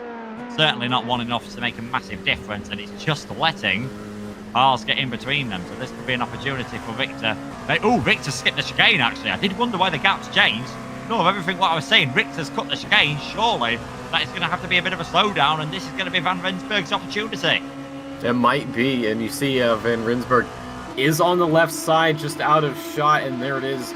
That's Richter getting relegated down to position number 11. You can see more traffic queuing up behind them. Yeah, I think that might have been a slowdown for the 242 there, and that's going to put a huge dent in their plans, because now, while they could have maybe gotten away from the 428 on pace, well, now the problem is, if the pace was there, if it was maybe a 10th or two, well, now you've got to do it again from 1.3 seconds back, and if your opponents are now running in clean air, and there's Proto 1 that has to navigate around, once that car is clear, you're pretty much set to open the taps and get away.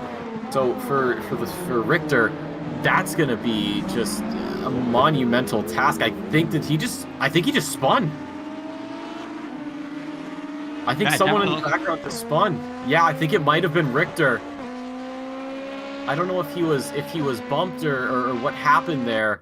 We've got some flashing lights. We'll get a replay of it. So this is the 242. This is Richter, takes the right-hander. I swear I saw he just goes. I don't know what happened there. I don't know if he got pushed or what happened, but that car just speared straight off to the left, front end and rear end damage. I wouldn't be surprised if they come into the pits off of this.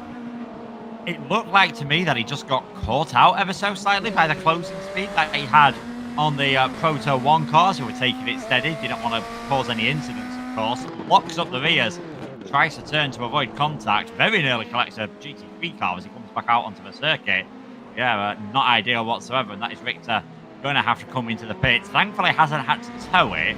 Thankfully, all the bodywork and the wheels look to be on that car, but yeah, that'll be quite a bit of damage, and what was looking like a good battle for 10th place, one little mistake earlier on in the lap ends that one, and a much bigger mistake later on means it'll be extremely costly indeed. So that is Richter into the pits, will be able to continue, not what they would have wanted whatsoever in all of this, and that is the car then currently in second place, Dodi Ferdi, about 20 seconds still for the lead of this race. So see the 19.9 seconds off the back of Kyle Power. That gap staying pretty constant, and what all of a sudden changed into a 2-car fight for the lead of this one. Yep, and if you were the car who was getting around, that's great news. You have nothing to worry about. But of course, for any team that's in the situation, getting that kind of damage, I'm not certain how much damage that is. I would expect at least a couple minutes to make sure that car is back up and running. I don't know if they've been using any quick repairs. If they have, that's, hopefully they've only used one. If they haven't, that's good news. They can, take advantage of that and, get back out there in the soonest amount of time possible. But that is just not what you're looking for as a team at this point in the race. I mean, there's still just about 12 hours to go, plenty of time to make up ground, but I mean, realistically, when you give a team an inch, they're going to take about 5 laps off of you, and that's what we just saw. Yeah, definitely, especially with how close the whole Proto 2 class seems to have been. They had a couple of gaps in the cars behind them, but that is after 12 hours of racing, and that gap is going to be very quickly shrunk down. One car who wishes he has a couple of minutes lap gap is going to be Ben Cooper. The 666 car seems to constantly stuck with the 21 following him, and Kieran Sharp must be thinking, you know what, I'm sick of staring at the diffuser and the rear wing of the 666. He gets close on so many occasions, seem at the last moment to be able to get close enough. The 570 of Liam Whittingham has dropped back a bit. I did wonder whether they had a little moment earlier on when not quite sure who I think Jazz driving that car earlier on, but the 570 still in the top 10 overall after misfortunes for some of the others, still in the top 5 in class, though we're hoping that they can at some point get involved in this battle for the podium places. Kieran Sharp on board with him now. He makes his way down this part of the Mulsanne straight. That's a slower GT car just up ahead. You'll see the closing speed, you'll see the slipstream GT car being very predictable, sticking towards the left hand side, allowing Kieran to pretty much take the optimal line in towards Mulsanne, and you just saw there the rear of the car going under braking just that tiny bit. Maybe having to go off line a tiny little bit dirty in the tyres, and when he hits the brakes, rear's not giving him the purchase, not giving him the grip that he needed. Close that gap down to 6/10 of a second at one bit, back up towards 8/10 all of a sudden. But it looks as though Sharp has got the edge on pace, and I do think in clear air he'll be able to go faster than Ben Cooper. It's just not forcing Cooper into any defensive moves at the moment. Yeah, but the thing is, he probably won't even force it. He might just drive normally and then just sit behind and then wait for the psychological attacks to really take hold, because if Ben Cooper is if Sharp is predicting maybe a bit weak-minded in this case, that might just force a mistake. He might miss a brake marker by maybe 50 meters, and that's going to throw him way off the track. But for Ben Cooper, you understand the opponent behind you is faster and is rapidly approaching. You can see how much speed Sharp actually has. As we get to some lap traffic, that's going to hold up Cooper, who may have to go around the outside. He can't really seem to find any bit of road that he can work with. This is going to possibly be 3 wide here as Ben Cooper slips down the inside of the Lamborghini. Sharp is to follow into the final chicane. Sharp just about half a second back right now, throwing it over the curbs as much as he dares not to incur the wrath of the in-game stewards. He's a little loose there out of the corner, has to correct the steering. In this battle really heating up, it's 3/10 as they head over the line. Both of these guys really want to make it onto the podium, but they know that there can only be one person in that 3rd spot, and they want it to be each one of them. They know if someone ahead goes out, well, that's good news for them. They'll both get moved up a position, but you can't bank on that, so you have to go for the move. Yeah, definitely, and I thought that was going to be an opportunity for Sharp, but in the end, Cooper was able to make his way through. But we've seen this a bit. Cooper looks a bit more hesitant with some of the traffic, and obviously, because Sharp's just able to follow through, he's not really losing too much time in all of this now. 3/4 of a second behind as they come onto the Mulsanne straight for the 196th time for these cars in this race. The leaders have done it over 200, as we are now very close to coming to the 12-hour point and the halfway point in this race. And Sharp and Cooper, there is not a lot to separate them, but where it matters, Cooper looks as though he's just able to stay far enough ahead, and Sharp having to drop behind. And like I said, we are near the 12-hour point of this race. I think we are very shortly going to get an update on all of the positions out the entire field. And it is the mixed Apex Predators for number 62. They've used their final fast repair. They are still leading this race, 20 seconds ahead of the number 6 Lion GP car at this moment in time. iRating, our pole sitters have got themselves up into 3rd place. As you can just see in the background, that has been a change of position there. So the number 21 car has just got that done on the 666 in the background.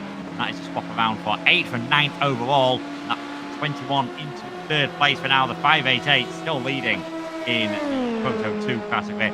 29 was our pole sitter in that category in 2nd place. And the big news from M4EM by JWR, they keep dropping down that order. It's going to be for 40 minutes or so before we see them in this race, if they decide to continue whatsoever with that damage. And still the swaps pretty much every time we check this on the hourly point. Last time it was Paradox Sim Racing 90 leading. This time it's Obsidian Edge Black leading that one. Get Closer Racing still in 3rd place with Erkan Erans now behind the wheel of that BMW, about a minute off in that. And Paradox Sim Racing car still trying to work their way up the order. 4X Racing, PPTX Racing, and Ring Fit Sim Racing. Those are the only 3 cars that are not running at the halfway point in the M4EM 24 hours, brought to you by Miss Apex podcast. And now we're going to see, now that Kieran Sharp's got some free air, is he able to pull away? Or is Ben Cooper just in the slipstream? Is he going to be able to have a move back at Sharp?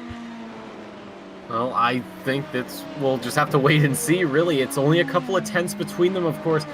Sharp and Cooper, that pass did happen in the meantime. But Cooper back with a vengeance. He's not going to let this position go that easily. He knows, yeah, that Sharp is pretty quick, but the problem is, just because you're around someone doesn't mean they're down and out. The GT traffic is being a hindrance. Almost 3 wide there as Cooper almost went onto the grass. That would have been a huge accident. Into the pits comes Sharp. Cooper stays out. If Cooper's going to make sure that his next pit stop goes his way, he has to push now. He has to get everything out of this Dallara, so that way when he comes back around, if he goes into the pits on the following lap, that he will be out ahead of Cooper by the time he comes back around. That was dangerously close from all three. Yeah, I'm not sure who that was scariest for. The 666 car, like you said, Cooper came very close. Kieran Sharp had to go on the anchors to avoid going into the back of the GT3 Ferrari. Not quite sure which one of those it was. If I can get the spotless guide up, it might have been the mid-pack Muppets racing the 314. Apologies if that was not the case. And obviously, that GT3 car nearly found himself getting involved with not one, but two of the Proto 2s. Like we said, it is fine margins. Sharp's got out of that car, so it's going to be Jack Southfield who started the race for them. He's going to be getting back into that 21 car, and that could be what costs them. Just that little bit of awkwardness could allow Ben Cooper back ahead, and all of a sudden, you're in the same situation. See how much time it cost them. They were about 28 seconds behind Peter Franciscus. Now that gap has gone up to 31.1 seconds, coming down once again to the number 29 car, who is himself 1.5 minutes off the lead in that category. ST Racing with Driven Escape, and with Louis Jordan Charles behind the wheel. Traffic giver from the traffic can take away. You saw how traffic helped from number 21 get onto the back of the 666. Right then, it nearly ended the 21's race. It could have nearly ended the 666's race as well. Yep, thankfully they didn't have that happen, of course. Checking in here, we've got Spanners right now in position 14. I guess you could say roughly about a lap and a third or so down to Gordon and ahead of Rensburg right now. So he is though catching up, albeit very slightly. It's still catching nonetheless. Could be seeing these guys come together later on in the broadcast, and maybe they don't. Maybe they make a pass in the pit, and then someone has an incredible push lap before coming into the pits, and that sort of secures the position. All three of these guys, of course, in the top 10 right now of the Proto 2 category. As Spanners is just navigating one of the Ferraris. I can't quite tell who that is off the top of my head. I lost my spotter's guide. It's on here somewhere. But yeah, I think that maybe the Toolbox team uses that camo to their advantage. I know we talked about it earlier. I don't know how well it works at night, especially when you got those big bright spotlights in front of you. But yeah, this will be another battle that we do keep a very close eye on.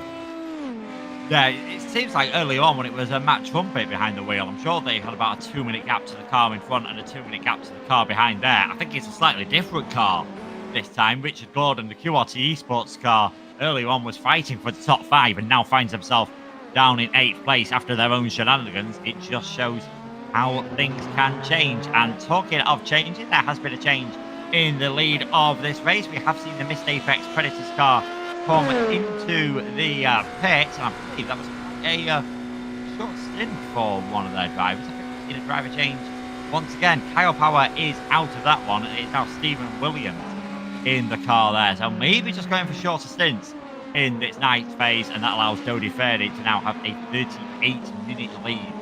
38-second lead, sorry. If you had a 38-minute lead, he'd be absolutely loving things at the moment. Dodi Ferdi, 38 seconds now in the lead of this race. Stephen Williams behind the wheel of the 62. See how long it takes him to get back up into speed in what is our battle for Proto 1 and overall victory. Second half of this race has just begun. 12 hours gone, 12 hours to go. 40 of 43 cars on this circuit. For Stephen Williams, looking at it, of course, you're about 38 or 37 seconds back over your closest competitor. You've got a pretty comfortable lead over Kramer there, who's almost 2 minutes back. I don't know. It's just when you look at it, when you look at the gap, it's come down a little bit for Dodi Ferdi. Do you start getting a little bit worried? Do you start saying, okay, they're gaining on us, it's very slow, should I start pushing more? Or should I just, keep it kind of parked up where it is and maybe hope he gets caught up in traffic or crashing or something? I mean, the game plan is going to change. It always changes. No plan ever survives first contact, and this race has shown exactly that. So, Lou, I propose the question to you. Doty Furry, what is the play right now? Do you push or do you just hold station? I mean, if I was him, I'd be pretty much tempted to leave him alone. Whatever he's doing now, just keep on doing. They're on slightly different strategies, so there's a few laps between them with the pit stops. It's too early on to really say how that's going to work out later on, whether you're going to do an extra pit stop or not. When he comes out of the pits, Doty Furdy, he'll be about 38 seconds behind the missed Apex Predators car, so they're right in the middle of that range. It's so hard to work out who's got the advantage, but Furdy seems to be in a bit of a rhythm at the moment. I'd be thinking, you know what, let him be, let him do his own job. We'll reassess the situation later on, maybe even once the sun starts coming up. That is normally in endurance racing when you start to get that little bit of a clearer picture. Who's going to take advantage, who's going to end up taking the victory, and when different things are going to happen. But now that Stephen Williams has got in the car, I believe the second time today we've seen him in that car, second time in his race, I should say. He's seen him go now midnight here in the UK, can't really say second time today anymore. Yeah, it might take a couple of laps to get to speed, but Furdy seems to be doing a good enough job at the moment. Don't really want to be asking him to do anything different. I'd say at night time, they're particularly just all thinking about getting through the traffic and just keeping it on the black stuff and making sure they don't head off towards the grass, particularly now that fast repairs are in very short supply for, I'd say, the majority of the field. Yep, good enough is probably all the teams can really ask for, not just your runners that we were talking about, but just every team across the board. Having laps that are just good enough to keep going is probably far more than they would ask. The gap has opened up, though. It's 39.4 seconds, so it looks like Doty is either pushing or Williams is falling off the pace. Christopher Kramer, 143. I think Christopher was a 145, so it looks like Williams is actually starting to lose some pace here. I don't know if the tires are starting to give. I don't know if it's physical or mental fatigue, but either way, it is the 62, the 62 BMW there in the Proto 1 category, having some issues maintaining pace ahead and behind. Yeah, it just seems to have that little moment where he did drop back. Not ideal whatsoever, and of course Kramer will be seeing that. They'll still be thinking, half of this race gone, we'd have taken third place given the all bits of chaos. I think there were 7th or 8th actually not too long ago in that category. Now they're in third place all of a sudden. Now they've got a very good chance of a podium. The ST Racing 58 car not too far behind though, about 40 odd seconds at this moment, so they're keeping an eye on that one. Yeah, Williams, for whatever reason, does not seem to have the pace of Furdy. Whether this is Doty Furdy just thinking, you know what, I'm feeling pretty good at the moment. Maybe he'll be coming into the pits soon and he's just burning, never mind burning the tyres and the fuel out, maybe he's burning himself out as well, knowing that he's not going to be sat in that car for a bit, just giving the next driver the best possible opportunity. We don't know. We've not really heard from any of the teams about what they are doing, only, of course, a bit from the number 62. About what their plan is, and they seem pretty happy with how things they were going. At the end of the day, as Sam Swallow said, this is endurance racing. Every 24-hour race I've gone the same way. You can plan as much as you want. You said it yourself, Nick. You're not going to survive first contact. A lot of these cars now on the 10th or 11th contact. It's certainly not going to survive that. That's why I just go with the wing it strategy. Like, your plan is just get to the finish line. You know, you have the start, you have the green flag, you have the checkered flag at the end, and then all that space in the middle, it's shrouded in fog, and there's a big question mark, and it's just one of those things you look at and you say, we'll deal with it when we get to it, we'll cross that bridge when we get to it, we'll burn that bridge when we get to it. So, yeah, strategies are changing, and one thing you mentioned about the stints, Stephen Williams maybe coming to the end of a stint. I don't know about you, but when I was doing my 9-hour race at Kyalami last year, I think it might have been the year before, I found myself towards the end of my scheduled stint before my co-driver took over and did some driving. I got a little bit sloppy with my lines and my brake points, and I was making some mistakes. I don't want to say that is what Williams is doing right now, but you certainly have to wonder if they're saying, all right, Steven, you know, you're going to come in the next 5 laps. We'll let you know when you're going to come in on that last lap. You almost wonder, even though he's hitting some pretty surgically, precise lines, are they, a bit too, I don't want to say amateurish, but just a bit too below the standard because he knows he's going to be getting out of the car soon?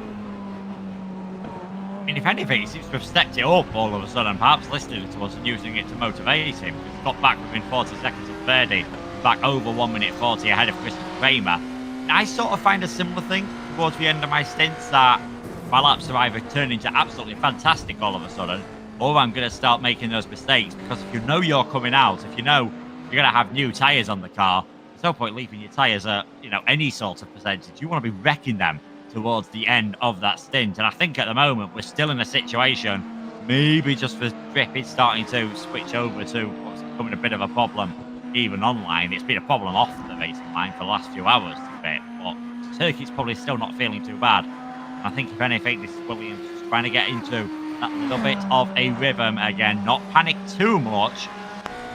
Would have been hoping to close the gap up to Ferdy. The 62 has generally shown a bit better pace than the number 6 throughout this entire race. It's just been involved in a few more incidents, and that is why they are in second place at the moment, and that is why the Lion GP Fenster.com car and number 6 with Dodi Ferdy currently behind the wheel, leading in this. But yeah, towards the end of the stint is that sort of mindset. You've got to stay 100% focused towards the end, but it's only natural, especially now, as you might be starting to think, all I've got to do is survive for a few more laps and then I can go have a nap. It's quite a strong feeling all of a sudden, trying to fight the biological urges of the body to get some eat, get some drink, and get some sleep. And as we heard from Spanners earlier on, sometimes you might want to pit in a lap early if nature calls. I have definitely dealt with that, but I'm like, you know what? I'll just wait. I can make it till the end of the stint, and then it's just one of those things where you're sitting there, and those seconds start feeling like minutes, and those minutes start feeling like hours. And once you finally, ensure that your next driver is in the car, I think we all kind of turn into Usain Bolt at that point. We leap out of the chair and we're in, we're in the office very quickly. But for Stephen Williams, like you said, got to keep it 100%. You got to keep going. You can't let off the throttle at any point. You have to make sure that you're maintaining the gap, and that's actually what he's doing right now. It was hovering around 40 seconds. It's now about in the 39.567s, it looks like.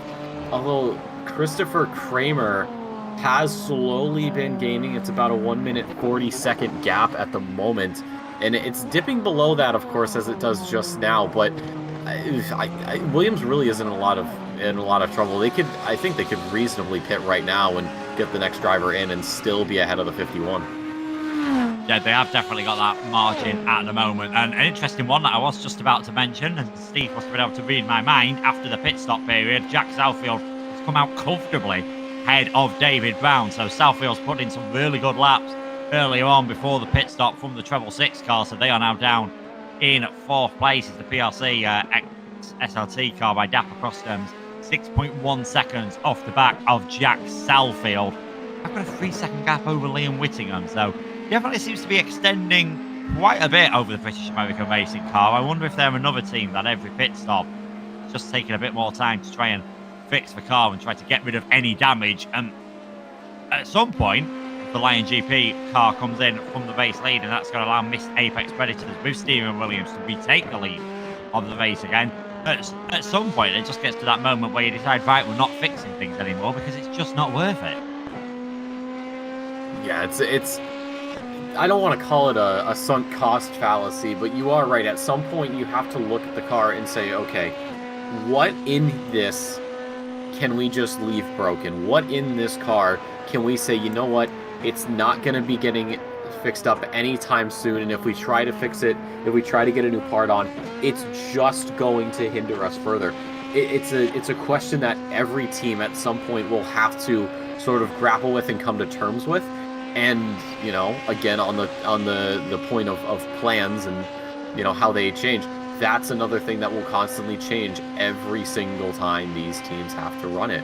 So yeah, for that team that is in the pit, just figure out what you can repair, what you can maybe just leave, and get back out there and hope that whatever you are leaving broken is not taking too much time off of your overall pace. Yeah, and say if you've got a fast repair, that's, maybe there comes to a pit stop where you go, a couple of hours to go, right, we're using the fast repair now, that is it, we're taking this car to the end unless we have a major accident and we have to tow it back to the pits, we are taking it to the end. in the condition that it is in. So I think that's something to maybe watch out for. Certainly not now, but as we get to, you know, in the final hour or two in this race, don't be surprised if you see a few cars looking like they're travelling slightly down the straight with bent steering. Try to just cope with whatever damage they have got. 19.448 seconds. That is the gap then now between our new race leader, Stephen Williams, and the missed Apex Predators, number 62, with a new car trying to, well, a new driver trying to chase him down. Dodi Ferry is out of that one, and it's Dennis Bayer now in that car. So someone nice and fresh, someone on those fresh tyres. This is going to be feeling pretty good. If he closes this gap down, who knows? We might even see towards, you know, maybe not this stint, but maybe towards the end of the next one, we might start to see an actual on-track battle for the lead of the race, which would be absolutely fascinating. Bayer just working away some of that traffic there. I think we've had a change for the lead as well in GT3. I think Paradox Sim Racing got back ahead of Obsidian in all of that one, but again, pit stops and those little caveats just to be made of that. So don't be surprised if Obsidian are back into the lead of that one later on. Williams, it's weird, he seems to have one lap where he's on it and flying, and all of a sudden one lap where he's not so much. You can see he's gained a lot of time on Dennis Bayer there on the way in towards Indianapolis and Arnage. Unsurprisingly, I think given that it's your first lap for a while, Bayer taking it a bit careful into these braking zones. Who could blame him?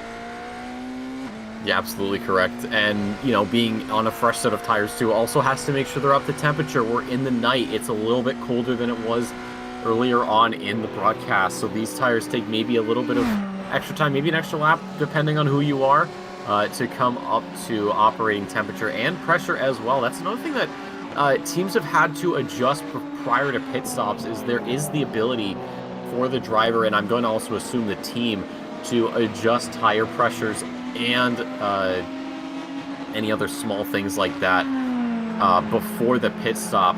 You know, finding what the best tire pressures are for your car is critical when making your setup, but also making sure that you know where the pressures need to be set at prior to the pit stop during the night is something even that takes even more time, because you can run at the same maybe pressure you have in the day, which is probably going to be a bit lower, or a bit higher rather, excuse me, but that will send it over that window and you're going to lose grip. So for Dennis Bayer, we got to just keep an eye and see what happens, see what the gap looks like. It's 23.8 at the moment. That can come down, depends on how Stephen Williams just handles the development that's being given to him.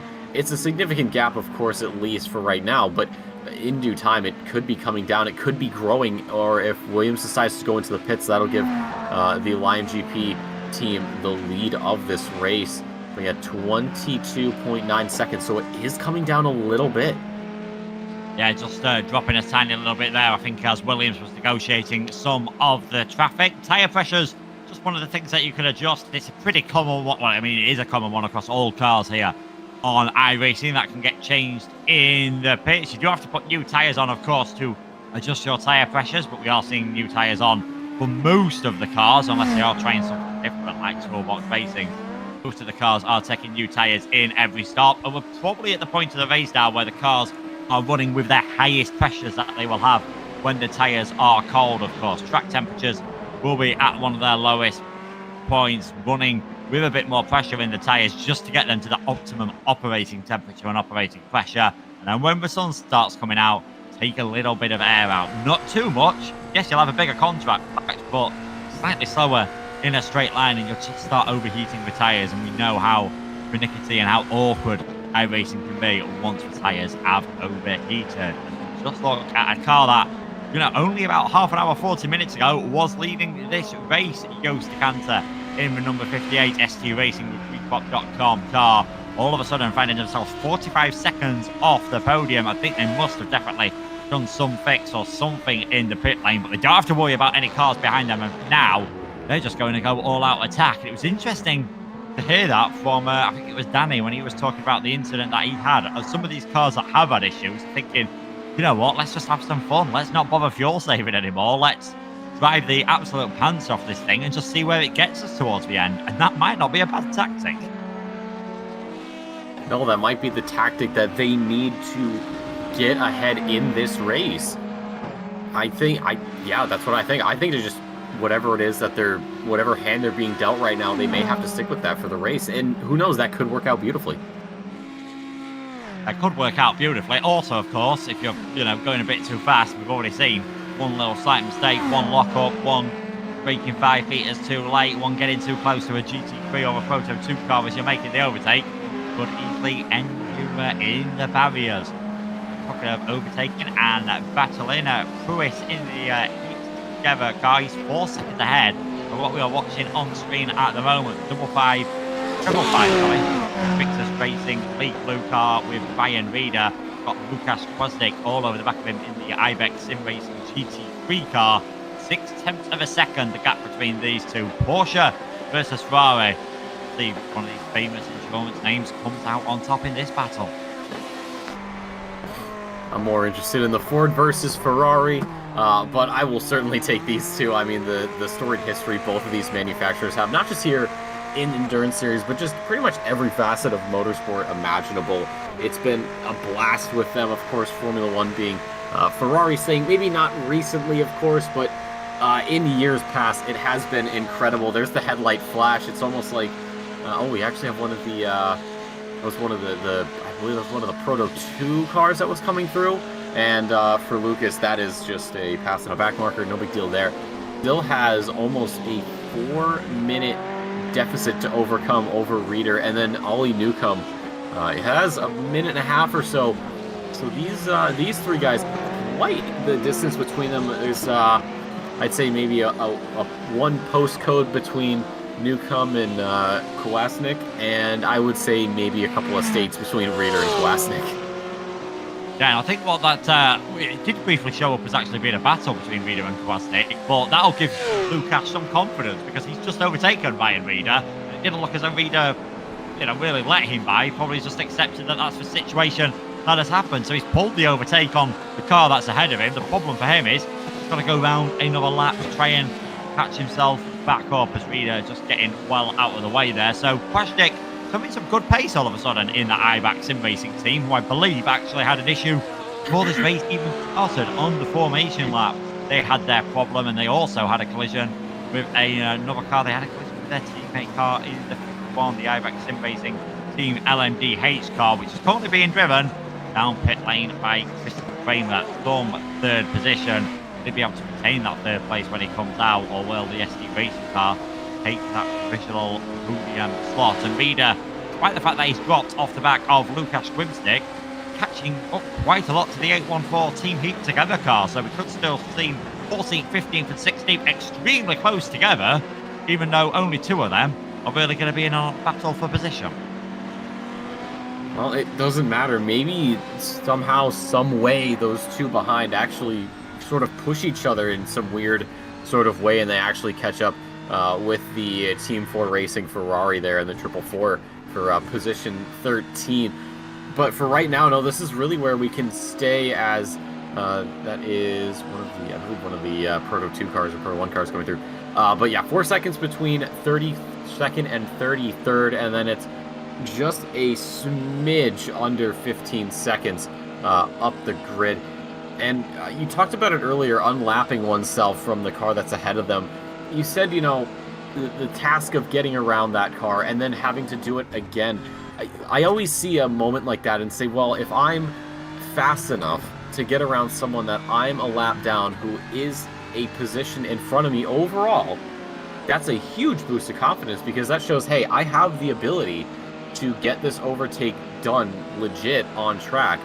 And, if I'm the car that would be getting passed, I would be thinking, okay, how long do I have before I really have to start worrying? How long until the inevitable? And that's a question that both of these teams are asking themselves. Yeah, it is a good feeling when if things haven't gone your way, you are able to unlap yourself, and you just see that relative delta, you see that red time next to the red name denotes they're a lap ahead of you. You just see that time getting bigger and bigger when you've got ahead of them, and you're thinking, I'm faster than these all of a sudden. If we get into a battle later on in this race, I've got the pace on you, I'll be feeling very good. I mean, the gap was about 3 minutes 5, 3 minutes 56 between Kwasnik and Ryan Reeder. It's come down now to minutes 51, and I think Squashdick soon might be able to do Reed a bit of a favour. All over the back of Cruis, who's in that 814 BMW M4 at the moment. So, who knows, maybe this is Squashdick putting in some really good performances at the moment. We said the number 51 Ibach had come into the pit, so they have now dropped back down in towards 4th place, promoting the number 8 car onto the podium. The 588, he had a pit stop not too long ago. Louis Jordan Charles now just 34.5 seconds ahead. The Angry Beaver Racing Red in that battle for 6th and 7th overall, 1st and 2nd. Proto 2 class, we're going to stay on board with Ryan Reeder, with this Porsche 911 VR car. And I know we've seen it on other sims. They've introduced some of the new GT3 cars. Really looking forward. I don't think it'll be quite as quick as we've seen on other ones. Really looking forward to it.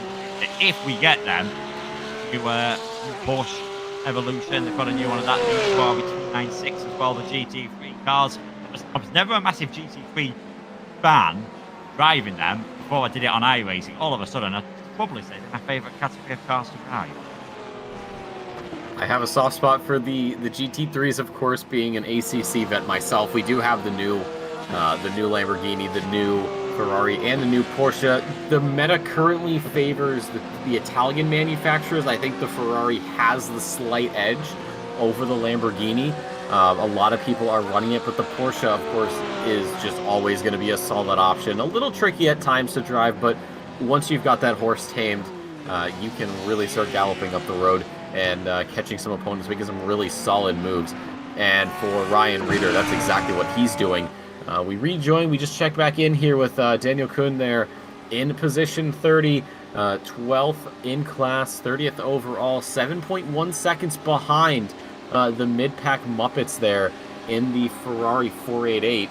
Another car again that we have seen the new GT3 Evos of for this year. For this Lion GP esports team, we've been talking about them on and off a little bit. They've been sort of slipping. I think they've been slipping a little inside and outside of the top 10. They're at the very least getting close, as we have seen here. Oh wait, no, I'm also thinking of the the Proto ones. I'm sorry. When you have the same team names, my brain gets mixed up. Either way, this Lion GP team for the GT3. I mean, they've been doing a phenomenal job there. One of the few Lamborghinis on the grid. I think we have it the most. I did a count earlier. I think there's maybe 2 of them, if memory serves. We have, let's see, I think it's really just one of them. I think it's just one Lamborghini. So, showing up and showing out for them, it's great stuff.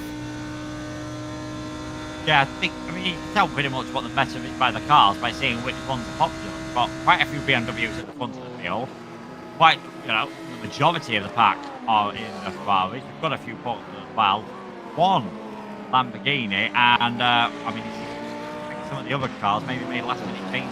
What 2 different cars going away from the Mercedes, which is another one. It doesn't matter where you do your sim racing, BMW, Ferrari, and Porsche. If you are in GT3, who seem to be the cars to beat and seem to be the very popular ones at the moment. Despite that, Daniel Kuhn's doing an excellent job in this 600-lane GP Esports GT3 car. Has got the gap down between himself and Byron Kutzer in the battle for 11th place to 6 seconds. So Ferrari and Lamborghini, 2 very historic names that we've only really seen racing against each other in GT3. Ferrari, of course, have now built their own hypercar. We'll see Lamborghini follow suit with that. It's probably a bit doubtful on Lamborghini's Formula 1 history. Only really limited to backmarker cars in the 90s, although they did get McLaren in the mid-90s as well, but in the end decided to back out of that one. Like we are going to see the 2 very famous Italian marks, or 2, though Daniel definitely with the pace advantage at the moment over Byron Kurtz. He's got that gap down 5.5 seconds. ST Racing, mentioned their 58 car had briefly got onto the podium. They are now back off the podium again because iRating Sim Racing have retaken that position in the pit stop period. He's on board with Kevin Rowland at the moment. He seemed to be the one earlier on that was really putting the pace forward and got that number 58 car into contention. 48 seconds off the back of Christopher Kramer. going to have it all to do once again, and those two are going to have a massive mountain to climb here. The 11 and a half minutes remaining if they want to challenge the car in second place. Lion GP car currently being driven by Dennis Bayer. 23 seconds up the road from him is our leader, Stephen Williams, who seems to have got himself into a very nice rhythm all of a sudden, keeping that gap very constant, about 22, 23 seconds. So Williams, now that he's got into a rhythm, starting to pull away in that number 62. Yep, march to the beat of your own drum, and if you get lucky, that beat is going to frustrate your opponents. Dennis Bayer might not be as frustrated as some because he's been able to just say, yep, the gap is where it is, that's fine, that's whatever, I'll live with it. Maybe I eke out a couple of thousands per lap, maybe it's a couple of hundreds. At that point, you kind of take what you can get. If it scraps, it scraps, and if it's nothing, well, just take another lap, and hopefully there'll be something there for you when you get back around. And then there's Christopher Kramer as well in the top 3 at the moment, 2 minutes and 15 seconds back, so not in contention per se. Obviously on track for a podium both overall and in class. But for Dennis Bayer, I mean, that's going to be just great to see that gap maintaining at 2:15, and if the gap ahead is within the 23s, of course, he'd like it to go down a bit further, but if it at least stays in the 23s and kind of pendulums back and forth, I think he'd be okay with that. Yeah, we mentioned earlier on, of course, if you're in that situation where you're pulling away from one car or closing in on another car, you're not too bothered if you're losing time to put one, because it gives you that little confidence that, hey, we are doing a pretty good job at the moment. Someone who is doing a good job, certainly doing a slightly better job in this stint than he was doing earlier on, Matt Brain now, the number 90 car, second in class in GT3 and up into the top 20 overall with all the issues we've had for some of the Proto cars. Got the gap down to within 3.5 seconds of Finn Norgard Pedersen. It certainly looks like, no disrespect to Finn, some of the others that have driven for Obsidian Edge Black, it certainly looks like Lovens is the quickest of those, unsurprising given the fact that in that number 12, Lovens Crossbinder has won 4 Daytona 24 hours. It's unsurprising to see very strong endurance racing driver at the moment. Norgard Pedersen, certainly no slouch, but at this rate though, it might be traffic management, there's always that little caveat. At this rate, Matt Brain is doing a very good job indeed, and we could soon see again number 12 and number 90 each other out on the circuit for the victory in this GT3 category.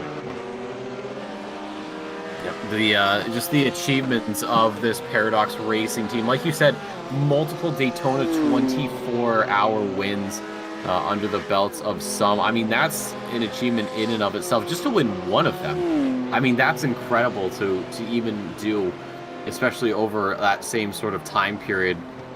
You could also look at the Nürburgring 24, obviously Le Mans 24, Spa 24, any other track that happens to do a 24 that I'm not aware of. But when you have that caliber of driver on your team, you almost expect them to already be ahead of those in front. In this case, it's Obsidian Edge Black there in the number 12 BMW, but they just haven't been able to close up. It's within 5 seconds, albeit just barely within 5 seconds, but 5 seconds is 5 seconds. If that's the gap you're going to hold for a while, that's the gap.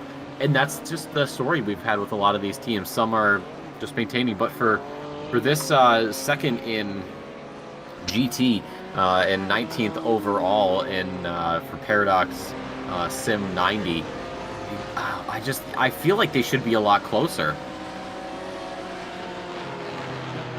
It feels like they should be. Every time I've seen them, they've been looking very good indeed. But Obsidian Edge Black are just doing a very consistent job. Obviously, had that incident earlier on with the number 11 car, who's currently running 3rd in class now with Ersan Ersos driving in that one, 50 seconds off the bat of Matt Brain.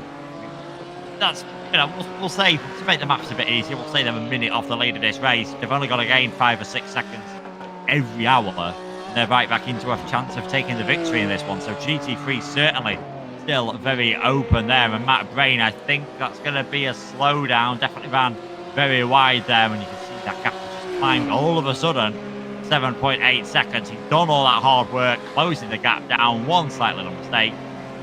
Opens up once more. And Matt Brain has to head down in that BMW. Trying not to let little mistakes affect you. But we've seen already Le Mans bites, and that time it was biting not in a major way, just a tiny little moment. And the 8th car back into the pit lane. That's not too long after they pitted last. So Kevin Rowland bringing it back into the pit lane. Wonder if they've had a little bit of a moment somewhere, because that's certainly not part of their run. No, not at all. So we'll just keep an eye on that. We'll see if there's any sort of major developments. But with Matt Brain, I think that's you and I. We've talked about it earlier, and I'm sure the other broadcasters have as well.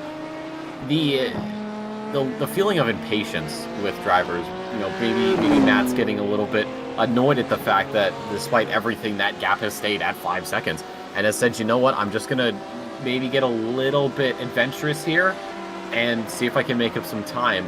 And it clearly hasn't worked, but he's gonna learn that and say, okay, well, maybe I can just bring the car in a little bit more here, and then I can go back out, try it again. So, I mean, for Norgard Pedersen, that's great news for him, of course. It opens up the gap, gives him a bit more breathing room. That gap is, I think, still climbing just a little bit each time. It's now 8.7 seconds. And I believe also is the time to Erso's in the back there in the number 11 BMW third in the GT class. For him, that'll give him just a little bit more ground to work with. Could be going for a move. We were looking at, who was it, the 58 you said went into the pit lane. They're still in 4th position, so I'm not certain what's happened, but at the very least, they haven't dropped the position. No, they haven't dropped the position. They only have 2 minutes behind Christopher Kramer, so no longer on the same lap as the lead of this race, and Philip Hover within 40 seconds. Effectively, the last of our Proto 1 category. We have still got M4EM technically in this race, but we'll have to wait and see what happens with their repairs later on. We've got the other Lion car as well still in this race for number 7. In fact, number 7 was still in this race, but I'm wondering if they've retired, because they have now dropped a long way down the order, down towards 40th place. So perhaps we've lost another one of the prototype cars. They do not seem to be having much luck in this race through the Proto 1 category. The majority of our retirements coming what was a very small field, unsurprisingly. The bigger the car, the faster the car, the harder the accident, and the harder it is to recover from any of these bad situations. We saw earlier on 25 minutes of repairs for the M4EM car, and for whatever reason whatsoever, it still wasn't anywhere near fixed. No, it wasn't. They had to resort to some, we'll say, less than ideal tactics to try to get that done.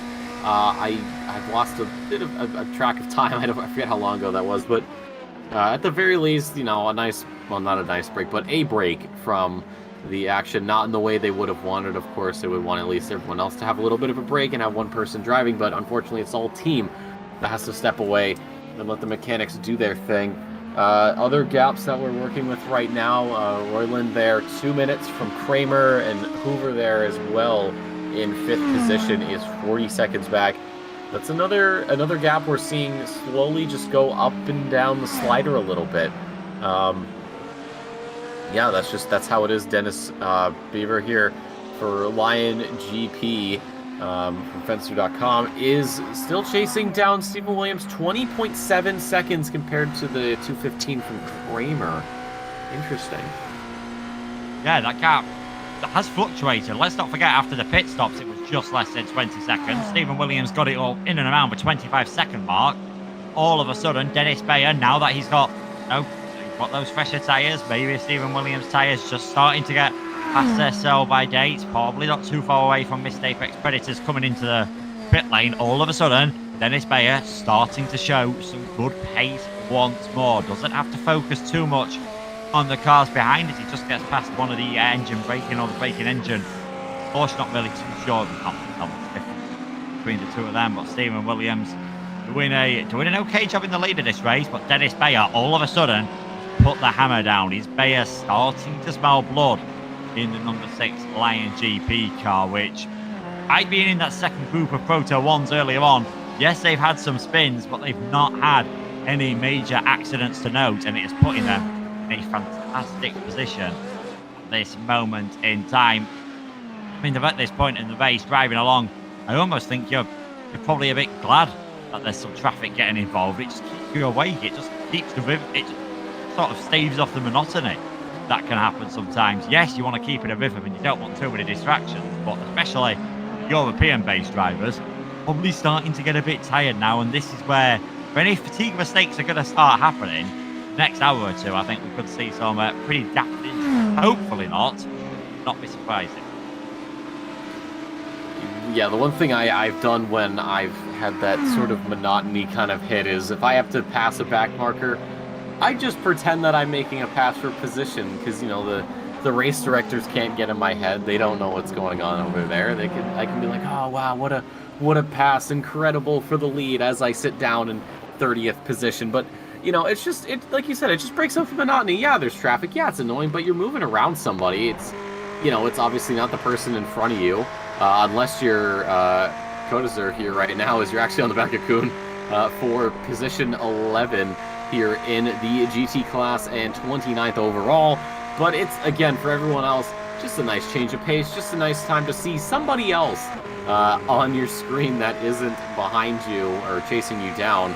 Of course, you'd always like it to be that guy you're trying to catch up to, but, you know, hand gets dealt, gotta play it the way you can. But for these two, this is not going to be just any sort of back marker pass. This is a potential pass for position here on track as these two guys push on through out of that chicane, crossing over the timing line, starting another lap here.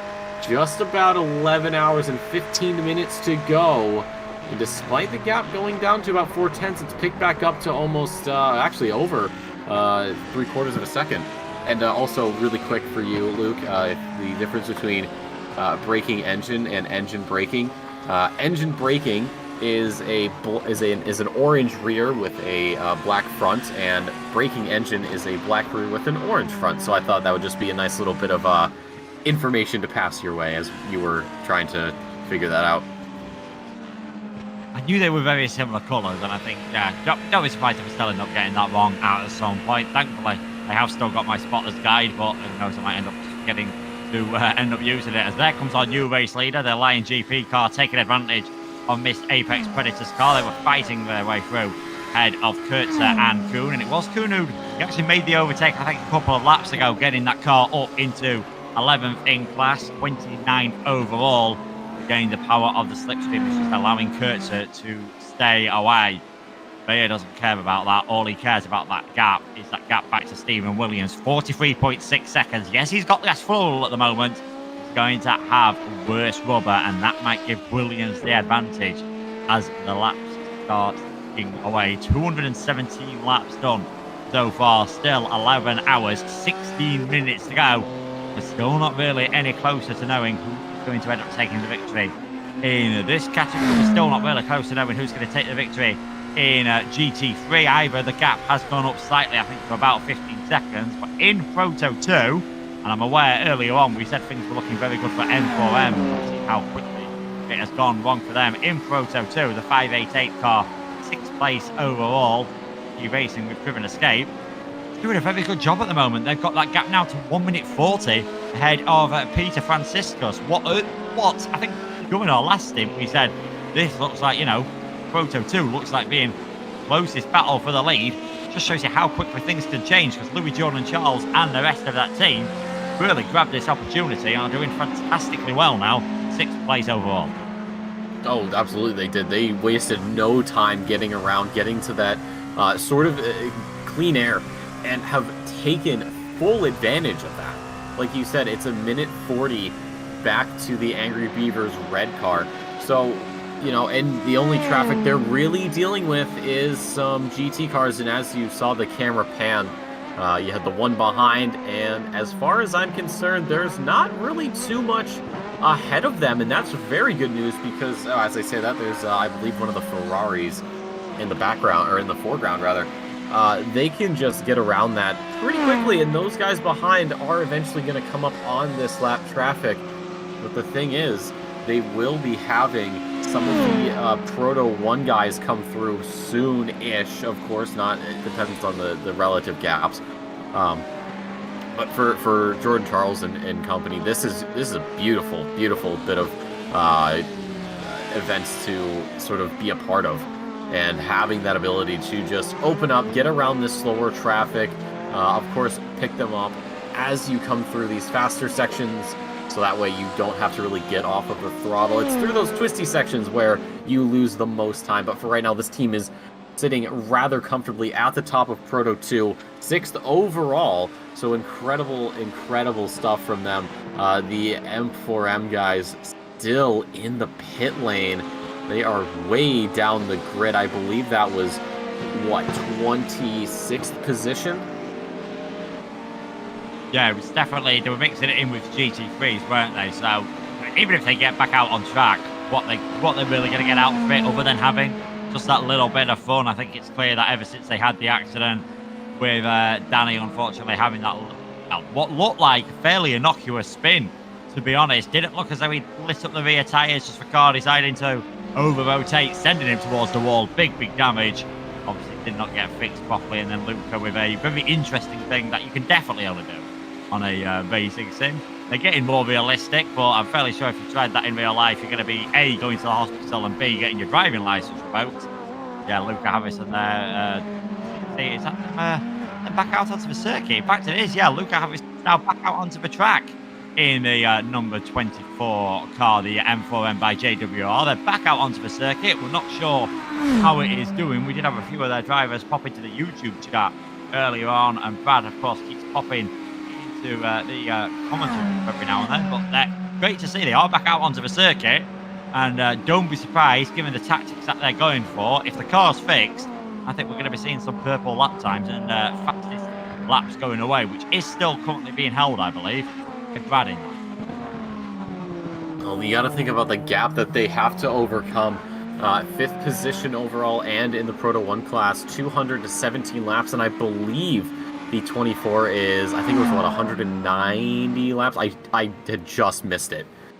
So they have a 20-plus lap deficit to overcome, but if they are setting these incredibly fast laps compared to what the number 46 is doing, yeah, we could be seeing a change in position, but the problem is it's 11 hours, and that's in the grand scheme of things, 20 laps in 11 hours when you're running maybe a little bit faster. I don't think that's going to be enough to overdo it, but rather overtake and gain the position back, because you'll have to somehow, some way, unlap yourself 20 plus times, and Harrison's into the pit lane. I get a feeling they're still having some issues.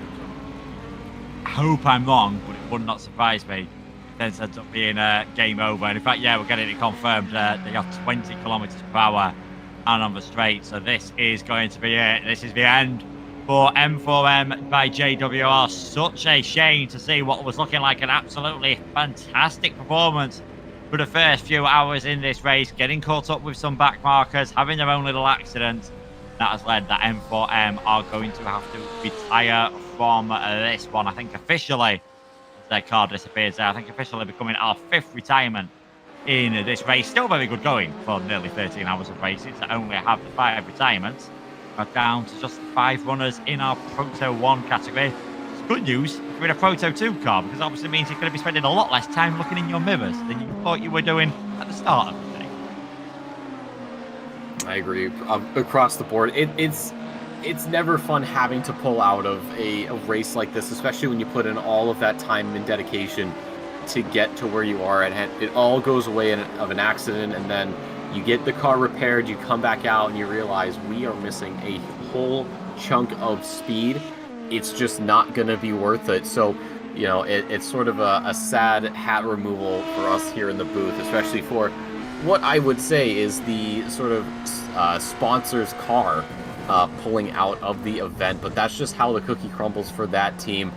Did what they could with the sort of Joker card that got tossed into the deck that they unfortunately drew.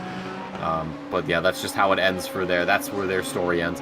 But for the top 5, they can keep going. And another good thing about the top 5 is that realistically, for right now, they probably won't be changing position all too much, which is nice, because that means the top 5 will pretty much be what it is now. And if we just look at it once. Would probably be good to not look at it again for a while unless pit stops come through. Yeah, that does.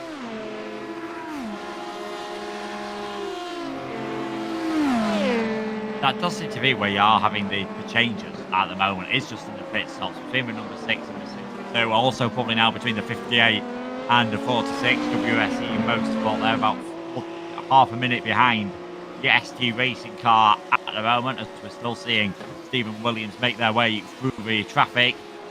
It changes pretty much every single lap. All of a sudden you think the 62's got the pace, and then Dennis Bayer just chucks in some hot laps all of a sudden, gets that gap back up above 45 seconds.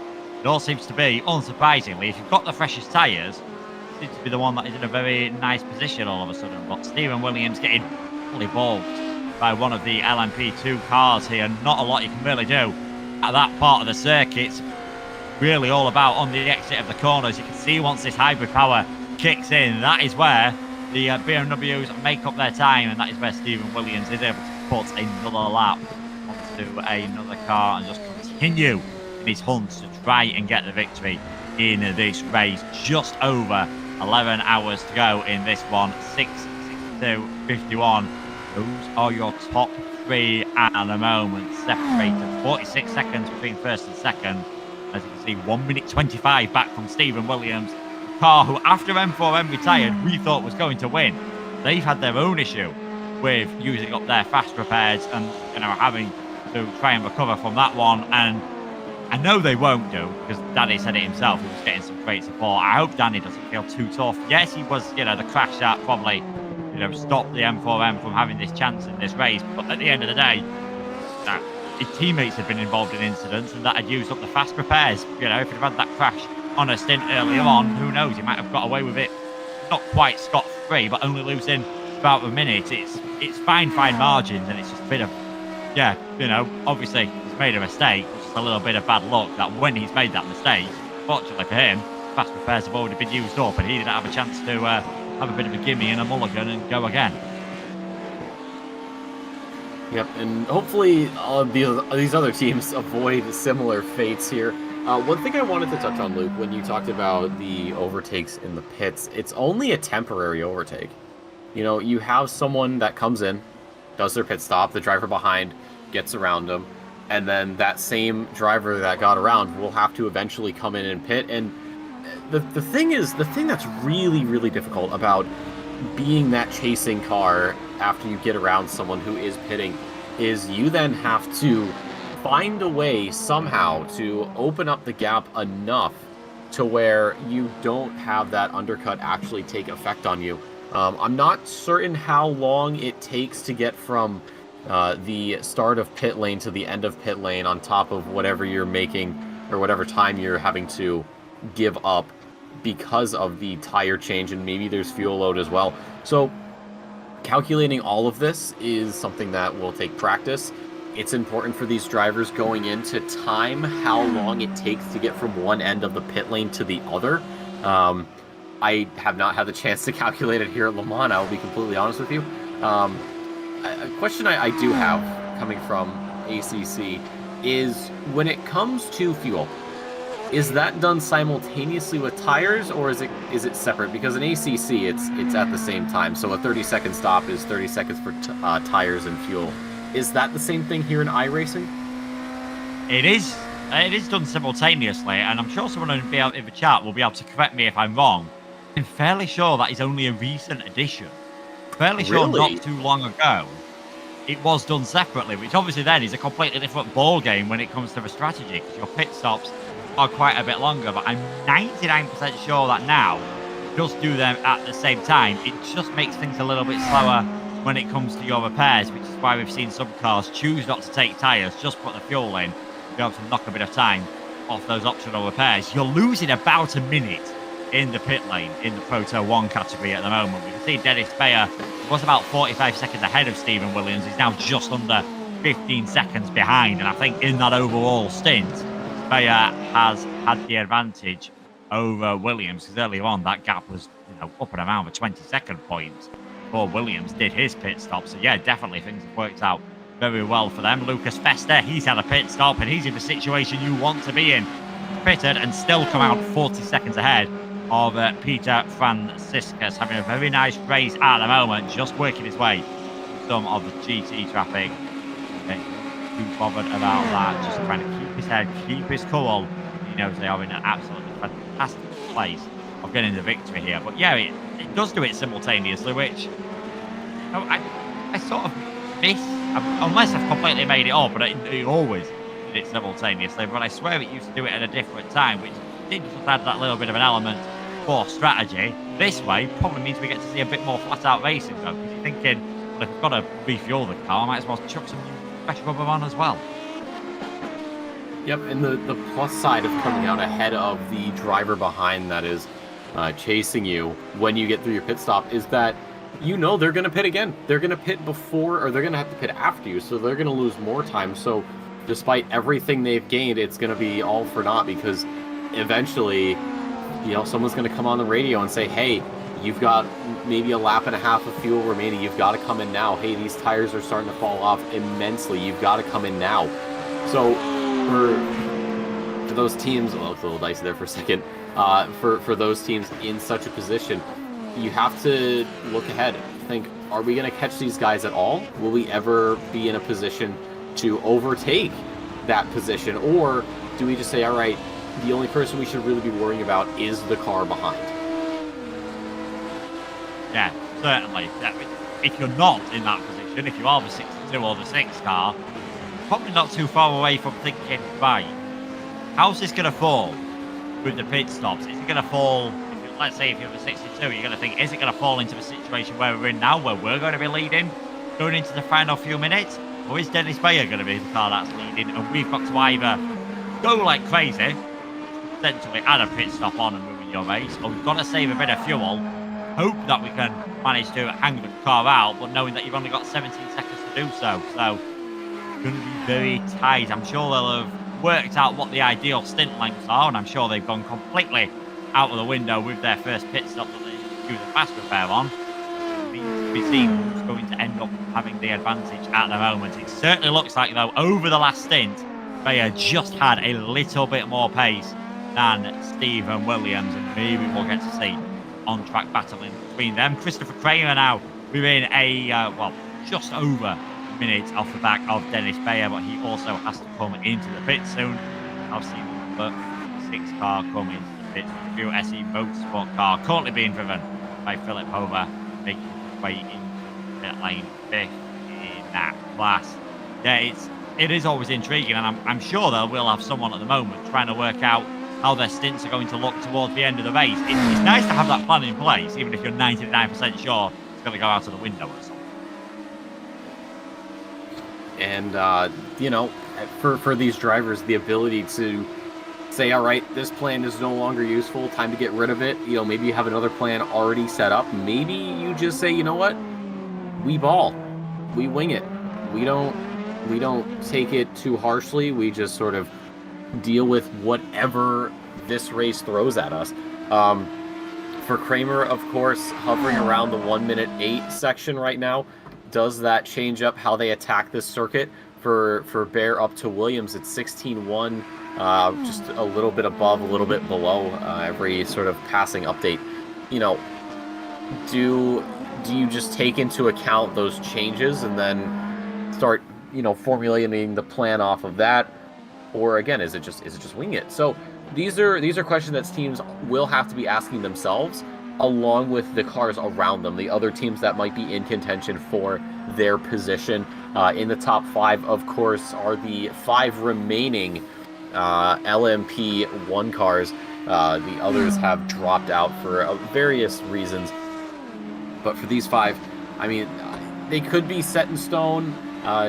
You know, I got to be careful with what I say because, you know, Caster's curse is the thing. But, you know, if this is how it is, you know, are you ready to accept that? Are you ready to just start churning these laps out? Or do you maybe challenge fate?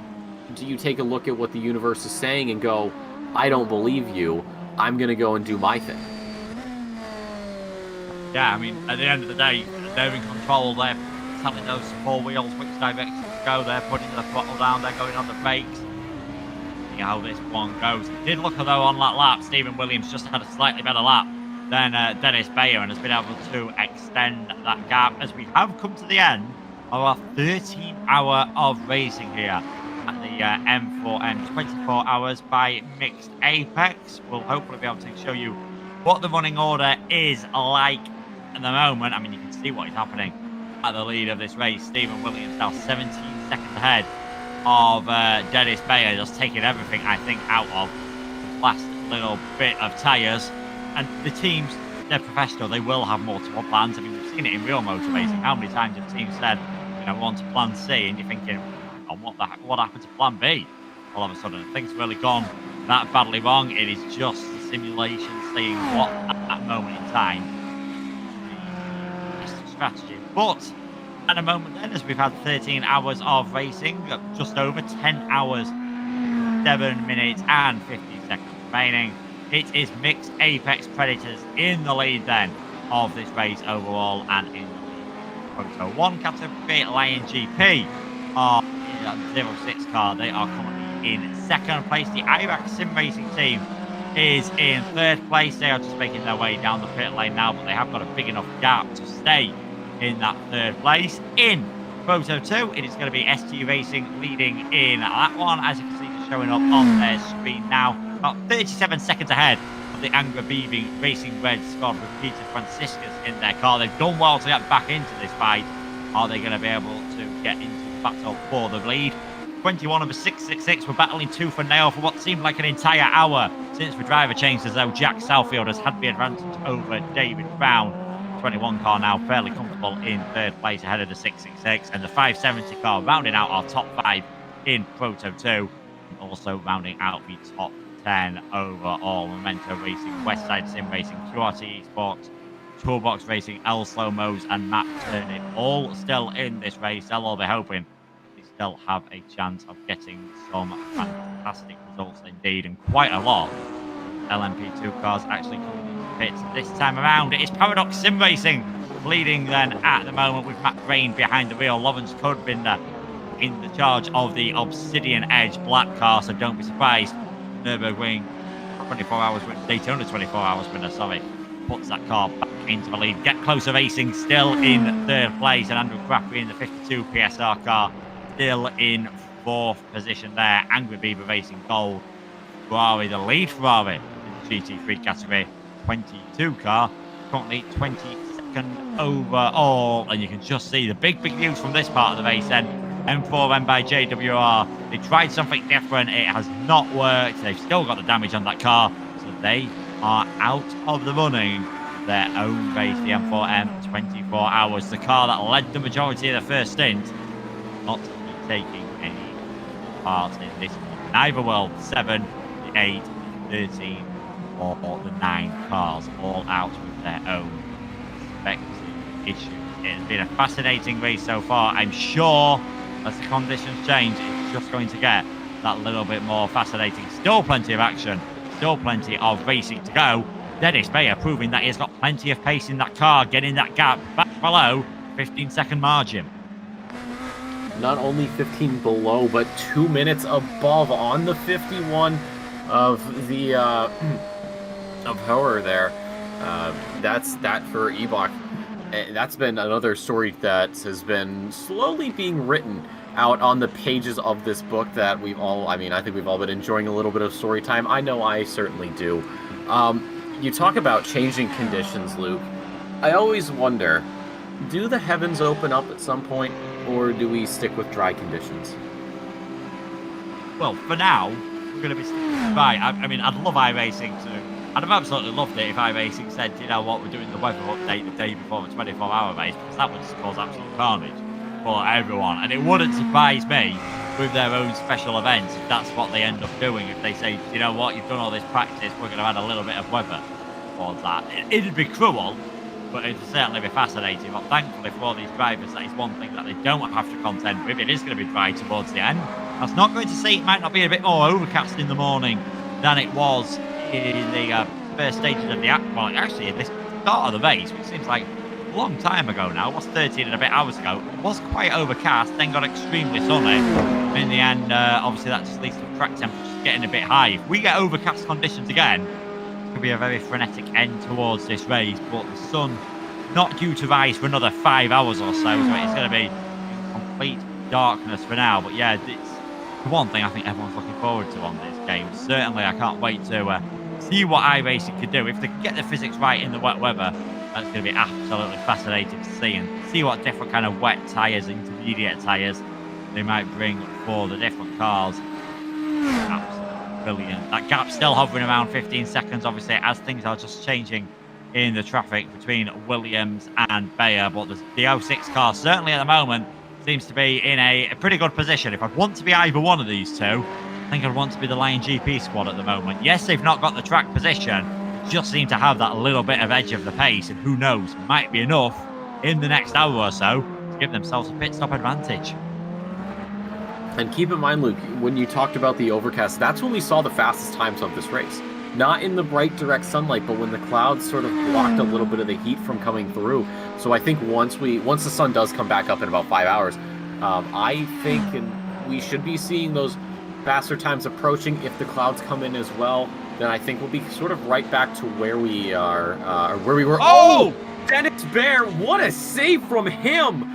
Pulling up on some lap traffic, jams on the brakes, gets onto the grass, goes fully to the left, and somehow keeps it together. That was just a very late move from the Ferrari. That team is so lucky to get out of that one without any damage, and on top of that, without losing too much time to the 51 behind. That was terrifying. That could have very easily been race over. I mean, we said the Lion GP car's not had too many major moments. That was very nearly a very major moment, and if they've used their fast repairs, that would have been pretty much game over for them, and all of a sudden missed Apex Predators would have been sitting pretty. And again, it's just a GT3 car, perhaps getting caught out by the closing speed post curves. I don't think they're deliberately closing the doors on any of these cars, but there is just such a big mix of skill levels that we have been talking about that are clearly just catching some of them out. And Dennis Bayer done all that hard work. Stephen Williams getting a little bit of a reprieve, and I'm not sure whether it was slamming on the brakes. I'm not sure whether there was a tiny bit of contact game registered due to the net code. Even if there was, I don't think it'd be enough to cause any major damage on Dennis Bayer's car. And certainly looking at the pace and looking at the camera shots at the moment, it is very hard in the dark conditions. It look like he's got certainly not any major damage on that car, but a massive moment. Just a quick reminder, in case anyone had forgot, of how quickly you can change in endurance racing, because I thought when he got close to the back of the Ferrari, and when I saw him going sideways, I'm going to be honest, I thought Bayer was in the wall, and I thought at that point, if he didn't have any fast repairs, they're probably a goner from at least being a serious competitor in the race. And with the car approaching behind, you think maybe if things had just gone a little bit more sideways, they could have collected someone else. They could have collected an innocent bystander in all of this. That would have been the last thing either team wants. And it wasn't like they were pushed out of the way, or the car behind got, impatient and decided to get a little argy-bargy, a little bit of elbows out, a little bit of, right hook action. But that would have been not just one team that could have been out. It could have been two teams that were out of this race. Yeah, and that's all it takes. Tiny, I don't want to say misjudgment, maybe. Imagine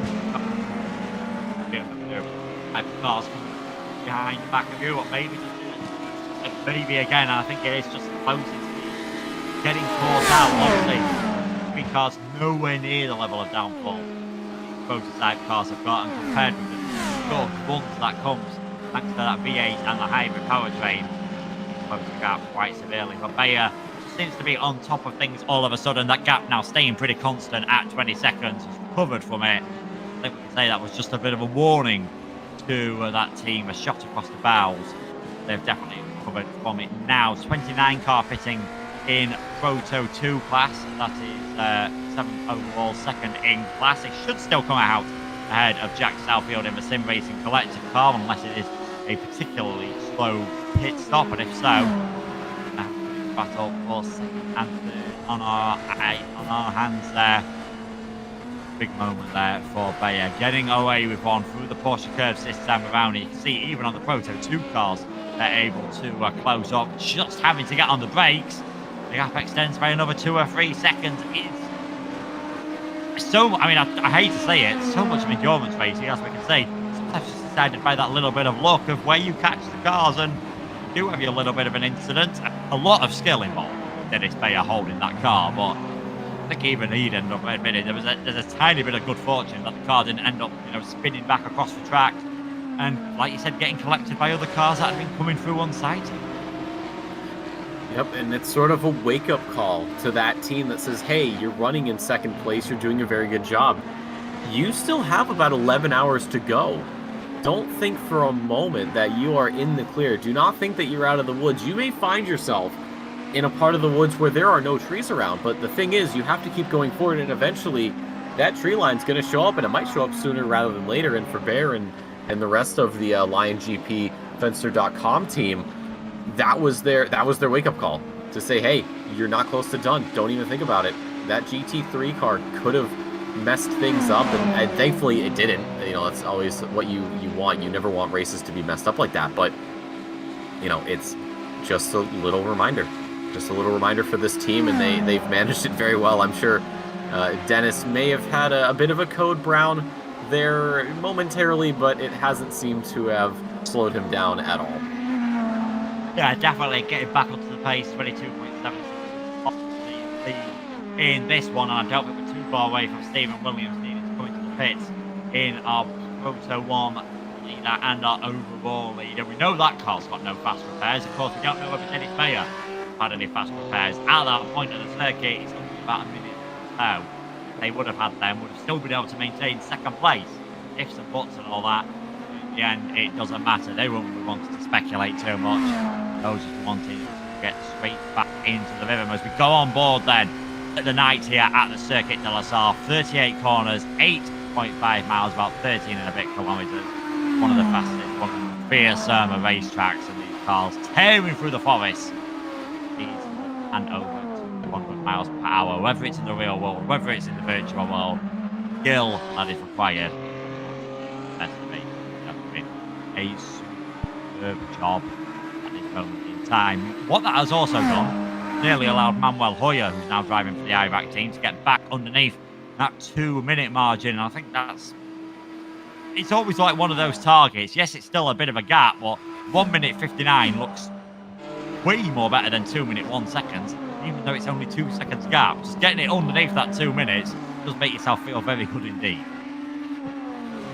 Yep, it does. I think the thing with Bear is that there was probably some tire cooking that happened there on the save, so that's probably where they're losing that time. You also saw the gap up to the car in front was increasing, so that's going to be something that they have to factor into their strategy. They could go into the pits right now, grab some fresh tires if it's really that bad, and still come out ahead of the Epoch Sim Racing team. But you want to minimize the time in the pit. So if it doesn't seem like you're going to be losing all too much in terms of pace over the next several tens of laps, then it might be, fine to just stay out there and say, you know what, these tires are a little bit squared off. That's okay. We can still make up time as this race progresses. We do join the battle still for 29th overall and 12th in class here. It is the Lion GP Esports GT3 team and the Mid-Pack Muppets battling it out. Lamborghini versus Ferrari, two staple manufacturers in Italian automotive history. Just about, it seems to be hovering between this like 4.5 tenths to about 3/4 of a second as they go through these corners. So Lamborghini and the Ferrari showing strengths and weaknesses right to each other. Yeah, certainly. I mean, fair play to Byron Kurtzer, because Daniel Kuhn in that Huracan caught up to him well over a second a lap, about 8 seconds behind him at one stage. Managed to get the overtake done, but since then, Kurtzer has just been able to hold in and just keep that gap pretty constant, and now fighting for 11th in class, at least briefly, as Charlie Pouillet comes into the pits for the Team 4 Racing Ferrari 488. So Kurtzer and Kern now fighting for that 11th and 12th place, on 28th and 29th overall. But Yeah, it's impressive, and this is what I was talking about. If you've got overtaken, don't get your shoulders down. Don't think, oh, that's it, I've lost a place. Just keep your foot in and see what you can learn, because I thought Kuhn was going to completely break away from Kurtzer, but he's been able to just keep that gap underneath a second at the moment and just close it off. That even a tiny little lock-up for the Hurricane. Imagine the Ferrari is going to be right on that wheel track in back pocket. Yeah, but that gap has just immediately dropped off. I think it was about a second and a half just before we checked back in here with Stephen Williams leading not only the Proto 1 class, but also the race overall. So really good result for them. Of course, their main, I would say, worry was that M4EM team, who has unfortunately had to DNF following the damage on the car not really being repaired fully to a level they would have liked. They were down about 20 kilometers on those on that back straight, and they had to bring the car in for the last time, put it back into the trailer, and just try again at the next event. But yeah, for Stephen Williams, 20-second gap, pretty good. Dennis Baer there as well, a 2-minute gap over Manuel Huer for Ebach in the BMWs, leading the field. So for right now, looking at the field as it has developed the way it has, the only real battle we have at the moment is down in GT3. Do you think that this top three that we have on screen at the bottom there, do you think, Luke, that this could be a glimpse into the future? And then also with the Proto 2s, do you think their top three is sort of a sneak peek of what's to come by the end of the race? I'm more confident, if I'm being honest, on the Proto 1s finishing the way they are at the moment than the Proto 2s. I think we could see some driver changes. We could see things get very interesting between the 666 and the 21. Maybe a few others get involved in that. But yeah, I think barring some sort of accident or miracle driving, it is going to be 62, 6 and a 51 on the podium.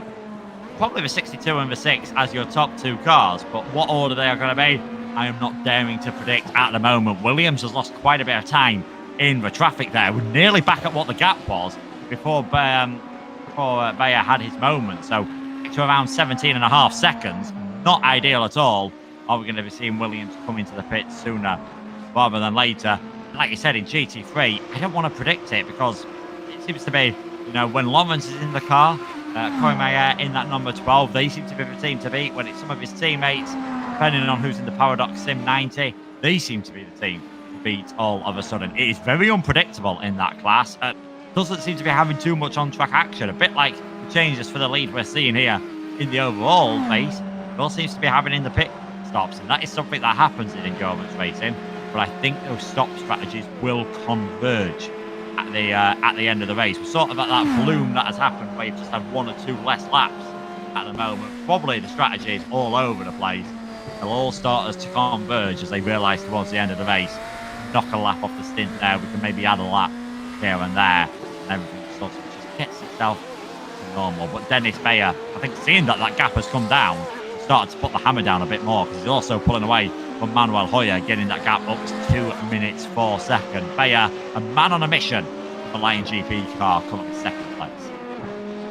Yep, it's that second win for that number 6 team. That gap, 20 seconds not too long ago, is sort of stabilizing over 17 seconds, flashing the headlights for these back markers that are saying, hey, I'm coming through, please just move aside. Thank you very much. I appreciate you getting around LMP2 and GT3 without much trouble, especially at a part of the circuit like this. Look at that. It's already been a couple of, or not a couple, but a few tenths that have been taken out. I think it dropped to just about 16.3 for the gap to Williams, who is still just chugging along quite nicely. It's about 2 minutes 3 back to Hoyer there in the Epoch Racing or Sim Racing team, LMDh. So this is, I think, I know you said, Luke, that you feel confident in your prediction that that Proto 1 is set in stone. I think Dennis Baer may have taken some offense to that because, like he said, he's put the hammer down. Yeah, definitely. I mean, I think, don't get me wrong, I'm not sure which one of those two is going to take the lead at the moment, but given they seem to have been probably the most consistent, I mean, missed Apex They've had a couple of accidents that they've had to use up their fast repairs, but not really any on their own. And likewise with the Lion GP car, we've not really seen them getting into anything on their own. But yeah, Bayer all of a sudden just loses that time once again as he has to make his way through the Porsche curves, and that just allows Stephen Williams to stretch that gap a little bit more. It looks like if you just left them out there for the next 10.5 hours, expect Bayer, it'll take him a lot of time, I'd expect him to be able to catch up to Stephen Williams in the missed Apex Predators car, and we're going to see him do more than catch up soon, because that is our race leader. The 62 has come into the pit, so as he makes his way down the Ford chicane for the 220th time, Dennis Bayer retakes the lead in this one and will, to everything settled out and Stephen Williams come out onto the circuit, he will be between 45 and 50 seconds ahead. So I think his target might be, right, let's see before I pit. Let's see if I can get that gap anywhere near a minute. Yep, and Scott Tuffy decides that it's his turn to, well, get in the car. He'll be back out on circuit, joining us here very shortly. You think with the missed Apex Predators team, maybe they were slowing down a little bit. They knew that the pit stop was coming in this lap, and that could have given Bear a bit of a false sense of hope. Of course, Scott Tuffy, he's on track now.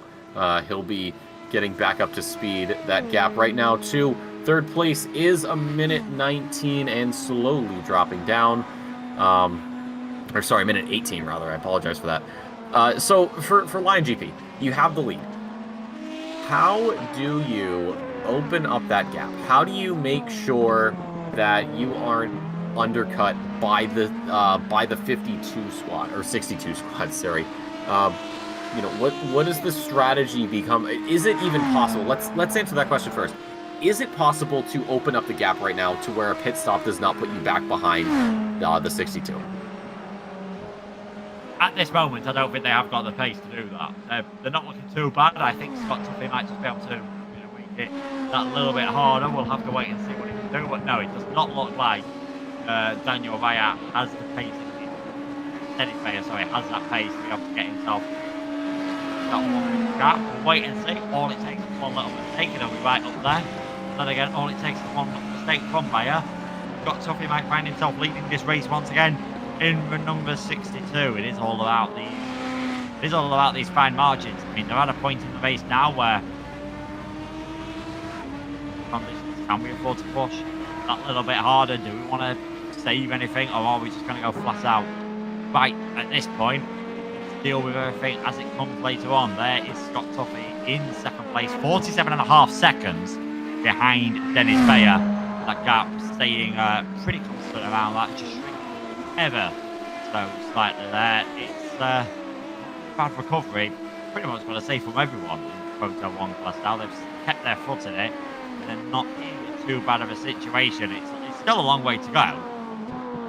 Top 3 look most likely, top 2 looks like where the winner is going to come from. Third place is looking pretty safe, but wouldn't take the biggest leap of faith in the world to imagine how the 58 and the 46 could get themselves right back into Podium, possibly win contention. Well, 10.5 hours to go. Anything can happen.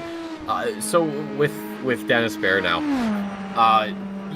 the car behind Scott Tuffy, excuse me. He has a fresh set of tires, plain and simple. Probably took fuel as well, so that's going to be that stint extended. Tires will take maybe a couple of laps or so to really get into that operating window. Once that happens, once it has been shown that this team is back up to 100% across the board, that gap starts coming down. It's currently 49.7 seconds. It'll come down maybe a little bit slowly at first. It'll be maybe 48.5, and then it'll be 48, and then it'll be 47 or 40, 47.3 or whatever the case may be. I'm not a math guy, okay? I apologize. I can't do math at all, even when I am wide awake and not in this position. But anyways, so once the car is back into operation at 100%, what do you do? Is there anything you can do to try to open the gap a little bit so that way when you come into the pit lane, you're able to minimize the amount of time that you're going to lose with the pit stop? Or is it just one of those, uphill battle, you might as well just accept that they're going to pass you and you'll have to do it all again if you can? Yeah, it is going to be a quite interesting one. It seems like Bayo at the moment is going for the, let's push a little bit more. Let's try and see if we can build that gap. It certainly seems like they are converging on that same sort of run plan for the end of the race. It's decisions that you don't really want to take on your own, and that is sometimes the difference between your professional teams and, again, amateur, in inverted commas teams, because a lot of them will have their own engineers in the background. That might be a driver, that might be someone separate themselves in a very nice position. We'll wait and see. Have to wait and see how things goes, but 52 seconds, certainly the biggest gap we've seen at the front of the field for quite some time. Saw this earlier on from Stephen Williams when he was in the 62. Took him a bit of time to get up to pace, and the 62 does seem to be going for driver changes a lot more frequently than their rivals. We heard Brad Philpott say earlier on, Danny, who joined us as well from the M4EM team, that they weren't going too many driver changes, particularly in the early stages. Missed Apex Predators, looking at this stage, as they are going for a completely different tactic and rotating very frequently, try to keep the drivers fresh. Yeah, it's one of the many sort of aspects of racing. Oh, Scott Duffy doesn't break in time for the chicane, so that's going to lose some ground immediately. You could already see that gap just pushing up a couple of tenths. Now it's a few more tenths, so it's sticking about high 52, low 53. So to sort of bounce off what you said when it comes to driver swaps. Obviously, it will change based on the team. It'll change based on how many drivers you have. For some teams, they might have 2 or 3 at most. Others could have 4, maybe 5. I don't know what the... I must have missed it. I don't know the minimum and maximum number of drivers that each team is having. But when you have, say, more drivers, you might have them out on longer stints. Yes, you are going to be sort of chipping into the driver's stamina a bit more than if you were, swapping them out more frequently. But the plus side of not having to swap drivers as much is that you are in the pit lane far less. You could say, all right, everybody goes until the fuel needs to be topped off. But for some teams, you've got to put people in sooner. You've got to say, hey, I understand that you're going to have maybe 5, 6, 7 laps of fuel left, but we need to get you in. We need to swap you out. So, that also plays into pace. If you're a team that has, wicked fast pace, yeah, you can maybe afford an extra pit stop or two. If you're a team that maybe isn't as quick, you're going to have to go as long as these drivers are able to.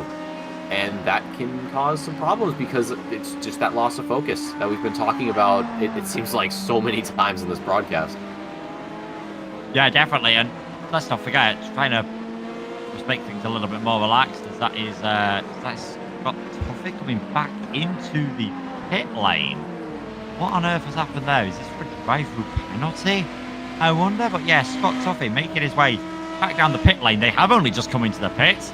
And basically what me and Nick have talked about for the last 5 minutes or so, you can completely ignore out the window, because all of a sudden Dennis Bayer is going to have a very comfortable lead in this one. Still making his way down the pit road with the lights flashing on. There is our race leader, who's just going to be getting told, I'm sure, by some people, Scott Tuffy is making an unexpected pit stop. All of a sudden, Lion GP are in a fantastic position to take the victory. But still, 10.5 minutes remaining. 10.5 hours, sorry. Yeah, and Scott has stopped. I don't know what's happened. They didn't make contact with anybody. I didn't see, the car getting hit and moving around erratically. Did he make contact with the barriers as he went through the Mulsanne chicane? Maybe. They are extremely tight. Yeah, that might have been it. Maybe scraping one side of the car. So perhaps the team has recognized that there is a problem. They need to get that fixed, and that's going to give Hoyer a chance to overtake that gap. It is coming down, down, down. And by the time crosses that start-finish line, well, he is going to be well and truly ahead of position number 3. Missed Apex Predators are, well, missing the apex of the Mulsanne chicane, having to take the escape road and maybe copping some damage on those tire barriers. As Luke said, very, very tight, very difficult to navigate. I did hop into iRating to just get a lap or two around the circuit. And yeah, I know now that these drivers do have a lot of things to deal with. I did also run this a couple times a couple years ago, and said, of course, I believe there was a mod I had for it. I had gone through and deleted everything, so I don't know if it's still there or if it was in the game already. But either way, yeah, this has been a massive development in the story. Scott is back out on track. The number 62 BMW for the Proto 1 category is back out on track in only 14.2 seconds. So the gap from Baer to Hoyer is almost 2 minutes. And I think it should be ticking over very, very soon, ideally, if the numbers are to be believed. There it is. So a 2-minute gap now between the number 6 and the number 51. But from 51 to 62, it's only about 14 seconds. A high 13, a low 14. For Scott Tuffy, though, this has not discouraged him at all. He's just back out there like nothing happened. Yeah, definitely. So it can't have been too long of a repair. I mean, just trying to work things out at the moment. He's literally spent 10 or 15 seconds longer than normal in the pit lane. Was it just a case of wheel damage, and they were thinking, right, we'll see how long the repair is going to be. It might only be, a minute or two. We've not got any fast repairs. It could have been as straightforward as they had a little bit of a puncture on that car, because they certainly weren't losing too much pace in all of that, as Dennis Bayer has now come into the pits and is going to be in the glorious situation that once he comes out of the pits, he's still going to be leading this race by about a minute. Well, I say he's going to be leading this race. It's going to be Mark J. Ponick in the Lion GP car, who are now in prime position to take the victory. This M4EM 24 Hours by the Myth Apex podcast. Make sure to give this stream a like if you enjoyed it, and make sure to give it a subscribe as well to support the channel. Nearly at 1,000 subscribers. Very much appreciated indeed. And Scott Tuffy seems that now that he's on those fresher tyres, he's just putting the hammer down and enjoying himself. Maybe all of a sudden realising no time to just sort of save things. We need to make up from those mistakes. They are in what was a fight for the lead, all of a sudden finding themselves in a fight for second and third places. We've seen how easily it is to get it wrong, and I must admit, I've made a few mistakes at those chicanes. Most of the other cars today have just gone straight through the gravel, I think, knowing how tight those tyre barriers are. Yeah, but the thing is, look at the gap. It's 16.5 seconds. So before they were, again, I said hovering that like 13.9, 14.0, 14.1. They've lost 2 seconds to the 51. So yeah, the hammer is down, but unfortunately the hammer's missing quite a few nails at the moment. And I don't know about you, Luke, but when you're building a house, you gotta make sure you're hitting those nails in properly. And for the Miss Apex Predators team, that is not the case. Maybe there's a new guy on site, but no, it's just it's unfortunate. It really is. It has to have been damaged. And you think about Hoyer and how much of a gap there was between those two cars and how closely they came out together. I don't think it's too much to ask of Tuffy to make the move happen, at least by the end of the race, of course. There's still a lot of time remaining here, just about 10.5 hours to go for Mark Ponick in the Lion GP BMW leading the field. We saw that team go into the pit lanes about 2 minutes of a gap over second place, and they come out and it's just under a minute. So that's been very good time management from them, and they will be more than happy to let this stint run its course. They know that the 2 cars behind do have to come in eventually, and that should open the gap right back up. Yeah, we're hearing that it was actually speeding in the pit lane for Scott Tuffy, so getting that little stop-go penalty for them explains why perhaps didn't spend as long in the pits as we would have expected. It's very easily done for the number 62, and the scene was actually a bit of a random speeding penalty. Such a shame that that's happened for them. That is the case, but nothing they can do about it, and maybe Scott Tuffy just driving with that little bit of fire in the belly, try and get themselves back up in the order. Still currently 1 minute 10 off the lead of this race now that the pit stops have all finished themselves out. So plenty of time to get themselves back up the order. Got a lot more work to do than they would have ideally liked this situation. So Lion GP looking very good in Proto 1. ST Racing looking very good in Proto 2. still, the 90 Paradox and the 12 Obsidian car fighting tooth and nail in GT3. Any slight mistakes for one of them will put the other car in the advantageous position, and you can see now it is number 12 that is leading in that category. So, yeah, speeding in the pit lane for Scott, no damage in the end. So frustrating when something like that happens, especially if you think, it's normally pretty straightforward. Normally, especially in a race like this, because of how costly the penalties are, take it very conservative. So very surprised that they did end up getting that speeding penalty. I just wonder if there's been, hopefully not for their sake, I wonder if there has been a little bit of a glitch with the limiter or something. I couldn't tell you. That's something that we will probably find out maybe after the fact. That's always sort of a downside of the commentary box, is we don't have a direct line to the teams. We don't know what's going on. But yeah, for Scott Duffy and everyone else on track, they're doing a great job keeping the cars moving and grooving in the right direction. But ladies and gentlemen, boys and girls, we are welcoming into the booth Mr. Tim Lawson. Tim, welcome in. How have you been? Or maybe not. I think he was doing some audio testing. I might have called it a little too early. Although, no, hold on. Tim, hello, Tim.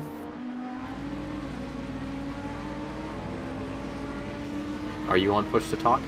We had that happen before. I think with you, Luke, right? Did you have it on push to talk when you joined? I don't think I did. I mean, I'm going to be honest, I can't remember. Might have been someone else. I don't know. It could have been Brad.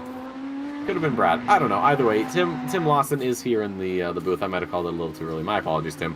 But when you're ready, you can say hello to everybody out there on the internet. Thank you very much, guys. Sorry, just setting my stream up and getting everything organised before I jumped in to say g'day. Very excited to be here, all the way from Australia to see the guys for the M4EM 24-hour around Le Mans. Well, we're certainly glad to have you from all the way down under, a part of the world that I am very familiar with in my sim racing travels, of course. So, I mean, Tim, I believe this is your first time on the broadcast. Give us a little bit of background as to who this Tim Lawson truly is. All right, I've been sim racing for around about 4 years. I predominantly drive ACC. And I had a knee injury last year which took me out of the sim rig, so I got into broadcasting. We have our own broadcast for a few leagues here in Australia, and I was offered the opportunity to join for this race for this period, and I'm very excited to be here. Well, we're certainly excited to have someone of your status here in the booth. A lot of insight into these sort of events. Looking at this race so far, what's been the biggest surprise for you? Well, look, endurance racing has its own challenges right across the board. I think the strategy for the M4EM team, having the issue with the repairs to the car and making the decision to drive head-on into the barrier at 200 plus kilometers an hour to try and reset the repair to the car. That's a little strategy I have not seen in endurance racing before. And again, the challenge for these drivers and the mental capacity for these drivers, especially as we come through now into the early hours of the morning, it's a whole different challenge that a lot of the guys, if they haven't driven an endurance race before, would not have experienced. These guys have got a big battle for the next 4 to 5 hours as we work our way towards the sunrise. Yeah, the endurance format is always a challenging one, especially when some of these drivers might focus solely on the shorter formats, maybe your 15, 20, 30-minute, 1-hour races that you'll have on iRating or ACC or other sim racing games in general. So to come from that to a 24-hour, there's a lot of prep work that goes into it, really, especially with getting used to the fact that you are going to be running longer stints. One of the things that we've kind of talked about here earlier are those long stints, but I've talked about it last night. I did a 12-hour race with Octane Online Racing. Is that when you get in the car and you start driving and you have that timer, there are points where it is going down rapidly. You're just, the minutes, the hours, they're just getting chunked off the timer, and it seems like you just did one lap, but there's other times where you're going around and around and around and around, where you're driving and it's only been 10 minutes. So do you find that something you had to sort of deal with when you started your journey in endurance racing, or was that something that almost felt like second nature? It's a very challenging mindset to go from even a 60-minute sprint race to an event, as you said, the ACC 12-hour at Suzuka was yesterday. And even when you're driving within the same class, there's still that broad separation between the skill set of the drivers from Pro down to Pro-Am, and here we see multiple different divisions between the Protos and the LMP2s and the GT3s. Different paces in the car and different skill sets of the drivers. You cannot relax. There is no downtime that you would normally get in a race with 20-odd drivers. As we heard earlier in the race where the drivers were commenting here, there is a lot of concentration because you are constantly coming up another car. You are unsure about the quality or the skill set of the driver or what they're going to do. You have to be aware of everything that's happening around you the entire time you're in the car.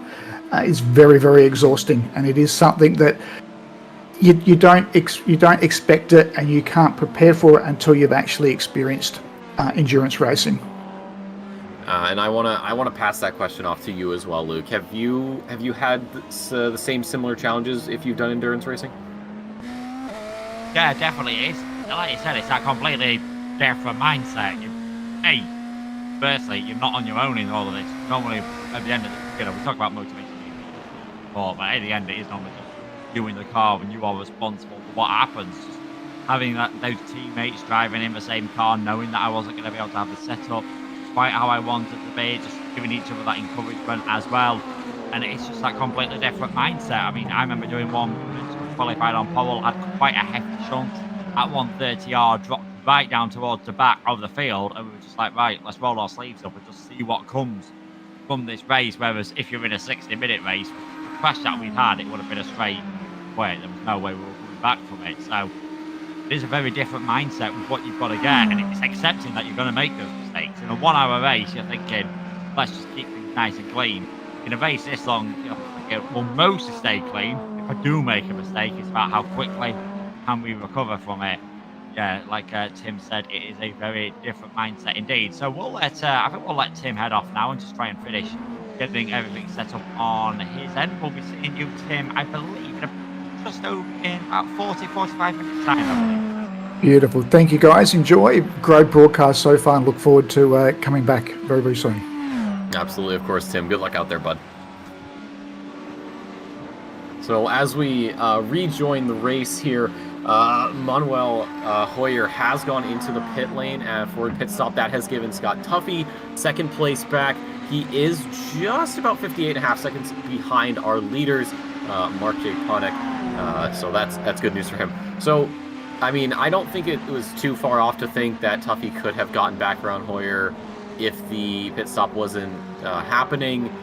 I think it would have been something a pass that we would have seen quite a lot later, especially with how that gap was sort of morphing with each passing minute. For the guys at Lion GP up at the top, I think for right now, they don't have much to worry about. We'll just, keep a pin on the gap currently. We'll see if Scott Tuffy can close up on the leading team.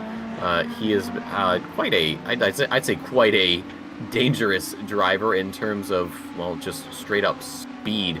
Has been someone who I think we should be keeping a very close eye on. Definitely a name that's, I would say, somewhat common in the sim racing sphere. 59.3, yeah, so Tuffy, yeah, he's gaining time, but God, could it be enough at the end of the race? I don't think so. Not at the rate of Knots is gaining that time at the moment. We need to try and find a little bit more from somewhere, whether that is a mistake on the Lion GP car, whether that is just trying something different on the strategy. Something has got to give. He's got it down to 57 seconds at the moment. He's staying constant at around 35 to 36 ahead of Manuel Hoyer. See, there is that little bit of traffic that he's coming up to at the moment, where he will then lose some time in all of this. Speeding penalty could be really costly. It's too early to say whether it is going to be a decisive moment. 10 hours, 14 minutes remaining. We know there will be plenty more adventures, misadventures probably. A better word for what some of the drivers are going to be experiencing. Yes, Scott Tuffy, I think, still annoyed by what has happened there. Had his own little mistake as well, probably after already knowing he had a penalty at that point and just sort of compounding that mistake. But now he seems to have got over it. He's putting the hammer down, just waiting to see what he can do. Catch me. Run a little further down the field, see what battles we've got. 29 has closed slightly to Luke Farmer's 588 car, still in the lead by about 30 seconds at the moment. That gap was 35 not too long ago. 666 still a long way back behind 21 after everything that's gone on between them. 12 and 90 still swapping positions every single pit stop. If you're Mark J. Ponick at the moment, I think at the end of your stint you're thinking, right, come out with anywhere near that 55 second, 5 to 1 minute gap that we've got at the moment, I can say that is job done for my little period in the car, putting us in a much better position. We're still a long way away from the point where I think any of the drivers are going to be setting for the place they're in. It might be a 57.5 second gap. There's no way whatsoever Scott Tuffy is thinking about just settling for second at the moment. He's still going to be going flat out. He still wants to get that team to win. Yeah. And, but we've had well, that gap has come down a little bit. So I might have spoke too soon about Scott Tuffy being in contention for the top step of the podium. 56.9 or so, 57.0. That's really good time for him. Of course, little bits here and there do accumulate and will grow into a massive problem that your opponent will have to deal with. They don't want to deal with it, of course. They want you to stay behind them, but if, well, the racing gods dictate that a battle must happen, then you must fight it, and you better be prepared for it better than your opponent does. Scott Tuffy, though, really just keeping his head down, not letting that penalty get to him, like you said there, Luke. And, well, for that team, for Missed Apex Predators, that's good news. The gap opening up 32.4 now to Manuel Hoyer, down in third in the, not just third in the Proto 1 category, but third overall for that team. And then we have the 58 of, what is it? Sorry, ST Racing there in fourth position. And then it is W and S eMotorsport who are in fifth overall and fifth in class. We have had a few of those LMP1s drop out. For LMP2, though, it is the 588, or sorry, is that the 588? Am I missing something? No, it's the 588 team. Sorry, my apologies.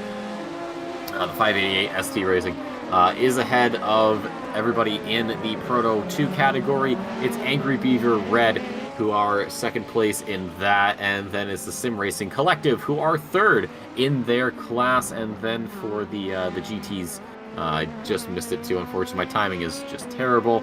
But we have had some retirements. The big one, of course, being the M4EM team. They had some damage on the car that wasn't repaired properly. They sent it into a wall to try and get the game to fix everything the way they needed. They had about 70 minutes of damage that had to get sorted out. They came back out on track, got into the Mulsanne Straight, and said, hey, we've got 20 less kilometers than we need to work with. We have to retire the car. So that's been the development here in the M4EM Le Mans 24-hour presented by Missed Apex podcast. 10 hours, 10 minutes to go. Here we'll be giving you guys that updated timesheet in the next 10 minutes here. So just keep an eye out for that. We'll make sure to get that up on screen so we can see everything. But, I mean, this race has been pretty good. We're following Coastvinder, who is leading the GT category, just about 19.3 seconds ahead of Loic, or of Low, excuse me, in for Paradox Sim Racing number 90. There's two of those Paradox Sim teams out right now. We have 90, and I believe it's 52 was the other one? Or am I thinking of a different team entirely? I could have sworn there was another Paradox Sim Race. Oh, it is 52. Yeah, I'm looking at it right now. I looked at it about 3 times on the spotter's guide. Never registered. But for Obsidian Edge Black, they are coming into the pit lane, and I believe Loke is staying out. Yes, they are. So that position will get traded. And look at Karapi what was that, 3 minutes just about down on these guys? What has happened to get closer racing? They were only about a minute off this battle for the lead earlier on, and now they've dropped back behind the second of the Paradox sim racing cars, so they've certainly had some sort of issue. Yeah, I mean, let's not forget GT3 was having all sorts of battles earlier on. That also looks as though it has gone to a bit of a two-horse race. I mean, here we are now looking at Sandro Muller. He's over a lap off the lead of this race all of a sudden in the Get Closer racing car, and that is not just down to pit stops. They've obviously had some sort of issue as well, and they'll just be hoping that they can get everything together, try to challenge back onto Andrew Karapi. Let's not forget, earlier on, I was battling for the lead of this race. We thought they had an opportunity. They had that little bit of contact earlier on when Les Pullman was driving for them, had a little bit of contact with the number 12 car, then made contact, much bigger incident with an LMP2 car. Yeah, Sandro Muller now down in 4th place, not where they would have wanted to be. Recovering so well to get onto the podium. The BMW still car to beat, and Jeffrey Dirksen, as T22 has been pretty much for the last few hours, leading the non-BMW battle, the own little mini class. Yeah, captain at this moment in time. Sandro Muller there just being overtaken by one of the Delavas. Seeing the gaps at the front of the field, down to about 55 seconds between Tuffy and Ponic at the moment. And then Manuel Hoyer as well. And Hoyer's setting some decent pace. If he can get within half a minute in his stint, he's going to be feeling pretty good about his chances, or his team's chances later on, of getting that second position. You can see 53.8 seconds from Ponic to Tuffy, 32 seconds to Manuel Hoyer. So 1 minute 25 separating the top 3 cars. The pace Hoyer's showing, yes, his teammates are going to come into play as well, but the pace Hoyer's showing, 8 seconds a minute, they need to 8 seconds an hour they need to gain, and they'll be on with a chance of getting the victory in this race. So they're not out of things either yet. Lion GP can't afford to relax just yet. It was way too long to go. You're taking your foot off the gas. Yeah, I had to do the math there for a second. I was like, 8 seconds an hour? I'm like, that doesn't make sense. And I go, oh, that's right, because there's 10 hours to go. Like I said, math is not my thing. Math is not my thing. But yeah, so, no, that's true. The Line GP, they can't rest up just yet. Yeah, the gap's massive, but like Luke just said, 8 seconds a lap, or 8 seconds an hour, excuse me. That seems like an impossible, gap to cross, but looking at the drivers on the 62 team, it's not out of the question. Obviously, Scott Tuffy's doing what he can to, bring his team back into it. And then it's going to be up to the other drivers to either make or break this comeback. I wouldn't be surprised that they're challenging for the lead here by the end of the race, at the very least. Of course, they would get there a bit sooner if they keep that 8 seconds per hour pace up. But that is something that we won't know the full story of until we actually get to it. And that's one of the great things about this endurance format, is it sort of teaches you that racing patience, except it's to more of an extreme degree. Most of the times when we talk about patience on track, it's, waiting a few laps to catch up or get a more opportune opening that you can use to overtake. But with endurance racing, your patience is waiting several hours for a move, and we've seen it before here. We've seen it before in other 24-hour events, either in sim racing or in real life, where these teams recognize that they have the pace, but they understand that, hey, we're gonna be here for a while, so don't get your hopes up yet. You still have a long way to go, and there is the possibility that things don't go the way you want. So making sure that you're still in the race physically, mentally, emotionally, even if you want to throw that in there, is critical. Yeah, definitely. And it is making sure that you are mentally still in there at this point, that you aren't switching off, that you aren't resting on your laurels. You're not thinking that you've got that big advantage all of a sudden. I mean, you can see Scott Tuffy lost quite a lot of time on that lap to Manuel Hoyer. It stayed pretty constant with Mark J. Ponic, but I think that's the thing. Tuffy, as much as he wants to be thinking about the victory at the race, at the moment, anything would suggest that maybe Manuel Hoyer be all over the back of him, and Hoyer definitely seems to be the strongest driver in that 51 squad. I mean, they're all doing a fantastic job. They're on for a podium shot at the moment. It's not like they've got any weak drivers, but the man who got pole position seems to be showing why at the moment. He's setting blistering pace. Got the gap down to within 29 seconds of Scott Tuffy. Did just have that caveat that he had got to negotiate some traffic, but yeah, just staying in things. Like you said, staying in it emotionally as well, because you're going to get balked by a back marker at some point. You're going to catch the GT3 car at an awkward point. You might have to slam on the brakes, and as we saw earlier on from a Bayer in the front lead car, nearly ended up spinning the car, and then just carried on like it didn't happen, was able to straight get back onto the pace that he was previously showing, which is such a strength for these guys to have at the end of the day. That could make all the difference in this race. Mark J. Ponick leading then from Scott Tuffy, from Manuel Hoyer. Not really battling out on track at the moment. Pace Hoyer's showing. Don't be surprised. I mean, if you're Ryback, you wanted to keep him in the car as long as physically possible at the moment. He was over 1 minute 30 behind the leader of this race. At the moment, he's almost got that gap for now within 1 minute 20. So not only is he catching on Tuffy, catching on Ponick as well. I almost wonder, do we see somehow these three drivers coming together? I mean, obviously the gaps are quite large, of course, but based on pace alone and how much these cars are closing in on one another and how much, if at all, they're expanding the gap, 28 seconds, I'd say, based on math and rounding, is about half of the gap from Toffee to Ponick.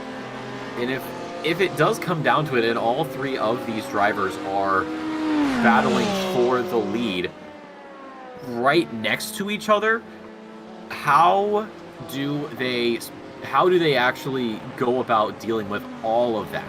How do they make sure that they are not overdoing it and crashing themselves out? Because if we end up with a three-way battle for the lead and they take each other out, well, that's going to push the 58 and the 46 up into contention, or not into contention, but on top of the podium. That would be STR in the lead with WNSE Motorsport behind them in second.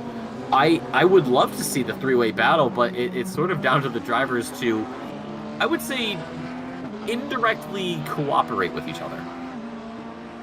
Yeah, especially at this stage where we are, things are starting to get themselves sorted out, but until you get into that last hour, you don't want to be going for any do or die move, doing anything, like you said, really stupid. They can afford, if we say, it doesn't look like it's going to happen at the moment, but let's say Tuffy catches Ponick before Hoyer catches Tuffy, and the 6 are battling for the lead in this race.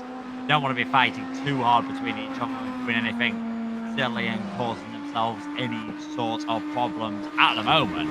Looks like Tuffy's got a lot more pace than Ponick, but Hoyer is still flying around the field. He's now about 1 minute 15 off the lead of this race all of a sudden, and he's really just starting to put the hammer down and cutting into that gap. And maybe they're just got to accept at this moment in time, if you are in the 6, if you are in the 62, like, yes, you are being closed in on at the moment. Keep doing what you're doing, though. We're sure this race is going to come back to us.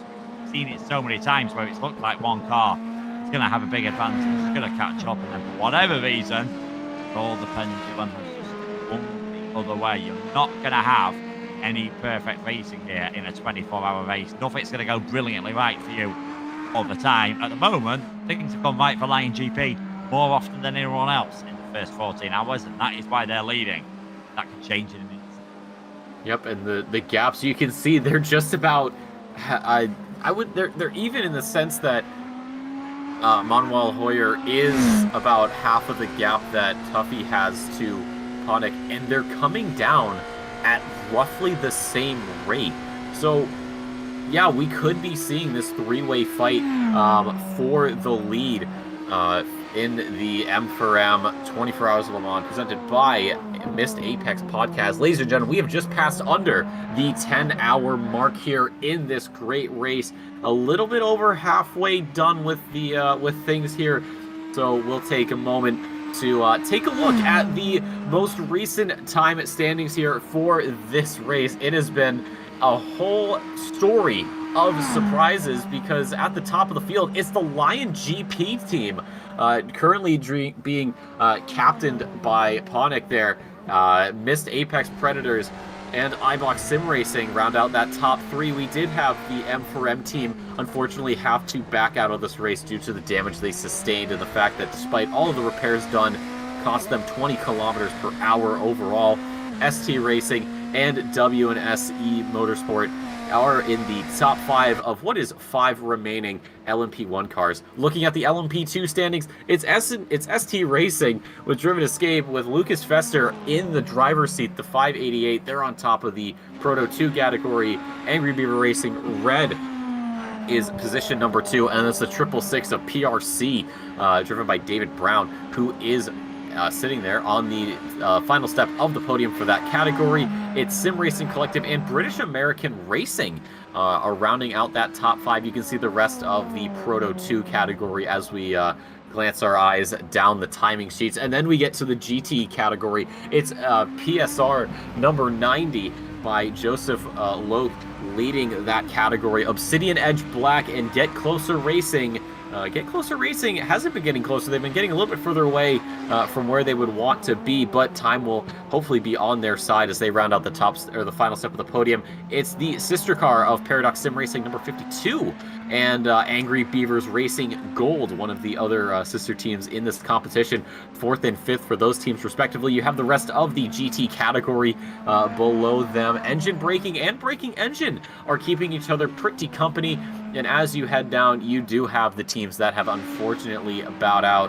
Again, look at that, 4 of them being the LMP1 cars. The most recent addition to that, of course, being the M4EM team. It's a sad sight, but it is a sight that we have to behold before us. But it is still the Lion GP team up at the top of the timing sheets. But not only that, ladies and gentlemen, it is time for me to step out of the booth here. I have one final break. I'll be back here in about 3.5 hours, and that will be the final 4 hours of my stint. So that'll be 5:30 a.m. to 9:30 a.m. British Standard Time.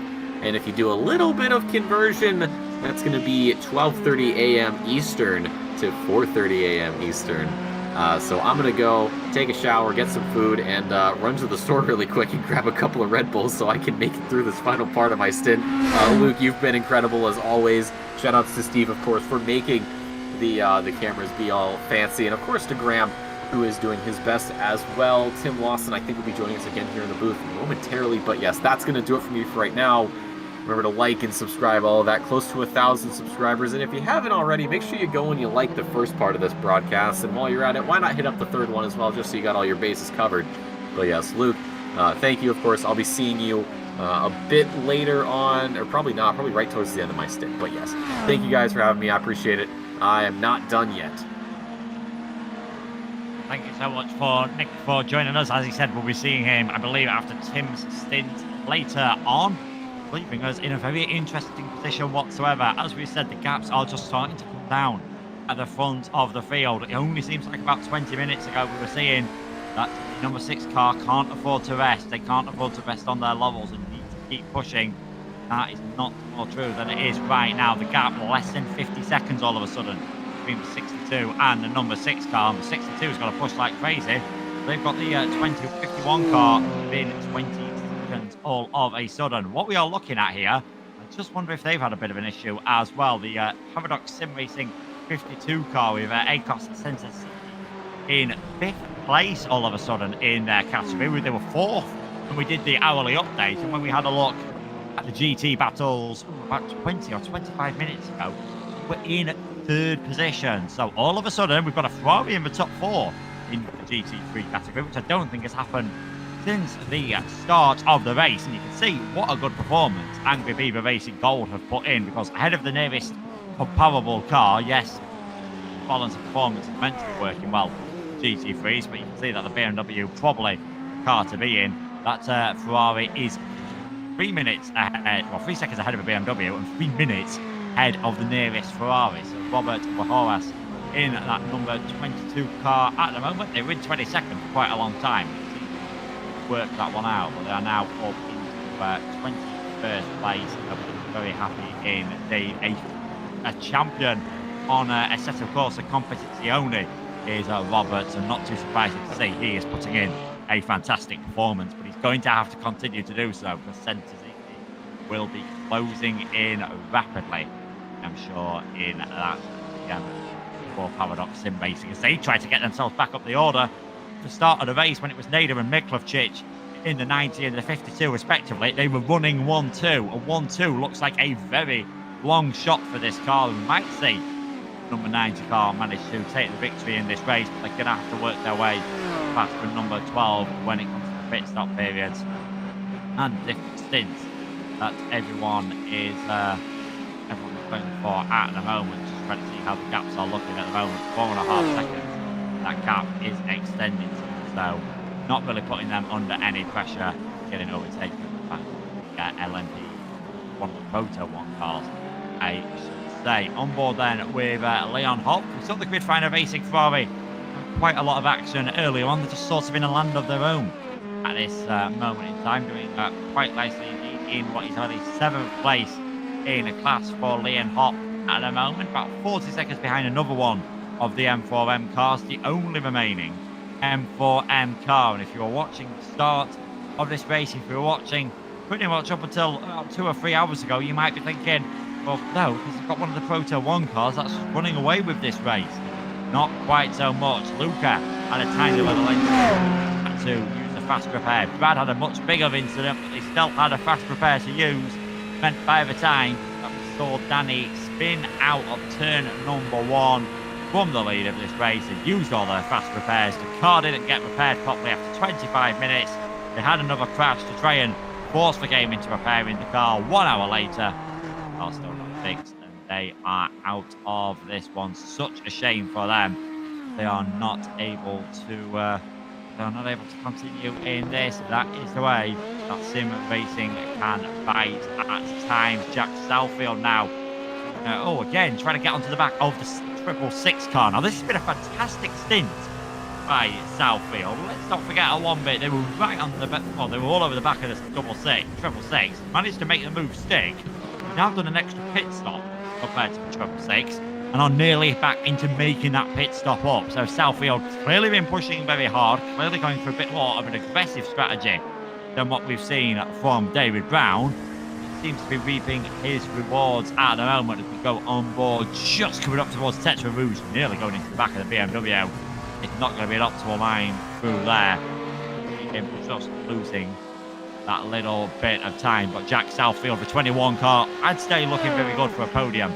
All of a sudden here, if either of these two slip up, Dan van der Stuken will certainly be in contact as number 62, Mixed Apex Predators, is into the pit. Scott Tully making his way down pit road, and Manuel Hoyer had actually got the gap down to about 16 seconds between Tuffy and himself at some point. So the number 51 car is going to comfortably take for second place overall. The 588 car also into the pits as well, and that has now had a driver change. It has been quite a bit recently in the 586 car. It has been Gordon Charles we've been seeing driving that one on various occasions. They have now changed it. It's going to be a Marpet taking over in that one. Tobias seeing if he can continue the strong form that they're in. We are on board with Manuel Hoyer. Remember when we were talking about they were about 1 minute 20 the lead of this race? Got it within a minute. All of a sudden, if, and it is a big if, with all the driver changes, if the 61 car can keep this pace up, I'm not sure there's going to be a lot able to stop them. Yes, they need to keep it nice and clean, but the pole sitter who had all sorts of problems in the first stage of this race, all of a sudden, showing the pace in Manuel Hoyer that got them to pole position, showing that he can do it consistently lap after lap after lap. He used more fuel and tyres to do that in the early stage. Doing the same again now, and would that potentially cost him? The questions that you have to ask in endurance racing. This tactic, if in doubt, flat out, seems to be working extremely well for Hoyer at the moment. I think by the time he comes out after his pit stop, it wouldn't surprise me if he's either right on the back of Scott Tuffy or if he's managed to actually make the move stick on the number 62 car. So I think that is going to be the battle to watch in the Proto category. Just seeing Hoyer getting a little bit caught in traffic with the Ferrari, managing to make his way through very nicely indeed. And while doing that, despite being stuck in traffic, still manages to close up on Mark J. Ponick. Since the driver change, the number 6 car has just not looked as comfortable whatsoever. Ponick put in some very good performances earlier on. Certainly at this moment in time, that 51 car seems to be the one to watch. But here is our race leader then, Mark J. Ponick in the number 6. The sole remaining Lion GP Proto 1 car. We go on board with him, flaying his way through the Porsche curves, flicking it right, left, right, once again into this left-hander. Needs to be very careful that you don't run too wide over that straight curve, otherwise you will find yourself getting off track, and the slow down penalty can be fatal to your chances. And into the pits then, from the race lead, Mark J. Ponick is going to make his way down pit road, and if he can carry on for an extra lap, that is going to put Manuel Hoyer into the lead of this race once again, I think for the first time in about 13 hours. So they've been nice and patient. Manuel Hoyer's patience is going to pay off, and as long as they stay out for an extra lap, they're going to take the lead once again. M4EM 24 Hours by Miss Apex Racing. Still a long way to go. Looking like things are really starting to heat up in our top category.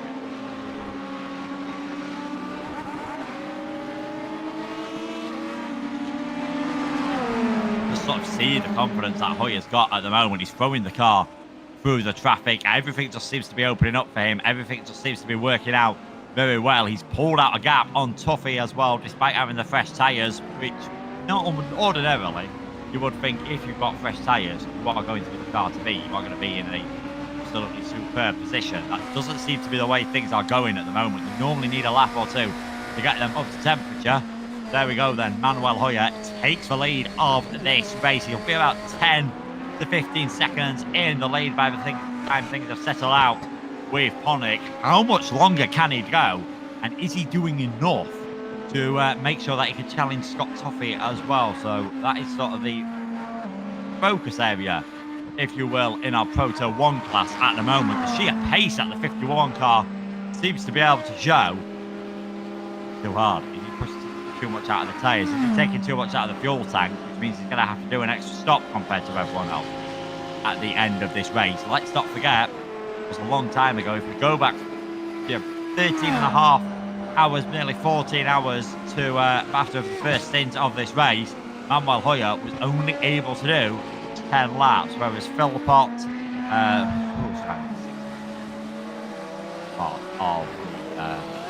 of the race, Drillissima, let's not forget, he was in the 62. Some of those others, Marcello Meyer in the 58 car as well, they were all able to do 11 laps, whereas Manuel Hoyer could only do 10 laps. So this pace does come at a bit of a price.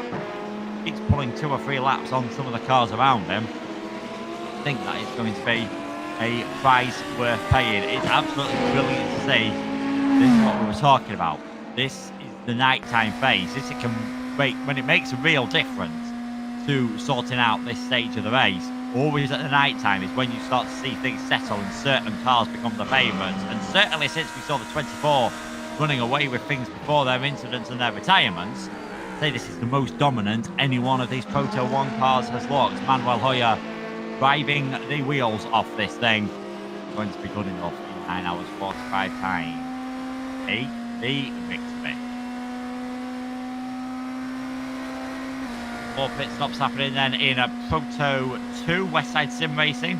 Jacob Rawson has pretty quietly got themselves into the edge of that top 5 and top 10 overall as well. The 217 car now in 6th place in their category, so they've worked nice and cleanly through the field to that. They are in the pit stops at the moment, but should still come out well ahead of the 520 car, and the 588 still remaining fairly comfortably in the lead, about 40 seconds ahead of Angry Beaver Racing Red at the moment, who are pole sitters in Proto 2, let's not forget, and they themselves got a comfortable lead over the Sim Racing Collective. So in terms of battles, not too much actually happening out on the track at the moment. Just got to see how the pit stop phase works out. I mean, Hoyer has got a gap up to 16 seconds ahead now of Mark J. Ponick, and he's about 55 seconds ahead of Scott Tully. So Tully I think doing what he needs to at the moment, just keeping that gap at a comfortable enough margin to ensure he's going to remain ahead of Manuel Hoyer. Comfortable might not be the right word, though, to be honest. There we go. We're all on board with Ponick. The gap is about 40 seconds between Tuffy and Ponick. Tuffy's got pace on Ponick, but he's going to find himself coming under all sorts of pressure from Manuel Hoyer, I think, before he's able to do that, as some of the traffic just gets out of the way. And that is another thing that is always nice to see. You're just about 2 or 3 seconds behind the car in front when the traffic comes out and just puts you in that very nice place. You're, even if it's not acted as that visual distraction just quite yet, seeing those cars that you're about to lap move out of the way, knowing you're not going to have to fight with them, you're not going to have to think about when's the best place to go for an overtake, do I go for a bit of a dive. It is such a relief, and trust me, it will be such a weight off the shoulders of these drivers when they see that happening. And I think if you're in the 6th car, you are just looking for whatever positives you can take. If you look at the car ahead of you, Manuel Hoyer's just driving off into the distance. If you look at the car behind you, Scott Tuffy is putting the hammer down and starting to eat into a gap which was only about 30 minutes ago. Let's not forget that gap was a lot nearer 1 minute. At the moment, it is now less than 40 seconds.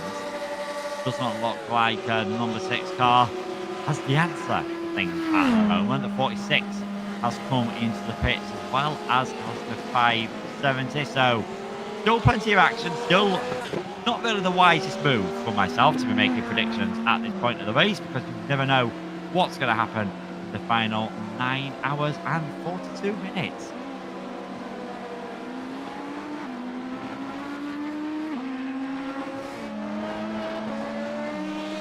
Ponick there just dealing with the traffic. By these drivers now probably going to be in for the next couple of hours, and then the next drivers that are coming in for each of the teams, what they've got to cope with is the next transition point. So these drivers, well, earlier on, a couple of hours ago, we saw the track temperatures dropping and dropping and dropping. They're going to be at around their lowest point in the race now.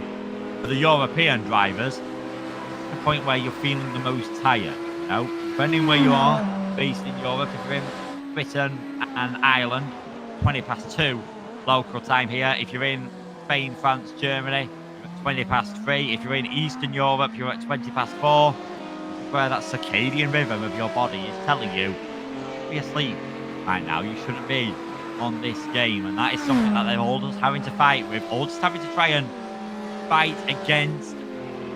Again, this is where it's a big advantage. You've got a multicultural team. I've seen it happen in other endurance races where we've asked them, how are your drivers going to cope with the night shift? They go, well, we just put the American in when it's 1 o'clock in Europe, because all of a sudden, if they're living on the west coast of America, yeah, the ping's not ideal, but it's 5 or 6 p.m. over there. They're just coming out of work. They're feeling in a very nice position all of a sudden, and they're not really under too much pressure. So if you've got that, I'm not sure in terms of chocolate the lineup of a lot of these teams, but I think most of them are actually pretty much based, unsurprisingly, in Europe and based around the same areas. We know we've got a few Australians. I have seen a few Americans on the list as well. You are in that situation where you can put someone in from a different country, even, like we said, someone from America's perhaps getting ready for bed now, someone from Australia just waking up, should be feeling their freshest, as I'm sure you're going to hear from Tim when he starts commentating very shortly. A nice position to be in. Into the pits then comes the iRating sim racing team, the LMDh car of Manuel Hoyer. He is entering the pit lane. Have they done enough to come out ahead of Scott Tuffy? The gap was about 16 seconds before the pit stop period. I won't be surprised if got it within single figures. I would be surprised if he's done enough, though, to take second place in this race overall at this stage, despite what has been an absolute monumental effort from Manuel Hoyer. No surprise to see he is jumping out of that car. I'm sure they'd have loved to keep him in for as long as possible. What will Kramer be able to do in that one? Seemed pretty evenly matched, 62 and the 06 car earlier on, so maybe that is just a little bit of a reprieve for those. Or maybe now Kramer might be feeling motivated by the performances of his teammate, might be able to put in a fantastic job. Jost de Canter there, you can see 2 minutes off the back of Scott Tuffy. All of a sudden, earlier on, they were in a fantastic position. In fact, there comes Kramer, I believe, coming down the pit lane. So Scott Tuffy is going to be clear, but it's going to be a much closer gap than it was earlier on, in and around the region think once Kramer's got his tyres warmed up, he's going to be in and around the region of 506 seconds. So Christopher Kramer doing Manuel Hoyer has done a fantastic job to close that gap. Kramer, he now got to try and continue and see what he can do. As I can tell you, we are going to have, very shortly, we are going to have a changeover of commentators. It's going to be, fortunately for Tim, he's going to have to solo quite a lot of it, but I am going to have to stay with him for now. And Tim really looks like things are starting to heat up in this Proto 1 category. Mark J. Ponick in the lead of this race. Well, that gap is now down to 36 seconds and less than 45 seconds separated our top 3 cars. It is all to play for here. Yes, and this is a very key sector of the race. Again, a 24-hour race, there are so many components that make up the entire travel. Some teams will be looking at just consolidating some time in the car. Other cars, as we can see at the moment with the top 3 on screen here, fighting it out for position. Strategy comes into play. The guys are struggling with the setup of the car. It's not designed to be running at 3 a.m. in the morning. The conditions of the track are probably perfect for driving, but the cars are set up for daylight driving. All the challenges come into play, and as you just mentioned, also how long has the driver been awake, what time of the day is it within their time zone, and what is their concentration level like. This has a lot to play out yet. It's going to be a very, very exciting few hours. Yeah, it certainly is. I know myself when I've been driving real cars at this time, you get to the point where you are feeling tired and you the best. But if it's not in your stint plan, you've got to try and fight your way through it. And then you've got the ones like Manuel Hoyer, and he just seems to flick a switch and come alive all of a sudden in that 51 car. Don't know how much of that you saw, but at one bit it was 1 minute 30 off the lead of this race. He slashed that gap in half and given Christopher Kramer certainly a fantastic chance of getting into second place, and who knows, getting a chance of taking that victory. And again, that could just be the strategy of the teams, who they put in the car, where they decide that they're going to push the car, where they feel they've got the strength. Again, you look at the 06 car and the 62 car, they may not feel that they have a good, strong car at this time of the day with these track conditions based on their setup. It could be that the number 51 car is set up to really make a push at this time. When the sun rises and the track conditions change, that's when this could play out yet again. Strategy is the key. So many things going on within these teams. We're not really privy to what decisions that they had prior to coming into this race or where they are now. This is going to make a very exciting viewing for everybody. Yeah, it is. Stay tuned, everyone. Make sure to hit the subscribe button as well, so you get the notification when I think it'll be in about 1.5 hours time when we have to pop over to part number 3 of the stream, which will hopefully be the final one. Scott Tuffy certainly looks as though he's woken up a bit. I found a little bit more pace. Got to mention of Kramer on that first lap out of the pits. Kramer now about 12 seconds behind the back of Scott Tuffy. Got the gap down to within about 35 seconds on Mark J. Ponick. And it's a very interesting point that you made there, Tim. Some cars that are perhaps set up to be a bit more aggressive on their tyres might necessarily be quick in qualifying trim, like we know the 51 does. Might just be taking advantage of those cooler conditions. I know they need to make hay while the sun doesn't shine, before things start to warm up later on. It is going to be a very good, I think, to this race. Some of the battles that are going on then in the other classes, the 588 just keeping that gap at around 40 seconds ahead of the 29 car. Tobias Harper has settled in very nicely into that one, and in the constant swapping in the lead of the GT3 field is once again the Obsidian car. The number 12 is back ahead of the number 90 PSR car, and that gap 4.2 seconds. It's been last couple of times we've looked at it between Koxbinder and Joseph Loki, it's been in between 4.5 seconds, and it's always the thing that amazes me about endurance racing. You've got completely different drivers. Yes, they're in the same cars, but you imagine there are some differences between the setups. They've been racing for 14.5 hours. There's 4 seconds. Yeah, it's absolutely incredible right across the field. We see how close the lead cars are to each other and the battles that are playing out. A credit to all the drivers and the perseverance that they've got. We have had a few teams that have been very unfortunate in the events of this race and have had to withdraw, but the guys that are pushing at the moment, a big credit to them. There's a very concentration level as we're currently sitting with the number 90 car in second place here at the moment, hunting down for second in class, trying to minimise that margin at the moment. 4.2 seconds to the leader of class, the number 12. The two BMWs doing a fantastic job here. And looks like BMW currently sitting 1, 2 and 3 in class. The Ferrari that was there earlier has dropped off just a little bit.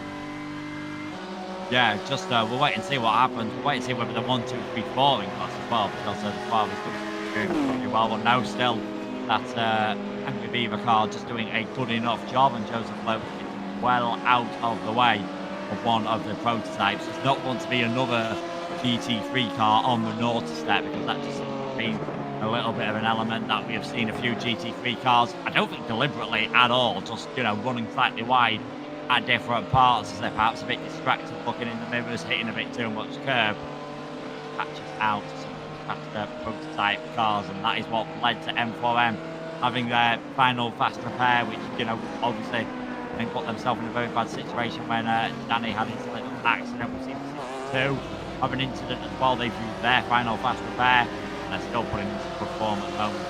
Nearly got that gap down within half a minute at the front of the field, but just getting caught out in the traffic there seems to have given Kostrender a little bit of a reprieve. Man who's won Daytona 4 times on the 24-hour race on iRating, and it must be, even for everyone else in the team, it must just give you such a boost knowing that you've got a driver of his caliber in your squad, someone with probably as much experience of these type of races on iRacing as anyone else.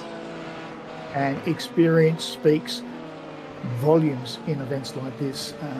There's very few people that can come into a 12-hour, let alone a 24-hour race for the first time and expect to be up near the podium. It does take a lot of training, a lot of experience to be able to overcome the mental battles that these guys are currently going through. And obviously the different challenges that you get with multi-class racing. We were talking to the drivers earlier from the prototype, and they said it is very chaotic out there. You're constantly coming up against other classes and blue flag cars. It is a very, very big challenge for all of these drivers. They have to be ultra aware of what's going on around them. It's not just their race, it's also the other cars that are on track. Yeah, definitely. It's, you never quite know as well if you've got some slower cars that are trying to recover, some cars that are just as quick as you, but they've had an incident. They don't have to pay attention to the blue flags, of course. On iRacing, they are only advisory, but if you are deliberately holding someone up, race control will count on that one. It seems like Christopher Kramer stop the rot might be a bit too harsh of a term, but I'm going to comment on a bit too tired for a more softer one at the moment. He lost about 4 seconds on his first lap out of the pits. He's only lost second on that last one, 13 seconds behind Scott Tuffy all of a sudden, and still a big 1 minute 40 ahead of Joost de Ganter. All those top 4 cars have led at some point in this race, as has number 24. If you missed that, that is the big news that has happened in the last 3 or 4 hours for number 24 car having to retire from the race. Too much damage on their car that the game would not fix, them out of contention.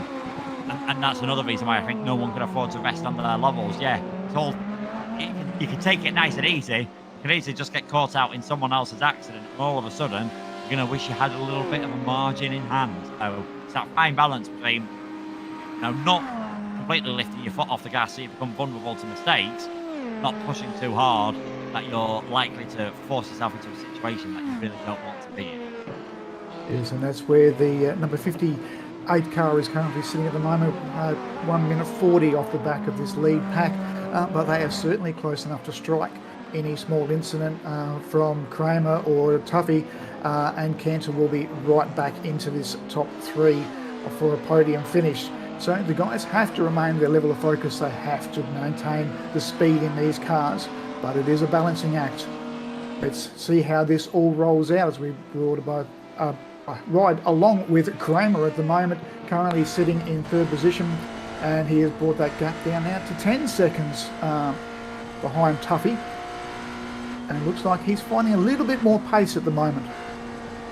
Yeah, I imagine Tuffy must be finding it pretty difficult to try and work his way through the traffic at the moment. So, 9.5 hours remaining. It is the number 6 leading from the 62 and the 51 in the Proto 1 class. It's looking like it will be one of those 3 cars that is standing on the top step of the podium, but I think there's going to be plenty more drivers to go.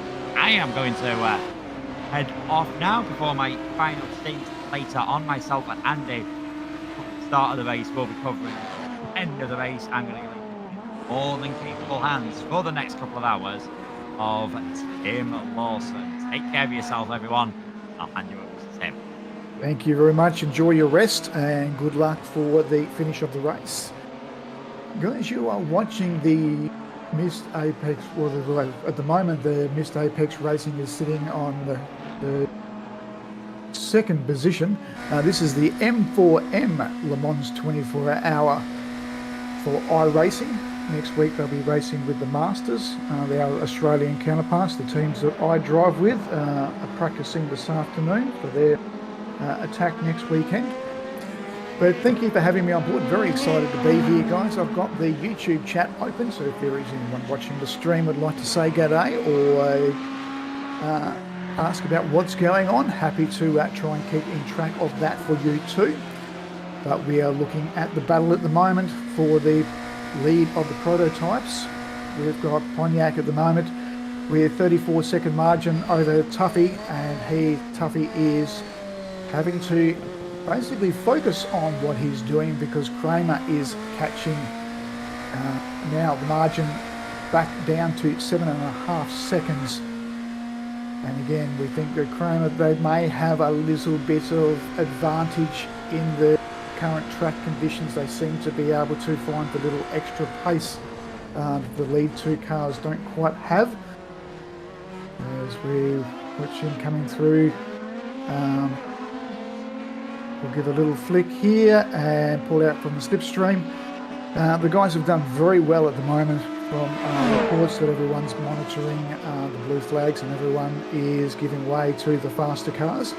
There are some sections of this track where you will not be able to make a pass anywhere through the chicanes. It's advised just to sit behind and wait until you get some open track.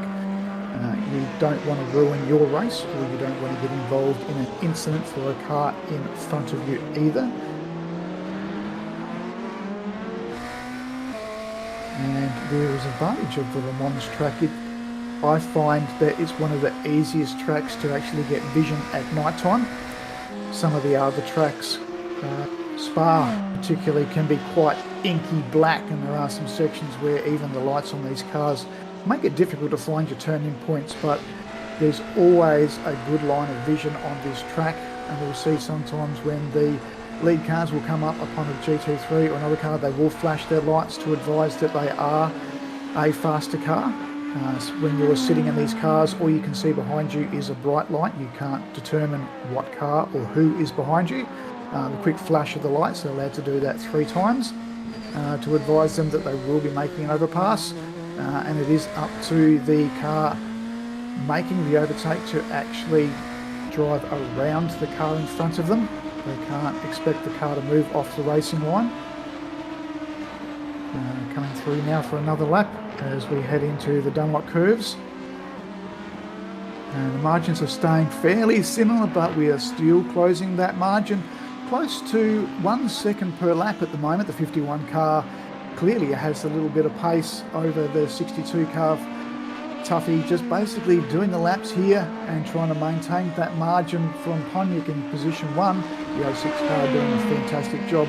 All 3 of these cars have held the lead of this race at some stage, and they are slightly out of sync on their pit stop strategies, but we will continue to follow with these guys as they make their way through another back marker car.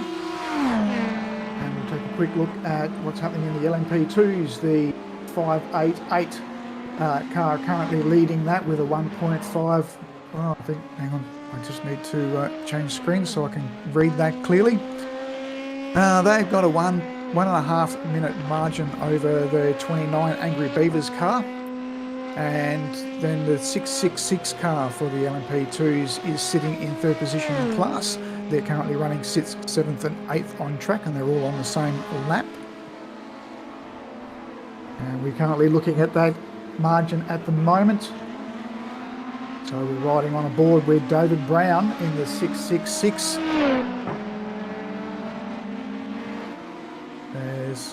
He looks like he's got full control over this car. I'm not too sure on their pit stop strategies. I did miss the last round of pit stops, but everyone should be in a clean run at the moment. There shouldn't be too many issues going on. They should pretty well be looking at consolidating their time on track and wind the clock down at this stage. Everyone focusing on what's going to happen when the sun comes up. What position are they going to be in? The European guys will all be taking their rests at the moment. For anyone who's not driving, their clock sync for them is saying it's around about 3 a.m. in the morning. It's not natural for these drivers to be awake at this time. So there could be some bleary eyes. There could be some challenges going on. But loving these battles that are going. We're looking at the battle now between 3 and 4, the car 666 and the car 21, 7.5 seconds in that margin. The two Dallas doing a great job here, and Karina would probably be close enough now. He may be able to see the lights of the car in front. They may be able to get a sniff of that margin, and they may be trying to put the foot down. This is where they can make some advantages in these races, but Brown's got his nose forward. He's focusing on the 1 minute margin that he's got up to Pugnacey, and he just needs to keep that car clean and get that car rotating around without making any errors. It's about those 1%ers and working their way through, being very conscious of the overtaking cars coming through. Great job for the 666 car there. It was successfully get through the forward chicane back on the start-finish line after the prototype car had clearly overtaken, and now sets his eyes on another lap, but that margin is maintaining between the 666 and the 21 car. Karina just trying to work out what they can do to find a little bit of time to try and catch up to the back of David Brown, but there is still just under 9.5 hours to go. A long time in this race yet. There is a lot to play out. No rash decisions at this stage. It's all about consolidating your time and oh yeah, thank you. We just jumped down to the GT3s. The screen, I'm just going to jump over to the YouTube trim so I can actually see. My screen's a little bit cloudy at the moment. Sitting in 18th position, first in class, is the BMW GT3, and they've got a 13-second margin, which has been fairly consistent, but these two cars, the number 12 car and the number 11 car, have been swapping positions between pit stops and between other traffic. So we have at the moment the number 12 car for the Beastie and Edge Black. It currently has the margin over Get Closer Racing for Sandro Mueller. And that margin, it looks like it's just stretching out a little bit. It was down to 9 seconds earlier. So Mueller might have made a slight error there. Just looking at the timing, it doesn't look like he has gone into the pits. But that margin is stretching out. I do apologise, guys. I haven't got the live timing on me. I did try to get an IP address to pick up the live timing, but I was unfortunate in getting that to work. So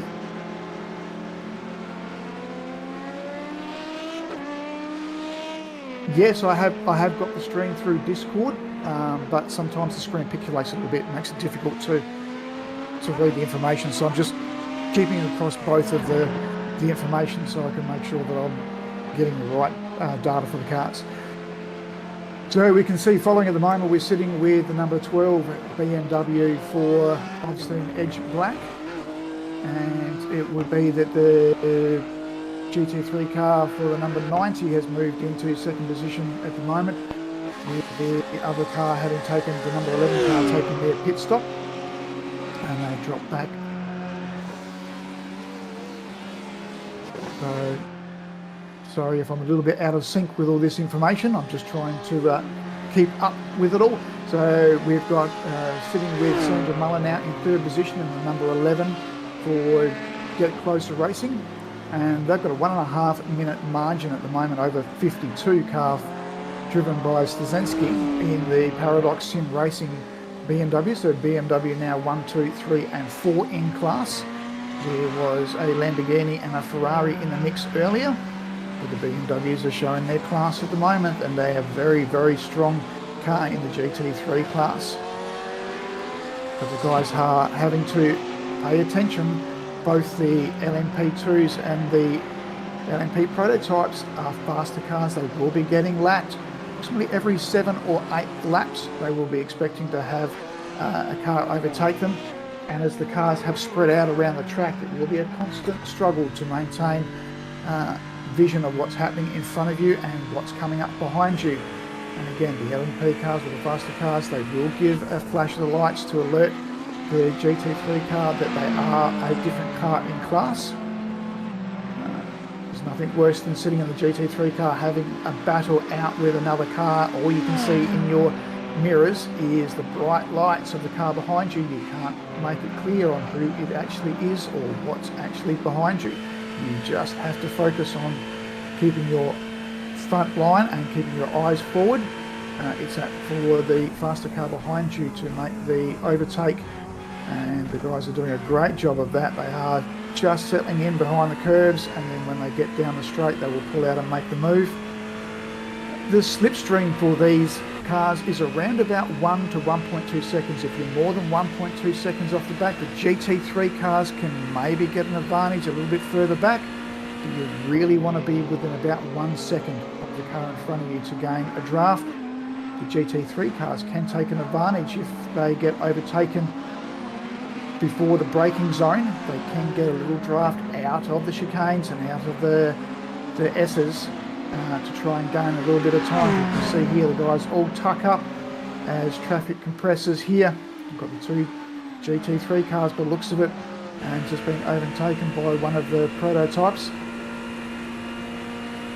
Now we're looking at the cars. This is following with Leon Hope for Gridfinder Racing, currently sitting 7th in class and 24th on track.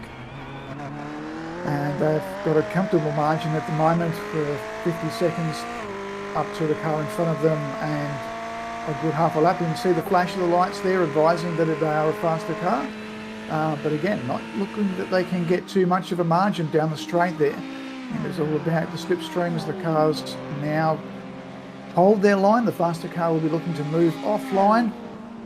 As we see the draft happening down through here, coming down the back part of the circuit. Can't quite get them made. They have to move back in behind. Not advised to go too wide into any of these corners.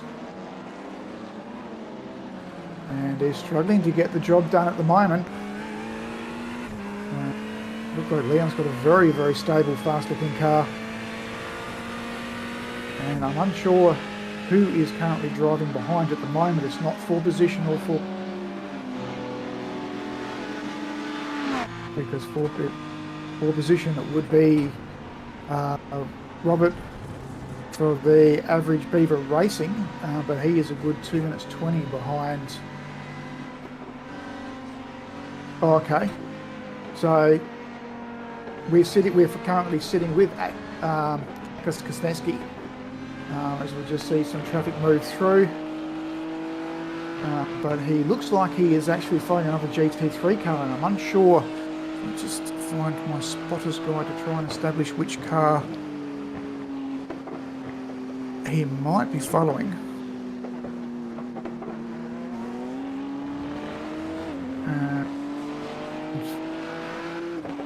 At the moment, driving with the GT3, so 3rd, 4th and position class. And Kosneski moves out around the 814 car for the team to heap together GT3. And at the moment it looks like it's sitting off the back of the number 747, the TWS, the engineer braking car. struggling to find a little bit of pace to try and get around I'm just looking at no, that would be the 313 for engine braking. Currently sitting in the front there, and Amos is struggling to find the pace he can get them.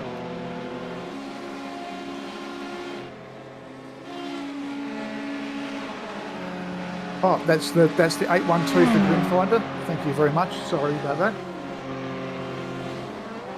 Looks like he may be able to get the move down inside here and successfully manages to get past. Has been holding him up a little bit. He's lost a little bit of margin to the car in front, but now the 812, the grid finder car, they can just tuck him behind, get a little bit of advantage of that slipstream, and focus on the car in front and relax into the racing again without having to worry about a car making a dive down the inside. Sorry about that, I just accidentally bumped my microphone. And riding on board with Leon Hope at the moment with the grid finder Ferrari. They were actually further up the field. They had a little bit of success early in the race, but they must have had some issues to fall back, but still doing a great job at the moment, sitting in 7th in class. And only a 48-second margin to 6th place, so close enough to make a move if there is a slight error. Guys can, again, focused on how the setup of these cars and how this car is handling in these conditions. The cooler conditions at the moment, we're around about 4 a.m. in race time, about 2.5 hours away from sunrise. The track conditions are absolutely perfect, but the cars are not necessarily set up for this maximum amount of grip. It is all about how they balance the cars out, and the car has to be set up to cater for 4 to 5 drivers. So they all need to find a setup that all of them can drive and be comfortable in. So it's not just about finding maximum amount of pace, it's about being able to maintain that pace and maintain this car on track. And that's the challenge for the drivers at this stage as we wind our ways down into the last 9 hours and 11 minutes left in this race. Still plenty of action to happen as we see the battle here with the two GT3 cars. Not much separating the pace between the Ferrari or the two Ferraris at the moment. But we have the Ferrari and the BMW keeping pace with each other. There's not much margin between them. There is also a Porsche in this mix, currently sitting 2.5 minutes back off of the number 812 Ferrari. And that is Connolly in the 777, currently 8th in class and 25th on track. Unfortunately, we have lost 4 cars so far in this race due to mechanical and technical issues. The biggest story has been the number 24 car for M4EM Racing. They had a misfortunate event while repairing the car. The repairs were not completed and they found that they were dropping 20 plus kilometres in top speed down the main straight, and they had no pace to maintain. They were some 20 or 30 laps back, sitting around in 38th position after the repairs. They did a rash decision to crash the car a second time to try and rectify, and after 1 hour and 20 minutes of repairs, they basically determined that the car was not in a condition to continue racing. Unfortunately, that team had to withdraw. Very, very disappointing, but it is the similarities of sim racing versus real life racing. These events happen. We have seen many a time during the Enduro events where a vehicle has been taken out of the race due to a technicality or a mechanical failure, which has not been able to be rectified. And it is a part of racing in real life, as well as we're finding out here in sim racing as well. We're now sitting on board with the leading cars on track, the LMP Pros. We've got the 06 car for Podnick, 21 seconds in front of Kramer at the moment in the 51 car. And it looks like Sam Swallow in the 62 from Missed Apex Racing has had a few issues. They were sitting up in second position earlier. So again, Kramer, and it could be the change in their pit stop strategy that has these guys out of sync. But the lead of this race and the podium has yet to play out. These three cars are all within enough space. They will be fighting this down for the next 9 hours before we find out who takes line honours for the M4EM 24H by Missed Apex. I hope you're enjoying the stream. You're with Tim Lawson. I'm all the way from Australia. This is my first experience commentating for a 24-hour event. I have been doing a number of enduro events for ACC, but we don't get that many 24 hours. We had the Suzuka 12-hour yesterday, which was very, very exciting to watch. Unfortunately, I wasn't with the broadcast team due to a family event, but very, very happy to be here. Very excited to be able to join the Missed Apex broadcast for the M4EM 24-hour Le Mans race. Going to give some feedback to my own team who are preparing for the majors event next weekend.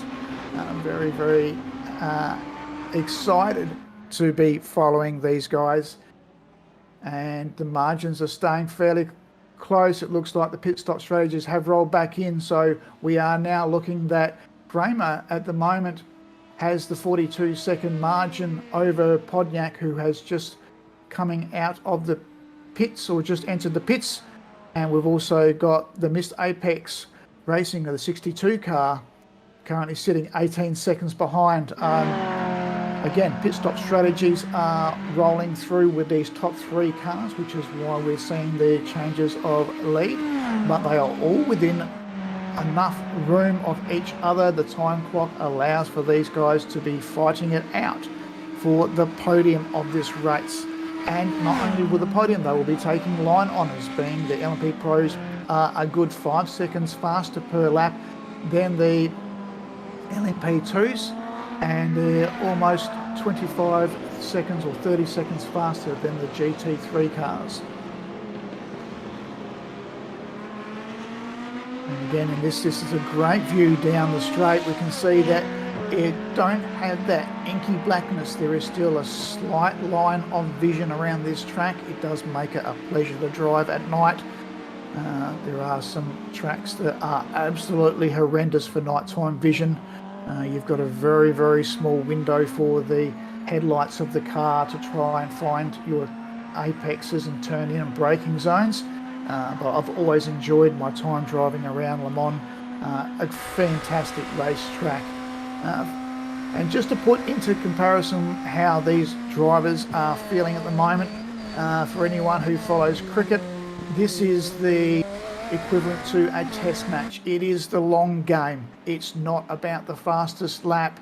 It's not about a 20-minute stint. It is about how you travel through the entire time of this race. It is a completely different strategy and mindset that we have from a standard 25 or 30-minute race, and even a mini 3-hour enduro. These guys are really struggling at the moment.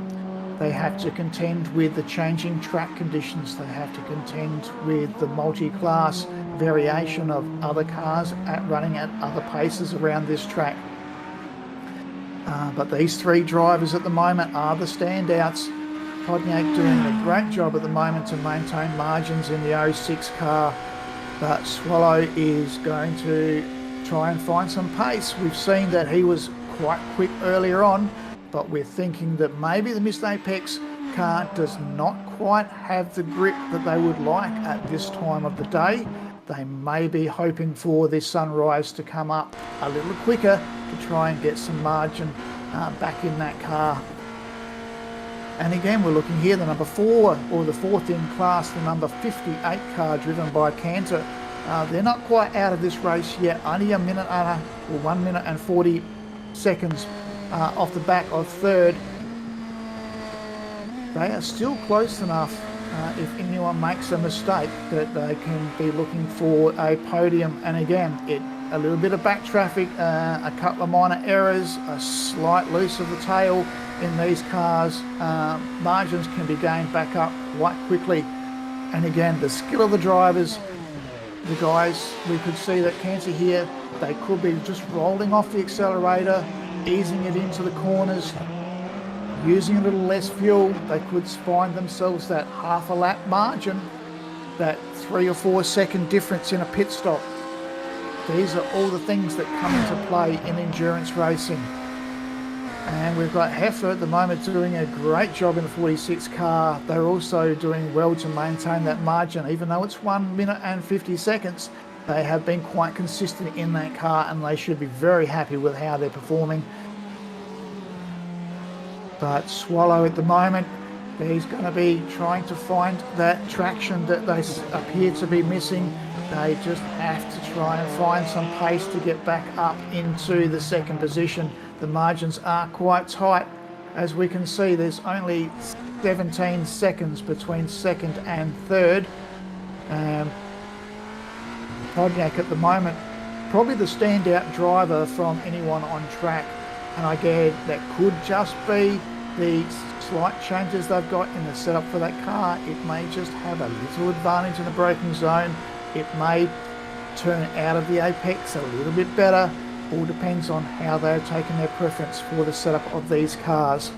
We're counting down now with around 2 hours left to go before sunrise and 9 hours left in this race. I hope you're enjoying the stream. You're with Tim Lawson coming all the way from Australia for this broadcast. Very happy to be here for the M4EM Missed Apex Le Mans 24-hour. Just about to roll into another hour. And if you have a driver that you're following, let us know in the chat.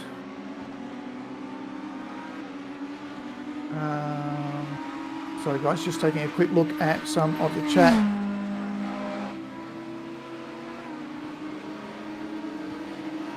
The guys are all looking towards the sunrise. They want to see some heat come back into this circuit and the cars to get back into a comfortable window where they feel like they can push as hard as they can to try and narrow down these margins. So 17 and a half seconds to 18 second margin at the moment between the 06 car and the 62 car. This is a fairly consistent margin. There doesn't seem to be much changing in the last 10 to 15 minutes. You guys are doing a fantastic job, and Katner sitting on the back here, 1 minute 40. He is also being able to keep the equivalent pace of the front runners. Not much at the moment, setting the set 5 cars, the top 5 cars for the LMP Pros and the top 5 cars on track are all running around about the same pace at the moment. There's not much separating them. The margins are popping up and down slightly. And we can see that closes up and then expands as they come through the forged chicane. But then they get back out on the back straight and clear some of these GT3 cars. That margin will step back out again unless Kramer has had a little bit of an issue. We didn't see anything in the stream to suggest. It could just be that they've lost a little bit of time through a GT3 car, having to hold it up through the forward chicane before they can make the move. It's easy to drop 8 to 10 seconds travelling through traffic if you're unfortunate, and it depends on where you are confronted with that car. Again, a very, very tight line there to sneak it up the inside of the GT3, very close to the fence.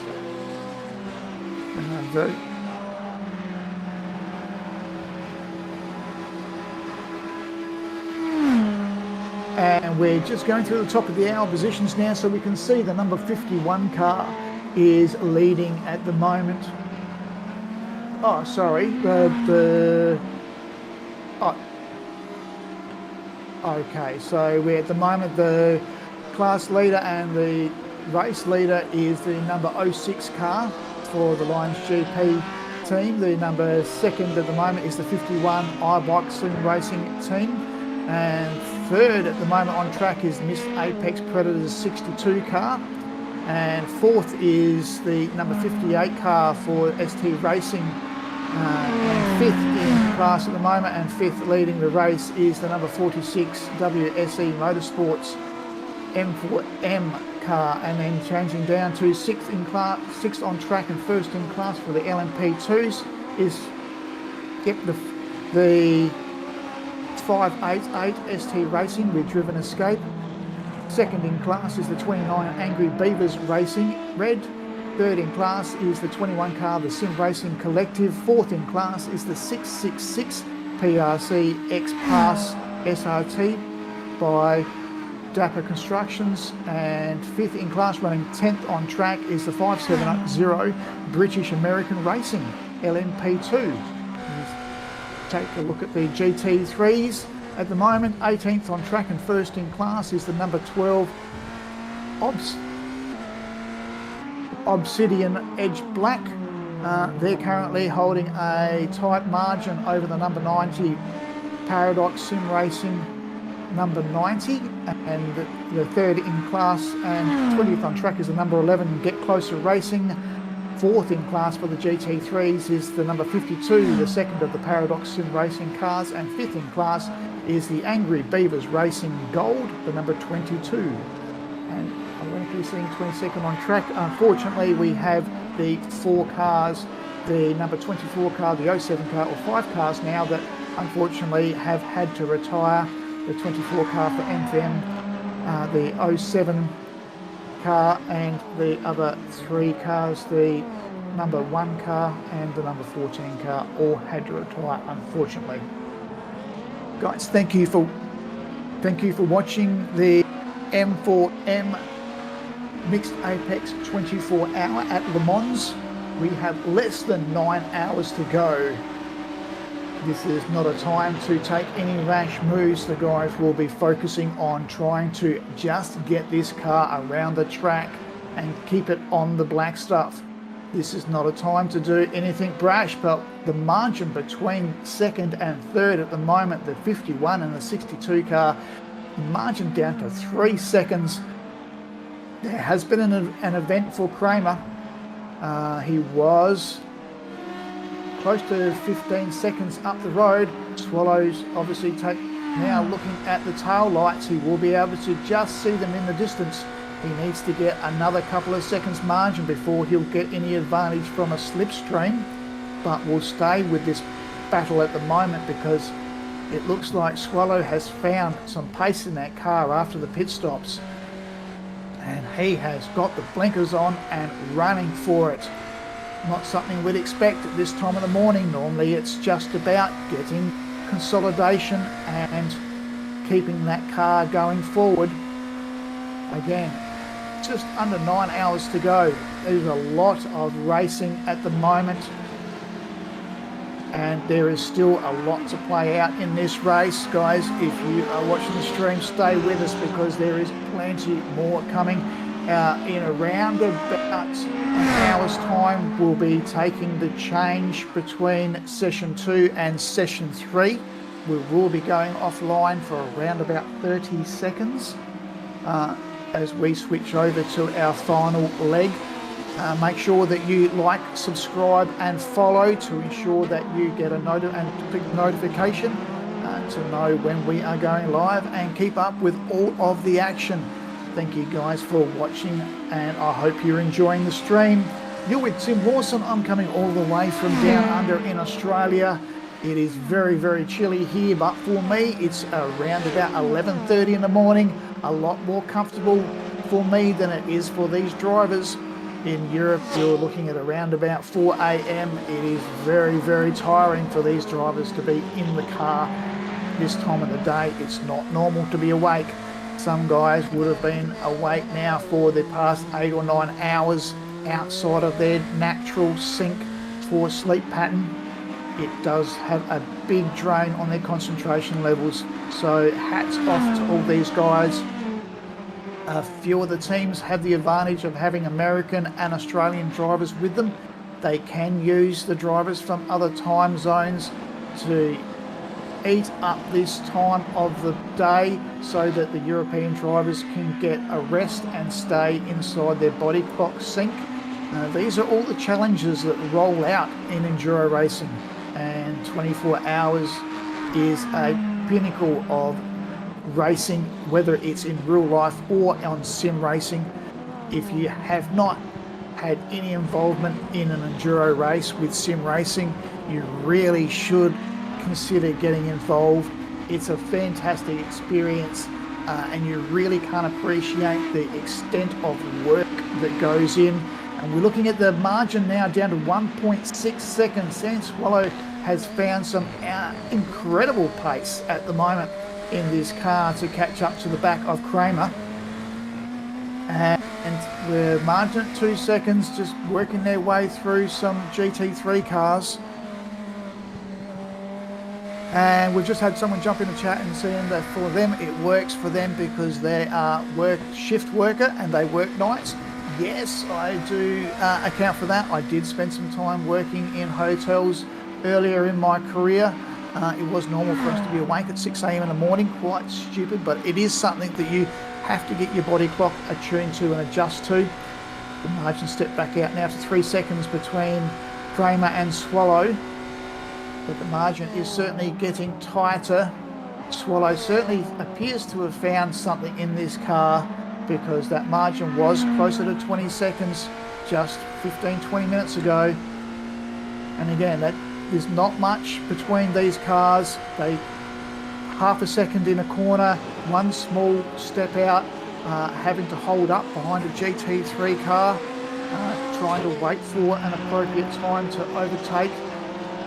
These are all the challenges that you have in endurance racing and mixed class racing. You certainly don't have to worry about any of this in the shorter sprint format in any of the sim racing forms. Riding on the board now with Sam Swallow in the number 62, currently sitting third on track and third in class, 2.5 seconds off the back of the number 51 car. And it also looks like we are very, very close to having a 3-car battle here. And Podnik was way up the road earlier. That margin now dropped down to 1.3 seconds and 2.7 seconds back to Swallow. So the top 3 cars in class and for honours in this race at the moment separated by less than 4 seconds. This is outstanding after a full 14 hours of racing. They are separated by less than 4 seconds. That shows you the quality of the field we have at the moment. There is a big spread in the experience of the drivers. We see they're just giving a little flash to the GT3 car, advising them that they're going to move up the inside. And that is the challenges for these drivers as they work their way through the night time. In the revision mirror, all you can see is the bright lights of the car behind you. You have no idea who that car is. You can't determine whether it's a GT3 or a LMP prototype or LMP2. The flash of the lights allows them to be aware that they have a faster car approaching. The GT3 cars will have blue flags also alerting them that there is a faster car approaching. It is a challenge to stay focused on these. You see Swallow now closes the gap up to 1.3 seconds. If they can maintain that margin coming through the Dunlop curve and through the S's, they'll be able to get a jump. And that could be close enough to get a little bit of a slipstream advantage coming down the straights. And Musa Lane Straight would be a perfect example to try and gain a few tenths and get some margin up. And you can see that the number 58 car for Cancer has doing a great job. they've managed to maintain this 1 minute 40 margin over the top 3 cars. He's matching their pace on every lap. Fantastic drive at the moment by all of these drivers. Very focused and committed to trying to take advantage at the moment of the early morning.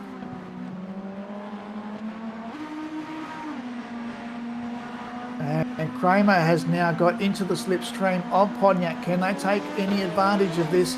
Are they going to be able to get close enough? And then you see the little bit of a margin that they can gain from the slipstream. Podniak's doing all the work here, punching a hole in that air, and Kramer can take advantage of the draft as he moves right up onto the back here, and just having to move out of the way of that GT3 car that just underset Podniak a little bit, enabled Kramer to sit right up into the tail, taking advantage at the moment. Only 3/10 of a second and 2.6 seconds back for Swallow. So if Podniak gets a little focused here on trying to drive defensively, goes wide, and Kramer now in a position to take the margin. 2 wide now coming down through into Indianapolis. It'll be the next corner. Kramer's got the inside line here at the moment, and it looks like he's going to make the move for position. And Kramer moves up into first position. Podniak has to settle back into second, but now has to pay attention because he will have a fast coming car in Swallow behind, and he can see that there's action happening up in front of him, and he'll want to be part of that too. These guys are not taking it easy. They are got eyes on, and Kramer has an outstanding drive. Podniak may be on the end of his tyre life in this stint. He may be having a few issues in that car, the way that he is now falling off this, but he is going to get swallowed up by Swallow. There's a play on words for you. Swallow now 1.8 seconds off the back of Podniak, and Kramer found some outstanding pace. He has just punched ahead after making the move through into Indianapolis. And the guys now coming through the Porsche curves and in towards Ford chicane. But Podniak says, I'm not done yet, and he closes the margin back up again. We'll see what this opens out to once they come through the chicane. And back around towards the start-finish line. And the guys now coming up through Dunlop Curve and in towards the S's. And Kramer just pulls it out again as Swallow now has taken over from Podniak. So Podniak obviously clearly having some issues with that car. Must be towards the end of the tyre life, or he may have just driven too hard and burnt those tyres out a little bit. Oh! Swallow catches the outside curb and drifts it around. That is a big, big moment. Just looking to get a little bit of a margin around the slower car. Coming down the inside, made a touch and up onto the ripple strip. Little tap on the wall. That shouldn't be too bad, but that one hurts. So we can see that has cost Swallow approximately around about 12 seconds. Now sits back in third position, and will be closely monitoring this to see whether they've got any slight aero issue after that little tap with the wall. And again, that is the challenges of passing the LMP2 cars. If you do get squashed up, there was a little touch between the LMP2 car that forced Swallow to go a little bit wide, and he had to ride up over that ripple strip, unsettling the aero on that car and causing the car to turn around. Very, very disappointing, but still in this race at the moment, 10 seconds back off of second position. Swallow just needs to relax a little bit, get comfortable, take a deep breath, get the heart rate back down again. It's not easy to do. He will be seeing red after that incident, but he must get his focus back. These guys are professional drivers. They will be easy to switch back on, but it does take half a lap or so. The little spin would have put a bit of extra heat into those tyres. You would have to wait for the tyres and the brakes to come back down to race pace and race temperature. but Swallow now still has a 2 minute and 26 margin over fourth position at the moment, the number 58 car, which has been into the pits and changed drivers. We've now got Ian Ho in the driver's seat for the ST Racing LMP prototype. They are sitting fourth on track, and fifth in track we've got the number 46 car for the WSE Motorsports M4EM team. Rounding out your top five for the prototypes. And looking down now to the LMP2s, we've got the number 58 currently sitting first in class with a gap over the number 29. 2 minute margin at the moment for the LMP2s. And so Marpet has a good control of that class at this stage, but that is nothing to sneeze about. That can easily be eaten up by a minor incident, so they have to stay focused and on point here. We can see they are all struggling. It looks like the cars have all got into that funky little section where most of the cars look like they're in the same section of track. Makes it hard work for all the drivers, the level of concentration and focus that they have. And the guys have just asked when the sunrise will be coming. We believe it is normally around about 6 to 6:30 a.m. in race time. And it should be approximately around about an hour to hour and a half, I believe, if race control can just confirm that for me so that I don't sound like a complete fool. But I'm pretty sure it's around about between 6 and 6:30 we should start to see the hintings of daylight coming up in the skyline. For in race time, that would be around about 8:45, so around about an hour's time.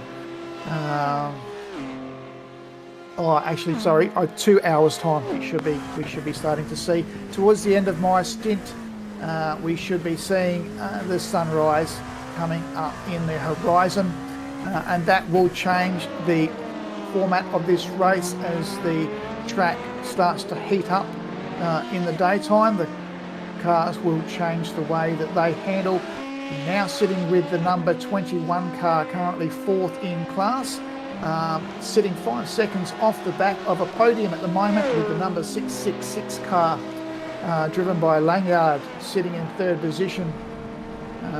5 seconds is not close enough to get any margin, but he is closing that gap a little bit. But these Dallarys at the moment, there's not much in the performance of these cars. They are a very much set performance car. It's all about the skill of the driver and the fine tuning they can get. At the moment, they sit a clear margin over fifth position, the 570, driven by Van der Tunken for the British Academy, British American Racing Academy. They probably have a little bit of advantage of having an American driver in their crew at the moment. He'd be wide awake. It would be around about 6 p.m. over in America. For anyone that's running an Australian driver, we are currently around almost coming up to midday. And in Europe, we would be looking at around about 4 a.m., a spread between 5 a.m. and 3:30 a.m. across Europe as the guys wind their way towards sunrise. This is probably one of the most critical times of the race where they would be just trying to ensure that they keep the cars clean and don't do anything stupid. It's easier said than done. And again, we're looking at this margin between third and fourth in class for the LMP2s. If that margin gets down to within 2 seconds, then Carina will be throwing the rule book out of the window and they'll be making a decision on what they can do to try and gain advantage and make position. Sometimes the direction from the engineers and race crew is ignored by the drivers in the heat of the moment. But we can see a lot of cars very close on track at the moment, close to 8.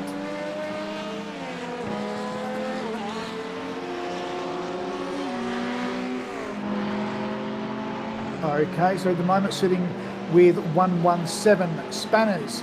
You would have heard him earlier in the commentary box. He's running for Toolbox Racing and he is one of the lead members of Missed Apex Racing.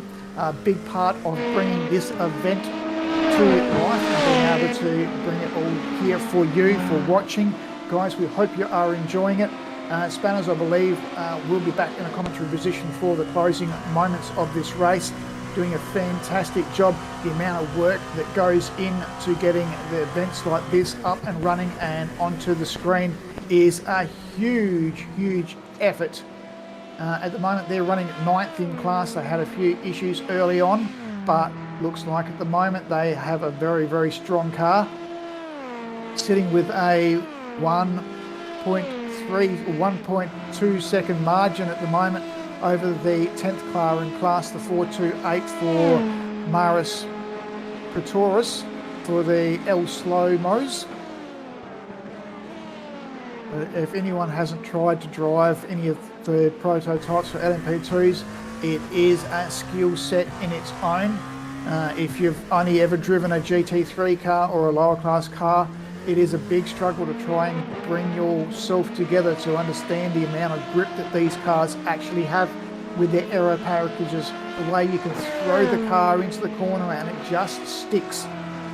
But when it goes wrong, it goes horribly wrong, as we saw earlier with Swallow getting up on one of the ripple strips and unsettling the aerodynamic package of the car and just turn the car around. Spanner's now settling into his stint in the car, and he would be feeling a little bit tired at the moment.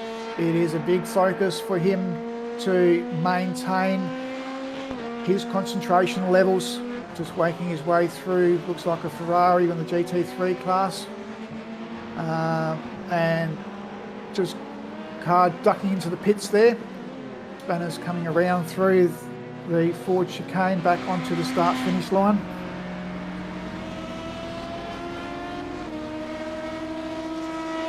And we'll now go for a look and take our way down through some of the GT3. Leading at the moment in class is the number 12 car for the Edge Black, and that's Costwinder. Yep, Obsidian Hedge Black, and Costwinder is currently sitting in that car, and they have a commanding lead at the moment over Joseph Loke in the Paradox Sim Racing BMW. And that would be getting close, about 3 minutes 50 seconds for a lap here, so that is very close to almost a lap up in the GT3 class. There is obviously some issues happened with those BMW cars. They were very, very close earlier before we came back to take a look. Sitting 18th and 19th in class for the on track for the first and second of the in-class GT3 cars. And again, that could just be some challenges they've had working their way through some of the traffic. As we've seen, it is very, very difficult. The aero wash of the LMP cars and the Pro cars and the 2 cars, they can upsettle the GT3 cars as well. It can make them a little bit edgy, and again, you don't want to get up on the ripple strips too much or off the racing line. It does get quite slick, and it is easy to turn that car around. The margins are a little bit closer as we look back towards second and third. But that's just timing reset there. So second and third is 32-second margin. Muller sitting on the back of Loke at the moment. Muller was sitting in second position earlier on, Get Closer Racing. Had a little incident. Again, it was just a little bit loose in the car. They didn't do themselves any damage, but it did cost them some time on track. Doing a great job at the moment and close enough to be able to contest for the top tier of this class. But they have, and the top cars in class for the GT3 are all BMWs. The Ferrari and the Lamborghinis have dropped off this battle at the moment. They are a couple of laps back now. We did have a Lamborghini and a Ferrari in the mix in the 7th to 8th hour, but unfortunately they've had their own little challenges going on, but they are challenging each other on track. So we look at the 4th and 5th car. The 5th car in class is the Ferrari for the Angry Beavers, and they are 55 seconds off the pace of the number 52 BMW. clearly struggling at the moment, but they may find some pace when the sun comes back up. The BMWs have a massive amount of torque advantage at the moment in these cool air conditions. They will struggle when the air temp comes back up. Riding back now through the field, we can see in 10th place full class is the 334 Porsche, and they are battling it out at the moment, 7.5 second margin to Kevin Bollard in the Lamborghini for the 600 car, and 16-second margin back to the 12th car in class, the 444 for Team 4 Racing is Charlie Punier in the Ferrari. These guys, while they might not be battling it out for a podium finish, they are still battling each other for position on track, and there is less than 60 seconds separating those 4 cars between 8th and 12th in class. It just goes to show you that you don't have to be competitive for a podium finish to have an enjoyable competitive race, and anything can happen at the moment with still 8.5 minutes to go in this race. Or 8.5 hours, sorry, to go in this race. There is plenty of time and there is plenty of opportunity for these cars to get a lap back or get advantage of anything that may happen in front of them. Again, we talked about the back to the front at the moment. We can see the margins have settled down. We've got Kramer at the moment in the 51 car with a 13-second margin over Pontiac in the number 06, and it looks like we have had a car sit into the pits. So we saw that the Missed Apex car earlier, driven by Swallow, had a slight spin. They have obviously taken their pit stop and they would be sitting off the back of Yin Ho at the moment, the 58 car. And that would be the 45 car. Actually, the 52 car is now in the pits getting some repair, so they are obviously struggling after that contact with the wall.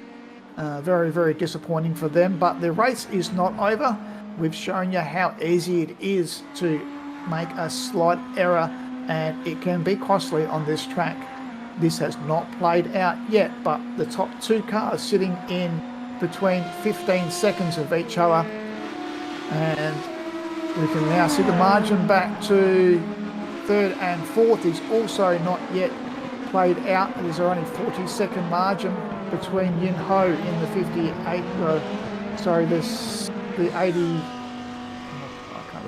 car and the 4th position of the number 46 car driven by Alexander Heffley for the WSE Motorsports team.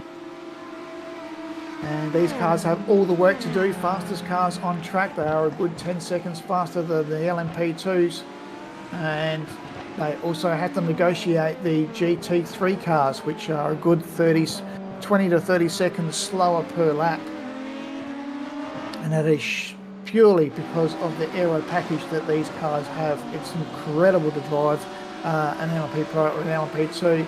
The way you can throw that car into the corner and it just sticks. We did a little bit of a challenge and actually took these cars around Bathurst. I would not want to do that in real life. It was the scariest moment in my life, sitting in one of these cars trying to pedal it across the top of the mountain. But here we are for the M4EM Missed Apex 24-hour at Le Mans. We are 8 hours and 30 minutes left in this race. The clock is ticking down towards sunrise, and the drivers will be focused at the moment on the direction coming from their team crew. They've done all the hard work, they've put in all the hours of practice. It is now about getting the job done. Just taking a moment to drive inside of the GT3 car, no harm done there. But it is all about the run to the flag. It is now about focusing on keeping that car on the black stuff and keeping it pointing forward, trying to maintain a constant pace, hitting those braking markers, hitting those apexes, and getting the job done. the cars will feel a little bit uncomfortable at the moment. They would have set these cars up for daytime driving where the track temperature would be a little bit warmer. Excuse me, while the cooler track temps now would be classified as optimum grip. The cars aren't necessarily, as we see now. Both the leading cars dove into the pits by the looks of that. So we've got Christopher Kramer in the 51 and the 06 for Mark Podniak both coming into pit lane for their pit stops. Or I may have missed that. That could have been a GT3. Sorry about that. So we'll just wait for these pit stops to roll out between Podniak and Kramer. They have been pitting within 1 to 2 laps of each other. Their pit stop windows are very close. But this could also come into play for the 52 car, which unfortunately had to stop due to some aero damage. They are out of their pit sync at the moment. The 52 car still in the pits, so that is not looking good for them.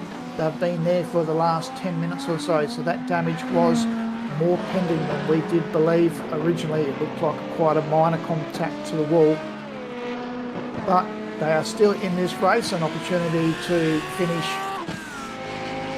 So we see that at the moment the 06 car sitting in second position for the LMP Pros is just exited the pits. We're looking for the margin of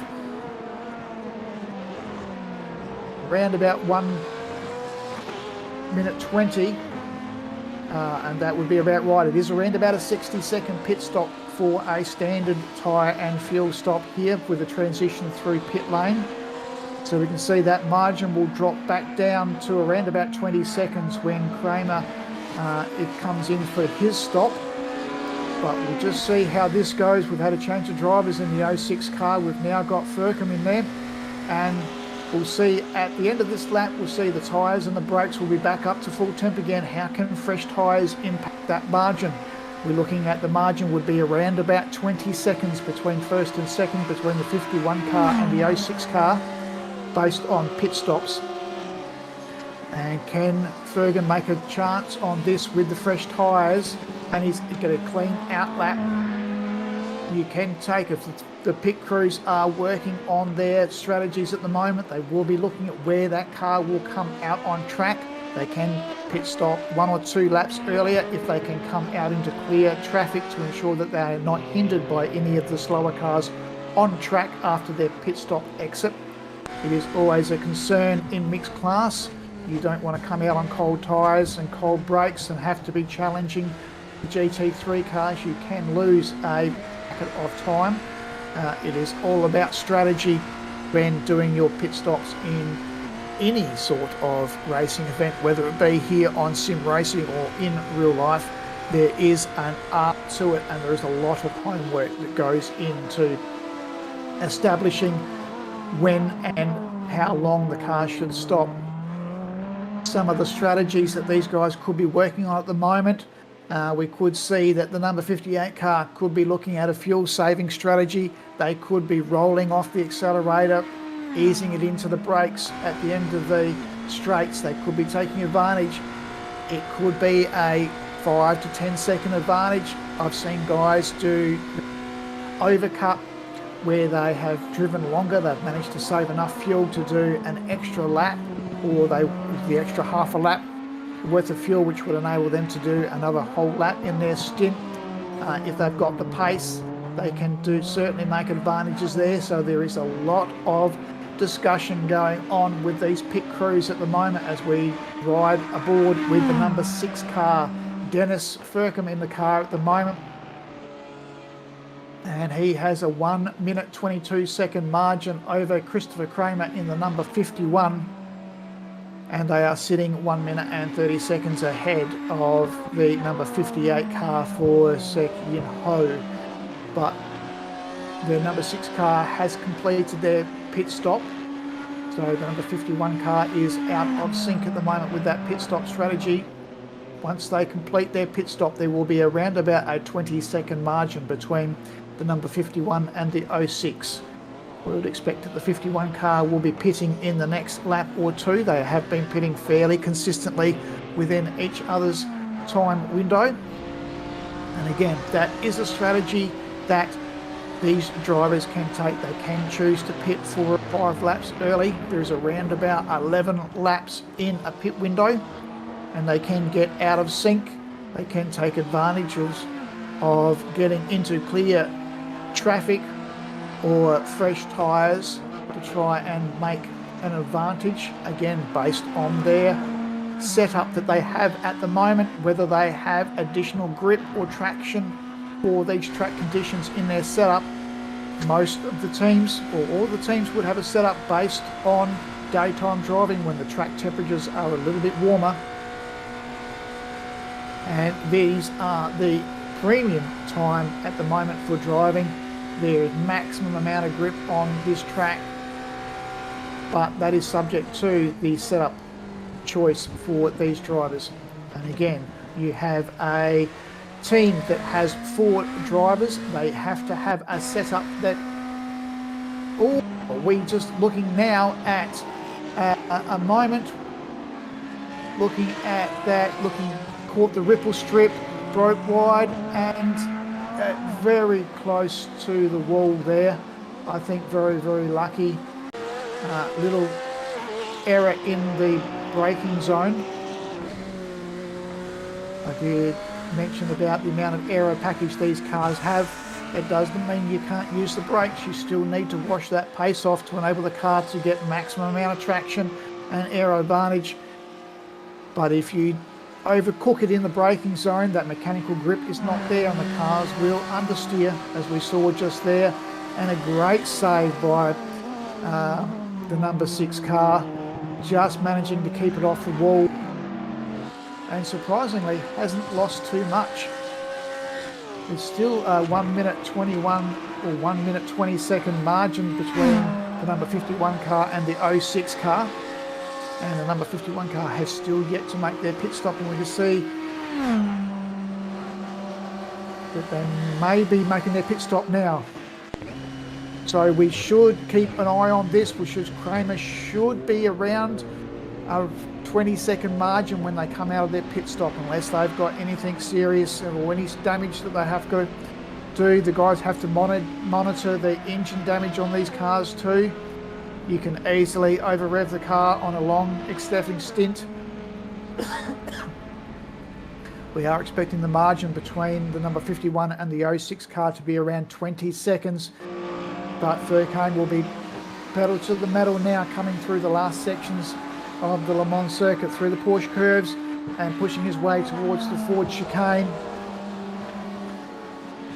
Winding down now through the end of the Porsche curves. As we can see, the number 51 car just coming out of the pits now. Cold tyres and cold brakes, that margin will close up a little bit. Furcane will just be coming towards the Ford chicane and back onto the start-finish line. And fantastic effort there by the team. Change of drivers for the number 51. Manuel Hewer is now in the car. And they have maintained their 20-second margin, but we will see how this plays out with the traffic on this lap. Remember, the 51 car has just come out of the pits. They're running on cold tyres and cold brakes. They have to get everything back up to temperature before they can really be confident to push the car again. So Dennis Furcane could make a little bit of advantage here. He can find a little bit of a window to try and squeeze up. But fantastic drive for the number 58 car for Sek Yun Ho. He has managed to maintain this 1 minute 20 margin. He has actually narrowed it down. It was out to 1 minute 35 at one stage. He's having a solid drive there in 3rd position in class in the number 58 car. But the focus at the moment is sitting on the number 06 car in 2nd position. They did their pit stop 3 laps earlier, and they are on the hunt for the number 51 car that is on their out lap after completing their pit stop, with just under 8.5 hours to go in this race. Stay with us. You're watching the M4EM Missed Apex Le Mans 24-hour on iRating. Thank you for joining us. Thank you for watching the stream. We hope you're enjoying it. You're with Tim Lawson. I'm coming all the way from down under in Australia. Very pleasant time of the day for me, just past midday. Very easy and wide awake, unlike some of these drivers who have been pushing it through the wee small hours into the AM. In race time, if race control can confirm for me, I think it is around about 4:30 AM, if I am correct. And we should be around about 2 hours away from sunrise. Okay, I've just been confirmed that we are around about 4:30 AM race time, and we should be starting to see the sunrise in around about an hour and a half, somewhere between 6 AM and 6:30 AM. Their expected sunrise on this circuit. And this would be the premium time for the GT3 cars, the BMWs, showing the force of the turbo in those cars. They are absolute monster of a car at night time. We've seen it in real life how strong the BMWs are in the wee small hours of the morning. In the 12-hour events when they start at 5 AM, the BMWs are masterclass for the first 2 hours. But that is yet to roll out for the GT3s, because as the sun rises and the air temperature comes back up, the track temperature rises, those BMWs will fall off their pace, and it will come back into how strong the Ferrari and the Lamborghini can be in trying to hold the BMWs accountable for a podium finish in the GT3 class. But now sitting with the leaders on track at the moment, the number 51 car driven by Manuel Heuer in the Pro class, and they have an 18.5 second margin over the 06 car driven by Dennis Furcom. And these are leading class, and they are also leading on track. They are the prototypes are around about 10 to 15 seconds a lap faster than the LMPHs and 20 to 30 seconds faster than the GT3 cars per lap. As we can see, they come up onto the back of an LMP2. Great move there to slide down the inside. Very great awareness there for the driving.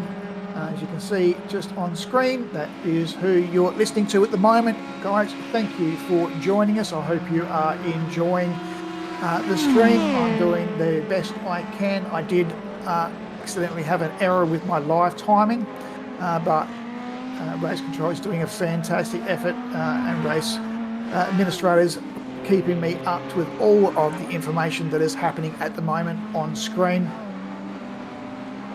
Thank you for joining us. We hope you are enjoying it. The margin just slightly widening at the moment, almost back out to 20 seconds between the number 51 and the 06 car. But Seki and Ho, got to take my hat off at the moment to the 58 car, doing a fantastic stint at the moment.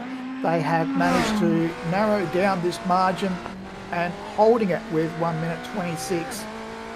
But they have a comfortable lead over the other cars in class, and and we have the car for Missed Apex Predators. The 62 car is back track now. They are 3 laps off the back of the 46 car for David Washerman, but unfortunately they were in the battle for the lead of this race. They had to take evasive action around an LMP2 car, and I believe it was coming around through Indianapolis, or it may have actually been the Porsche curves, and they got a little bit wide and squashed. They compromised their turn in for the next corner, and they had to ride up over the ripple strip, which was enough to unsettle the car, and they did rotate and do a slight tap onto the wall. So we can see that's been around about a 15-minute repair bill for them, but they are back out on track and back into this race, and it won't be much for these guys to be back in the competition if the drivers in front make a slight error. We can see how costly it can be, and with 8 hours left in this race, 8 hours and 15 minutes, there is still plenty of racing and it's great to see those guys back out on track and back into it. And now sitting back with the leaders, with the 51 car, looks like having a little bit of advantage at the moment. They have stretched that margin now back out to 22.5 seconds. But it looks like Firkin might have had a little bit of an issue there, because they have slid back now 1 minute 23 through to the number 58 car. So Firkin dropping off his pace a little bit in the 06 car.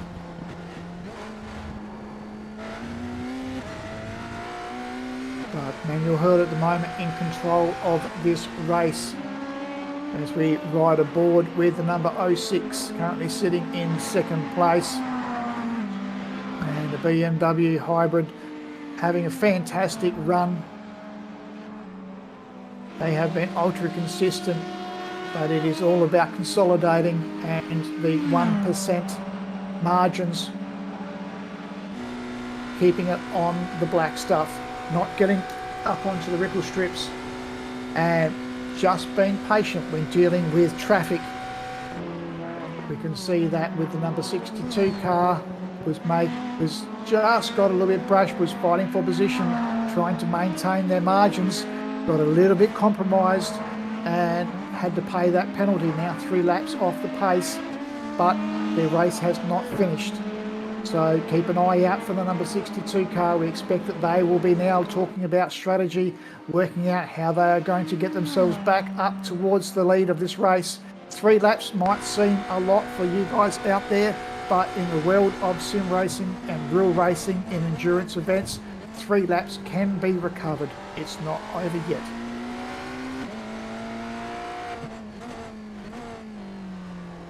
So getting a little bit dry now. Sorry about that.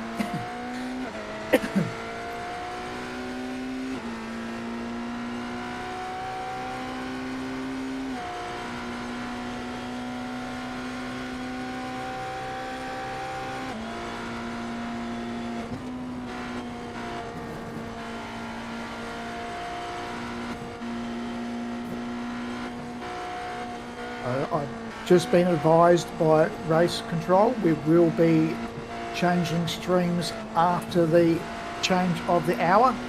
So in around about 12 to 13 minutes we will be going through the top order for all classes, and after we ride through the classes we will be taking a short 30 to 40 second break while we change over to our third broadcast for the M4EM Missed Apex 24-hour on Le Mans. And if you are wondering, M4EM, they are a fantastic company. I'm a carpenter by trade.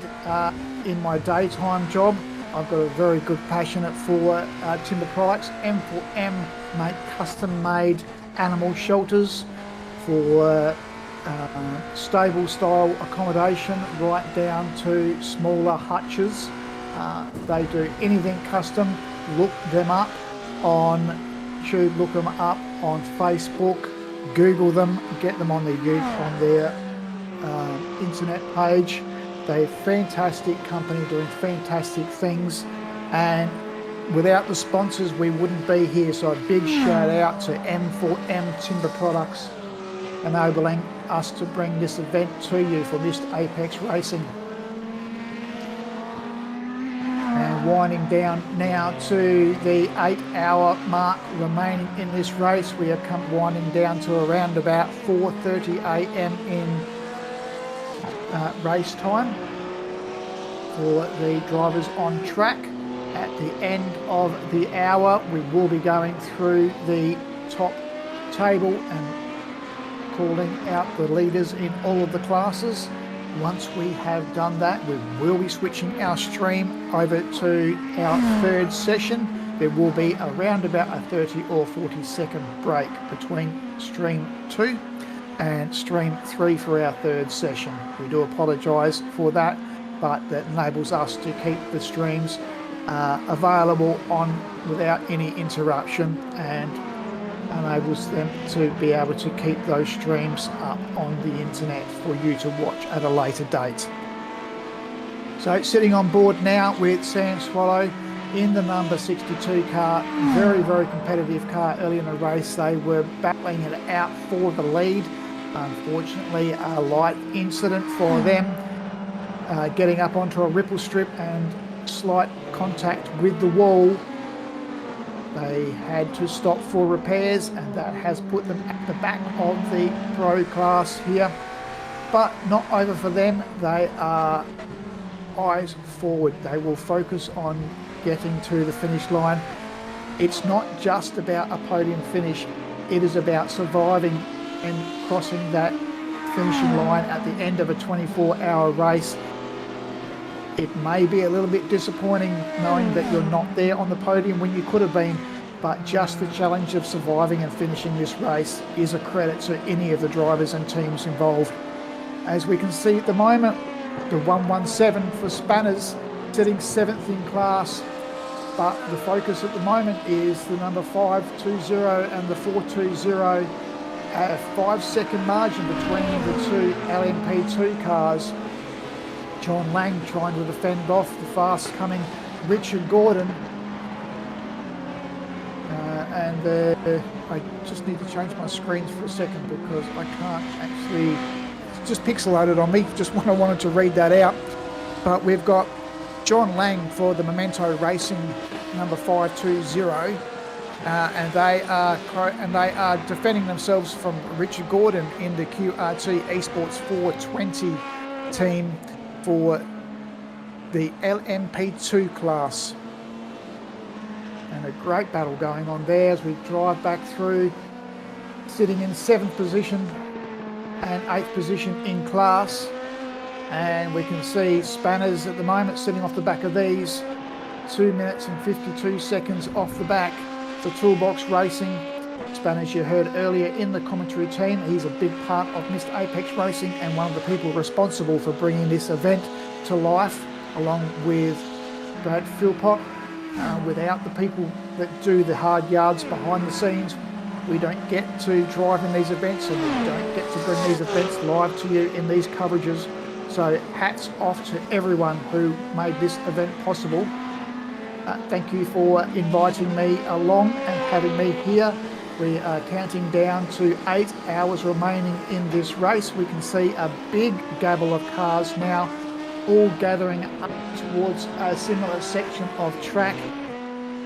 That does make it quite interesting and hard work for the faster cars, having to negotiate all of that traffic. And you certainly, looks like it's not too bad at the moment as they come down through Michelin chicane. I believe they should be heading up towards Musselane corner.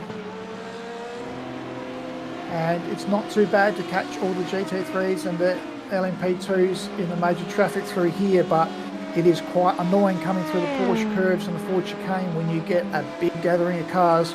You do just have to accept it. You have to back off the pace and lose a little bit of time for the prosperity of keeping that car straight and pointing forward. There's no advantage in a rash move at this stage to try and gain 2 or 3 seconds. It is all about consolidating and eating up some time in this car and some time in this race. It is pretty well a race of attrition now through to around about an hour to go before the guys really put the hammer down. The strategies for these teams will be how they can find an advantage when they believe that they'll have the pace in their car and what their car is set up for, and which driver is going to be able to make most advantage of the setup. At the moment we can see 4-second margin between John Lang and Richard Gordon.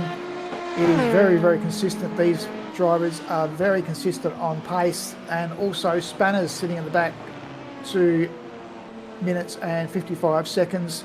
Not much separating the pace of these cars, and it is all about the 1%ers. They need to be able to keep that car maximise grip, hit the braking zones, hit the apexes. That 2.8 second margin can be eaten up by one slight error, braking a little late, not getting the traction down coming out, having a little bit of squirrely moment with the rear of the car, They all cost time. And John Lang is obviously faced with a little bit of traffic at the moment because Richard Gordon has closed that margin coming through the Ford chicane. Back through the start-finish line, coming up into the Dunlop S's now for another lap. And we can see the little bit of traffic that John Lang had to confront with, which has closed this margin down 1.9 seconds. But Richard should make easy work of these cars as he winds through. He just has to tuck in between the GT3 cars. Very unfortunate there, but this is what we spoke about. You have to maintain track consciousness here. It's not about how quickly you can get through that corner, it's how you can get through that corner and still have a car pointing forward without damage. The margin back out to 2.8 seconds now. Fantastic driving by all drivers there, great awareness. It is an experience and it is something that you have to attune yourself to, driving in multi-class and driving in the Enduro events, and especially at this time of the day.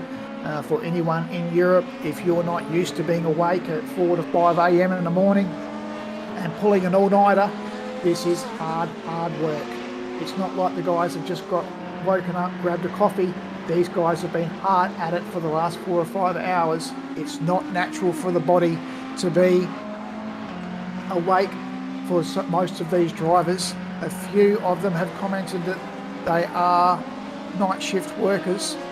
And we've just been asked if there's any GT3 coverage by Parker Humes, but we have been watching the battle at the moment between the LMP2s. We have been bouncing around between the footage, but at the moment this margin is the tightest battle on track, 1.6 seconds. And this is a battle for position between 7th and 8th in the LMP2 class.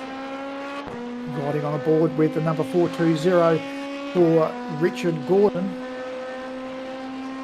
and he would be almost close enough to know that he is going to get a slipstream advantage. He needs to be in around 1.2 seconds before he would get an advantage of the brake in air. That could give him an extra pace down the straights. John Lang would be aware of that. And John will be focused on just trying to keep that car going forward again. Negotiating a little bit of traffic here, which depends on where you pick those cars up as to whether you can get advantage or disadvantage in time. And again, looks like John may have just lost a little bit of time in the 520 negotiating the GT3 car. And very, very shortly we'll be going through the top of their hour chart, rounding out all of the classes before we take a quick break to switch between stream session 2 and stream session 3. And Richard Gordon now less than half a second onto the back of John Lang, and the guys have been negotiating through traffic, and that has enabled this margin to close up right onto the back now of the car. And I believe they are coming now through Ford chicane onto the start-finish line. And it's going to be a battle up through Dunlop curve and into the S's. Richard Gordon just needs to tuck in behind here, needs to maintain. A few cars ducking inside there, and it looks like Richard Gordon has been the winner there. He managed to get it. John Lang had to take some divisive. Looks like he might have outbraked himself and just compromised his exit into the S's. Richard Gordon now a 2.5 second margin, moves up into 7th position, and I believe that is a prototype car just passing through there. So Richard Gordon will be tucked in behind the prototype now and take advantage of that slipstream.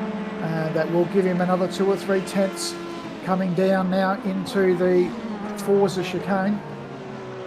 And again,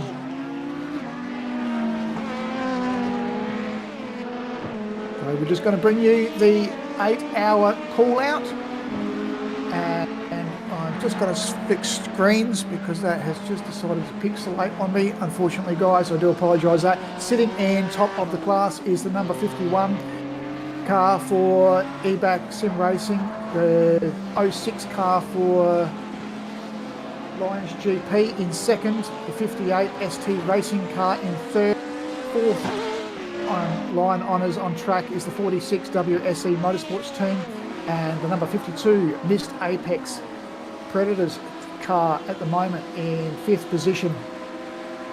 And for the LMP2s, first in class, number 588 is the ST Racing with driver Escape. Second in class is the 29 Angry Beavers Racing. 21 car is third in class, the Sim Racing Collective.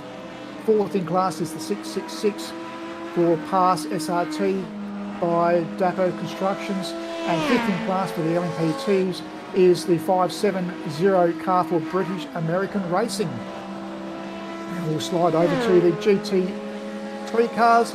First in class, 18th on track at the moment, is the number 12 for Obsidian Edge Black. And the second in class is the number 90 car for Paradox Sim Racing. Third in class is the 11th car for Get Closer Racing. Fourth in class is still the second of the Paradox Sim Racing cars. And fifth in class is the Angry Beaver Racing Gold, number 22. Those guys have been very consistent. And looking at the end, we have 5 vehicles, 5 teams that have been unsuccessful in their challenge at the moment. The 24, the 07, the 01, the 707 and the 14 car have all unfortunately had to retire. We will be taking a short break now as we switch between streams. We thank you all for watching. We will be back very, very shortly with session 3.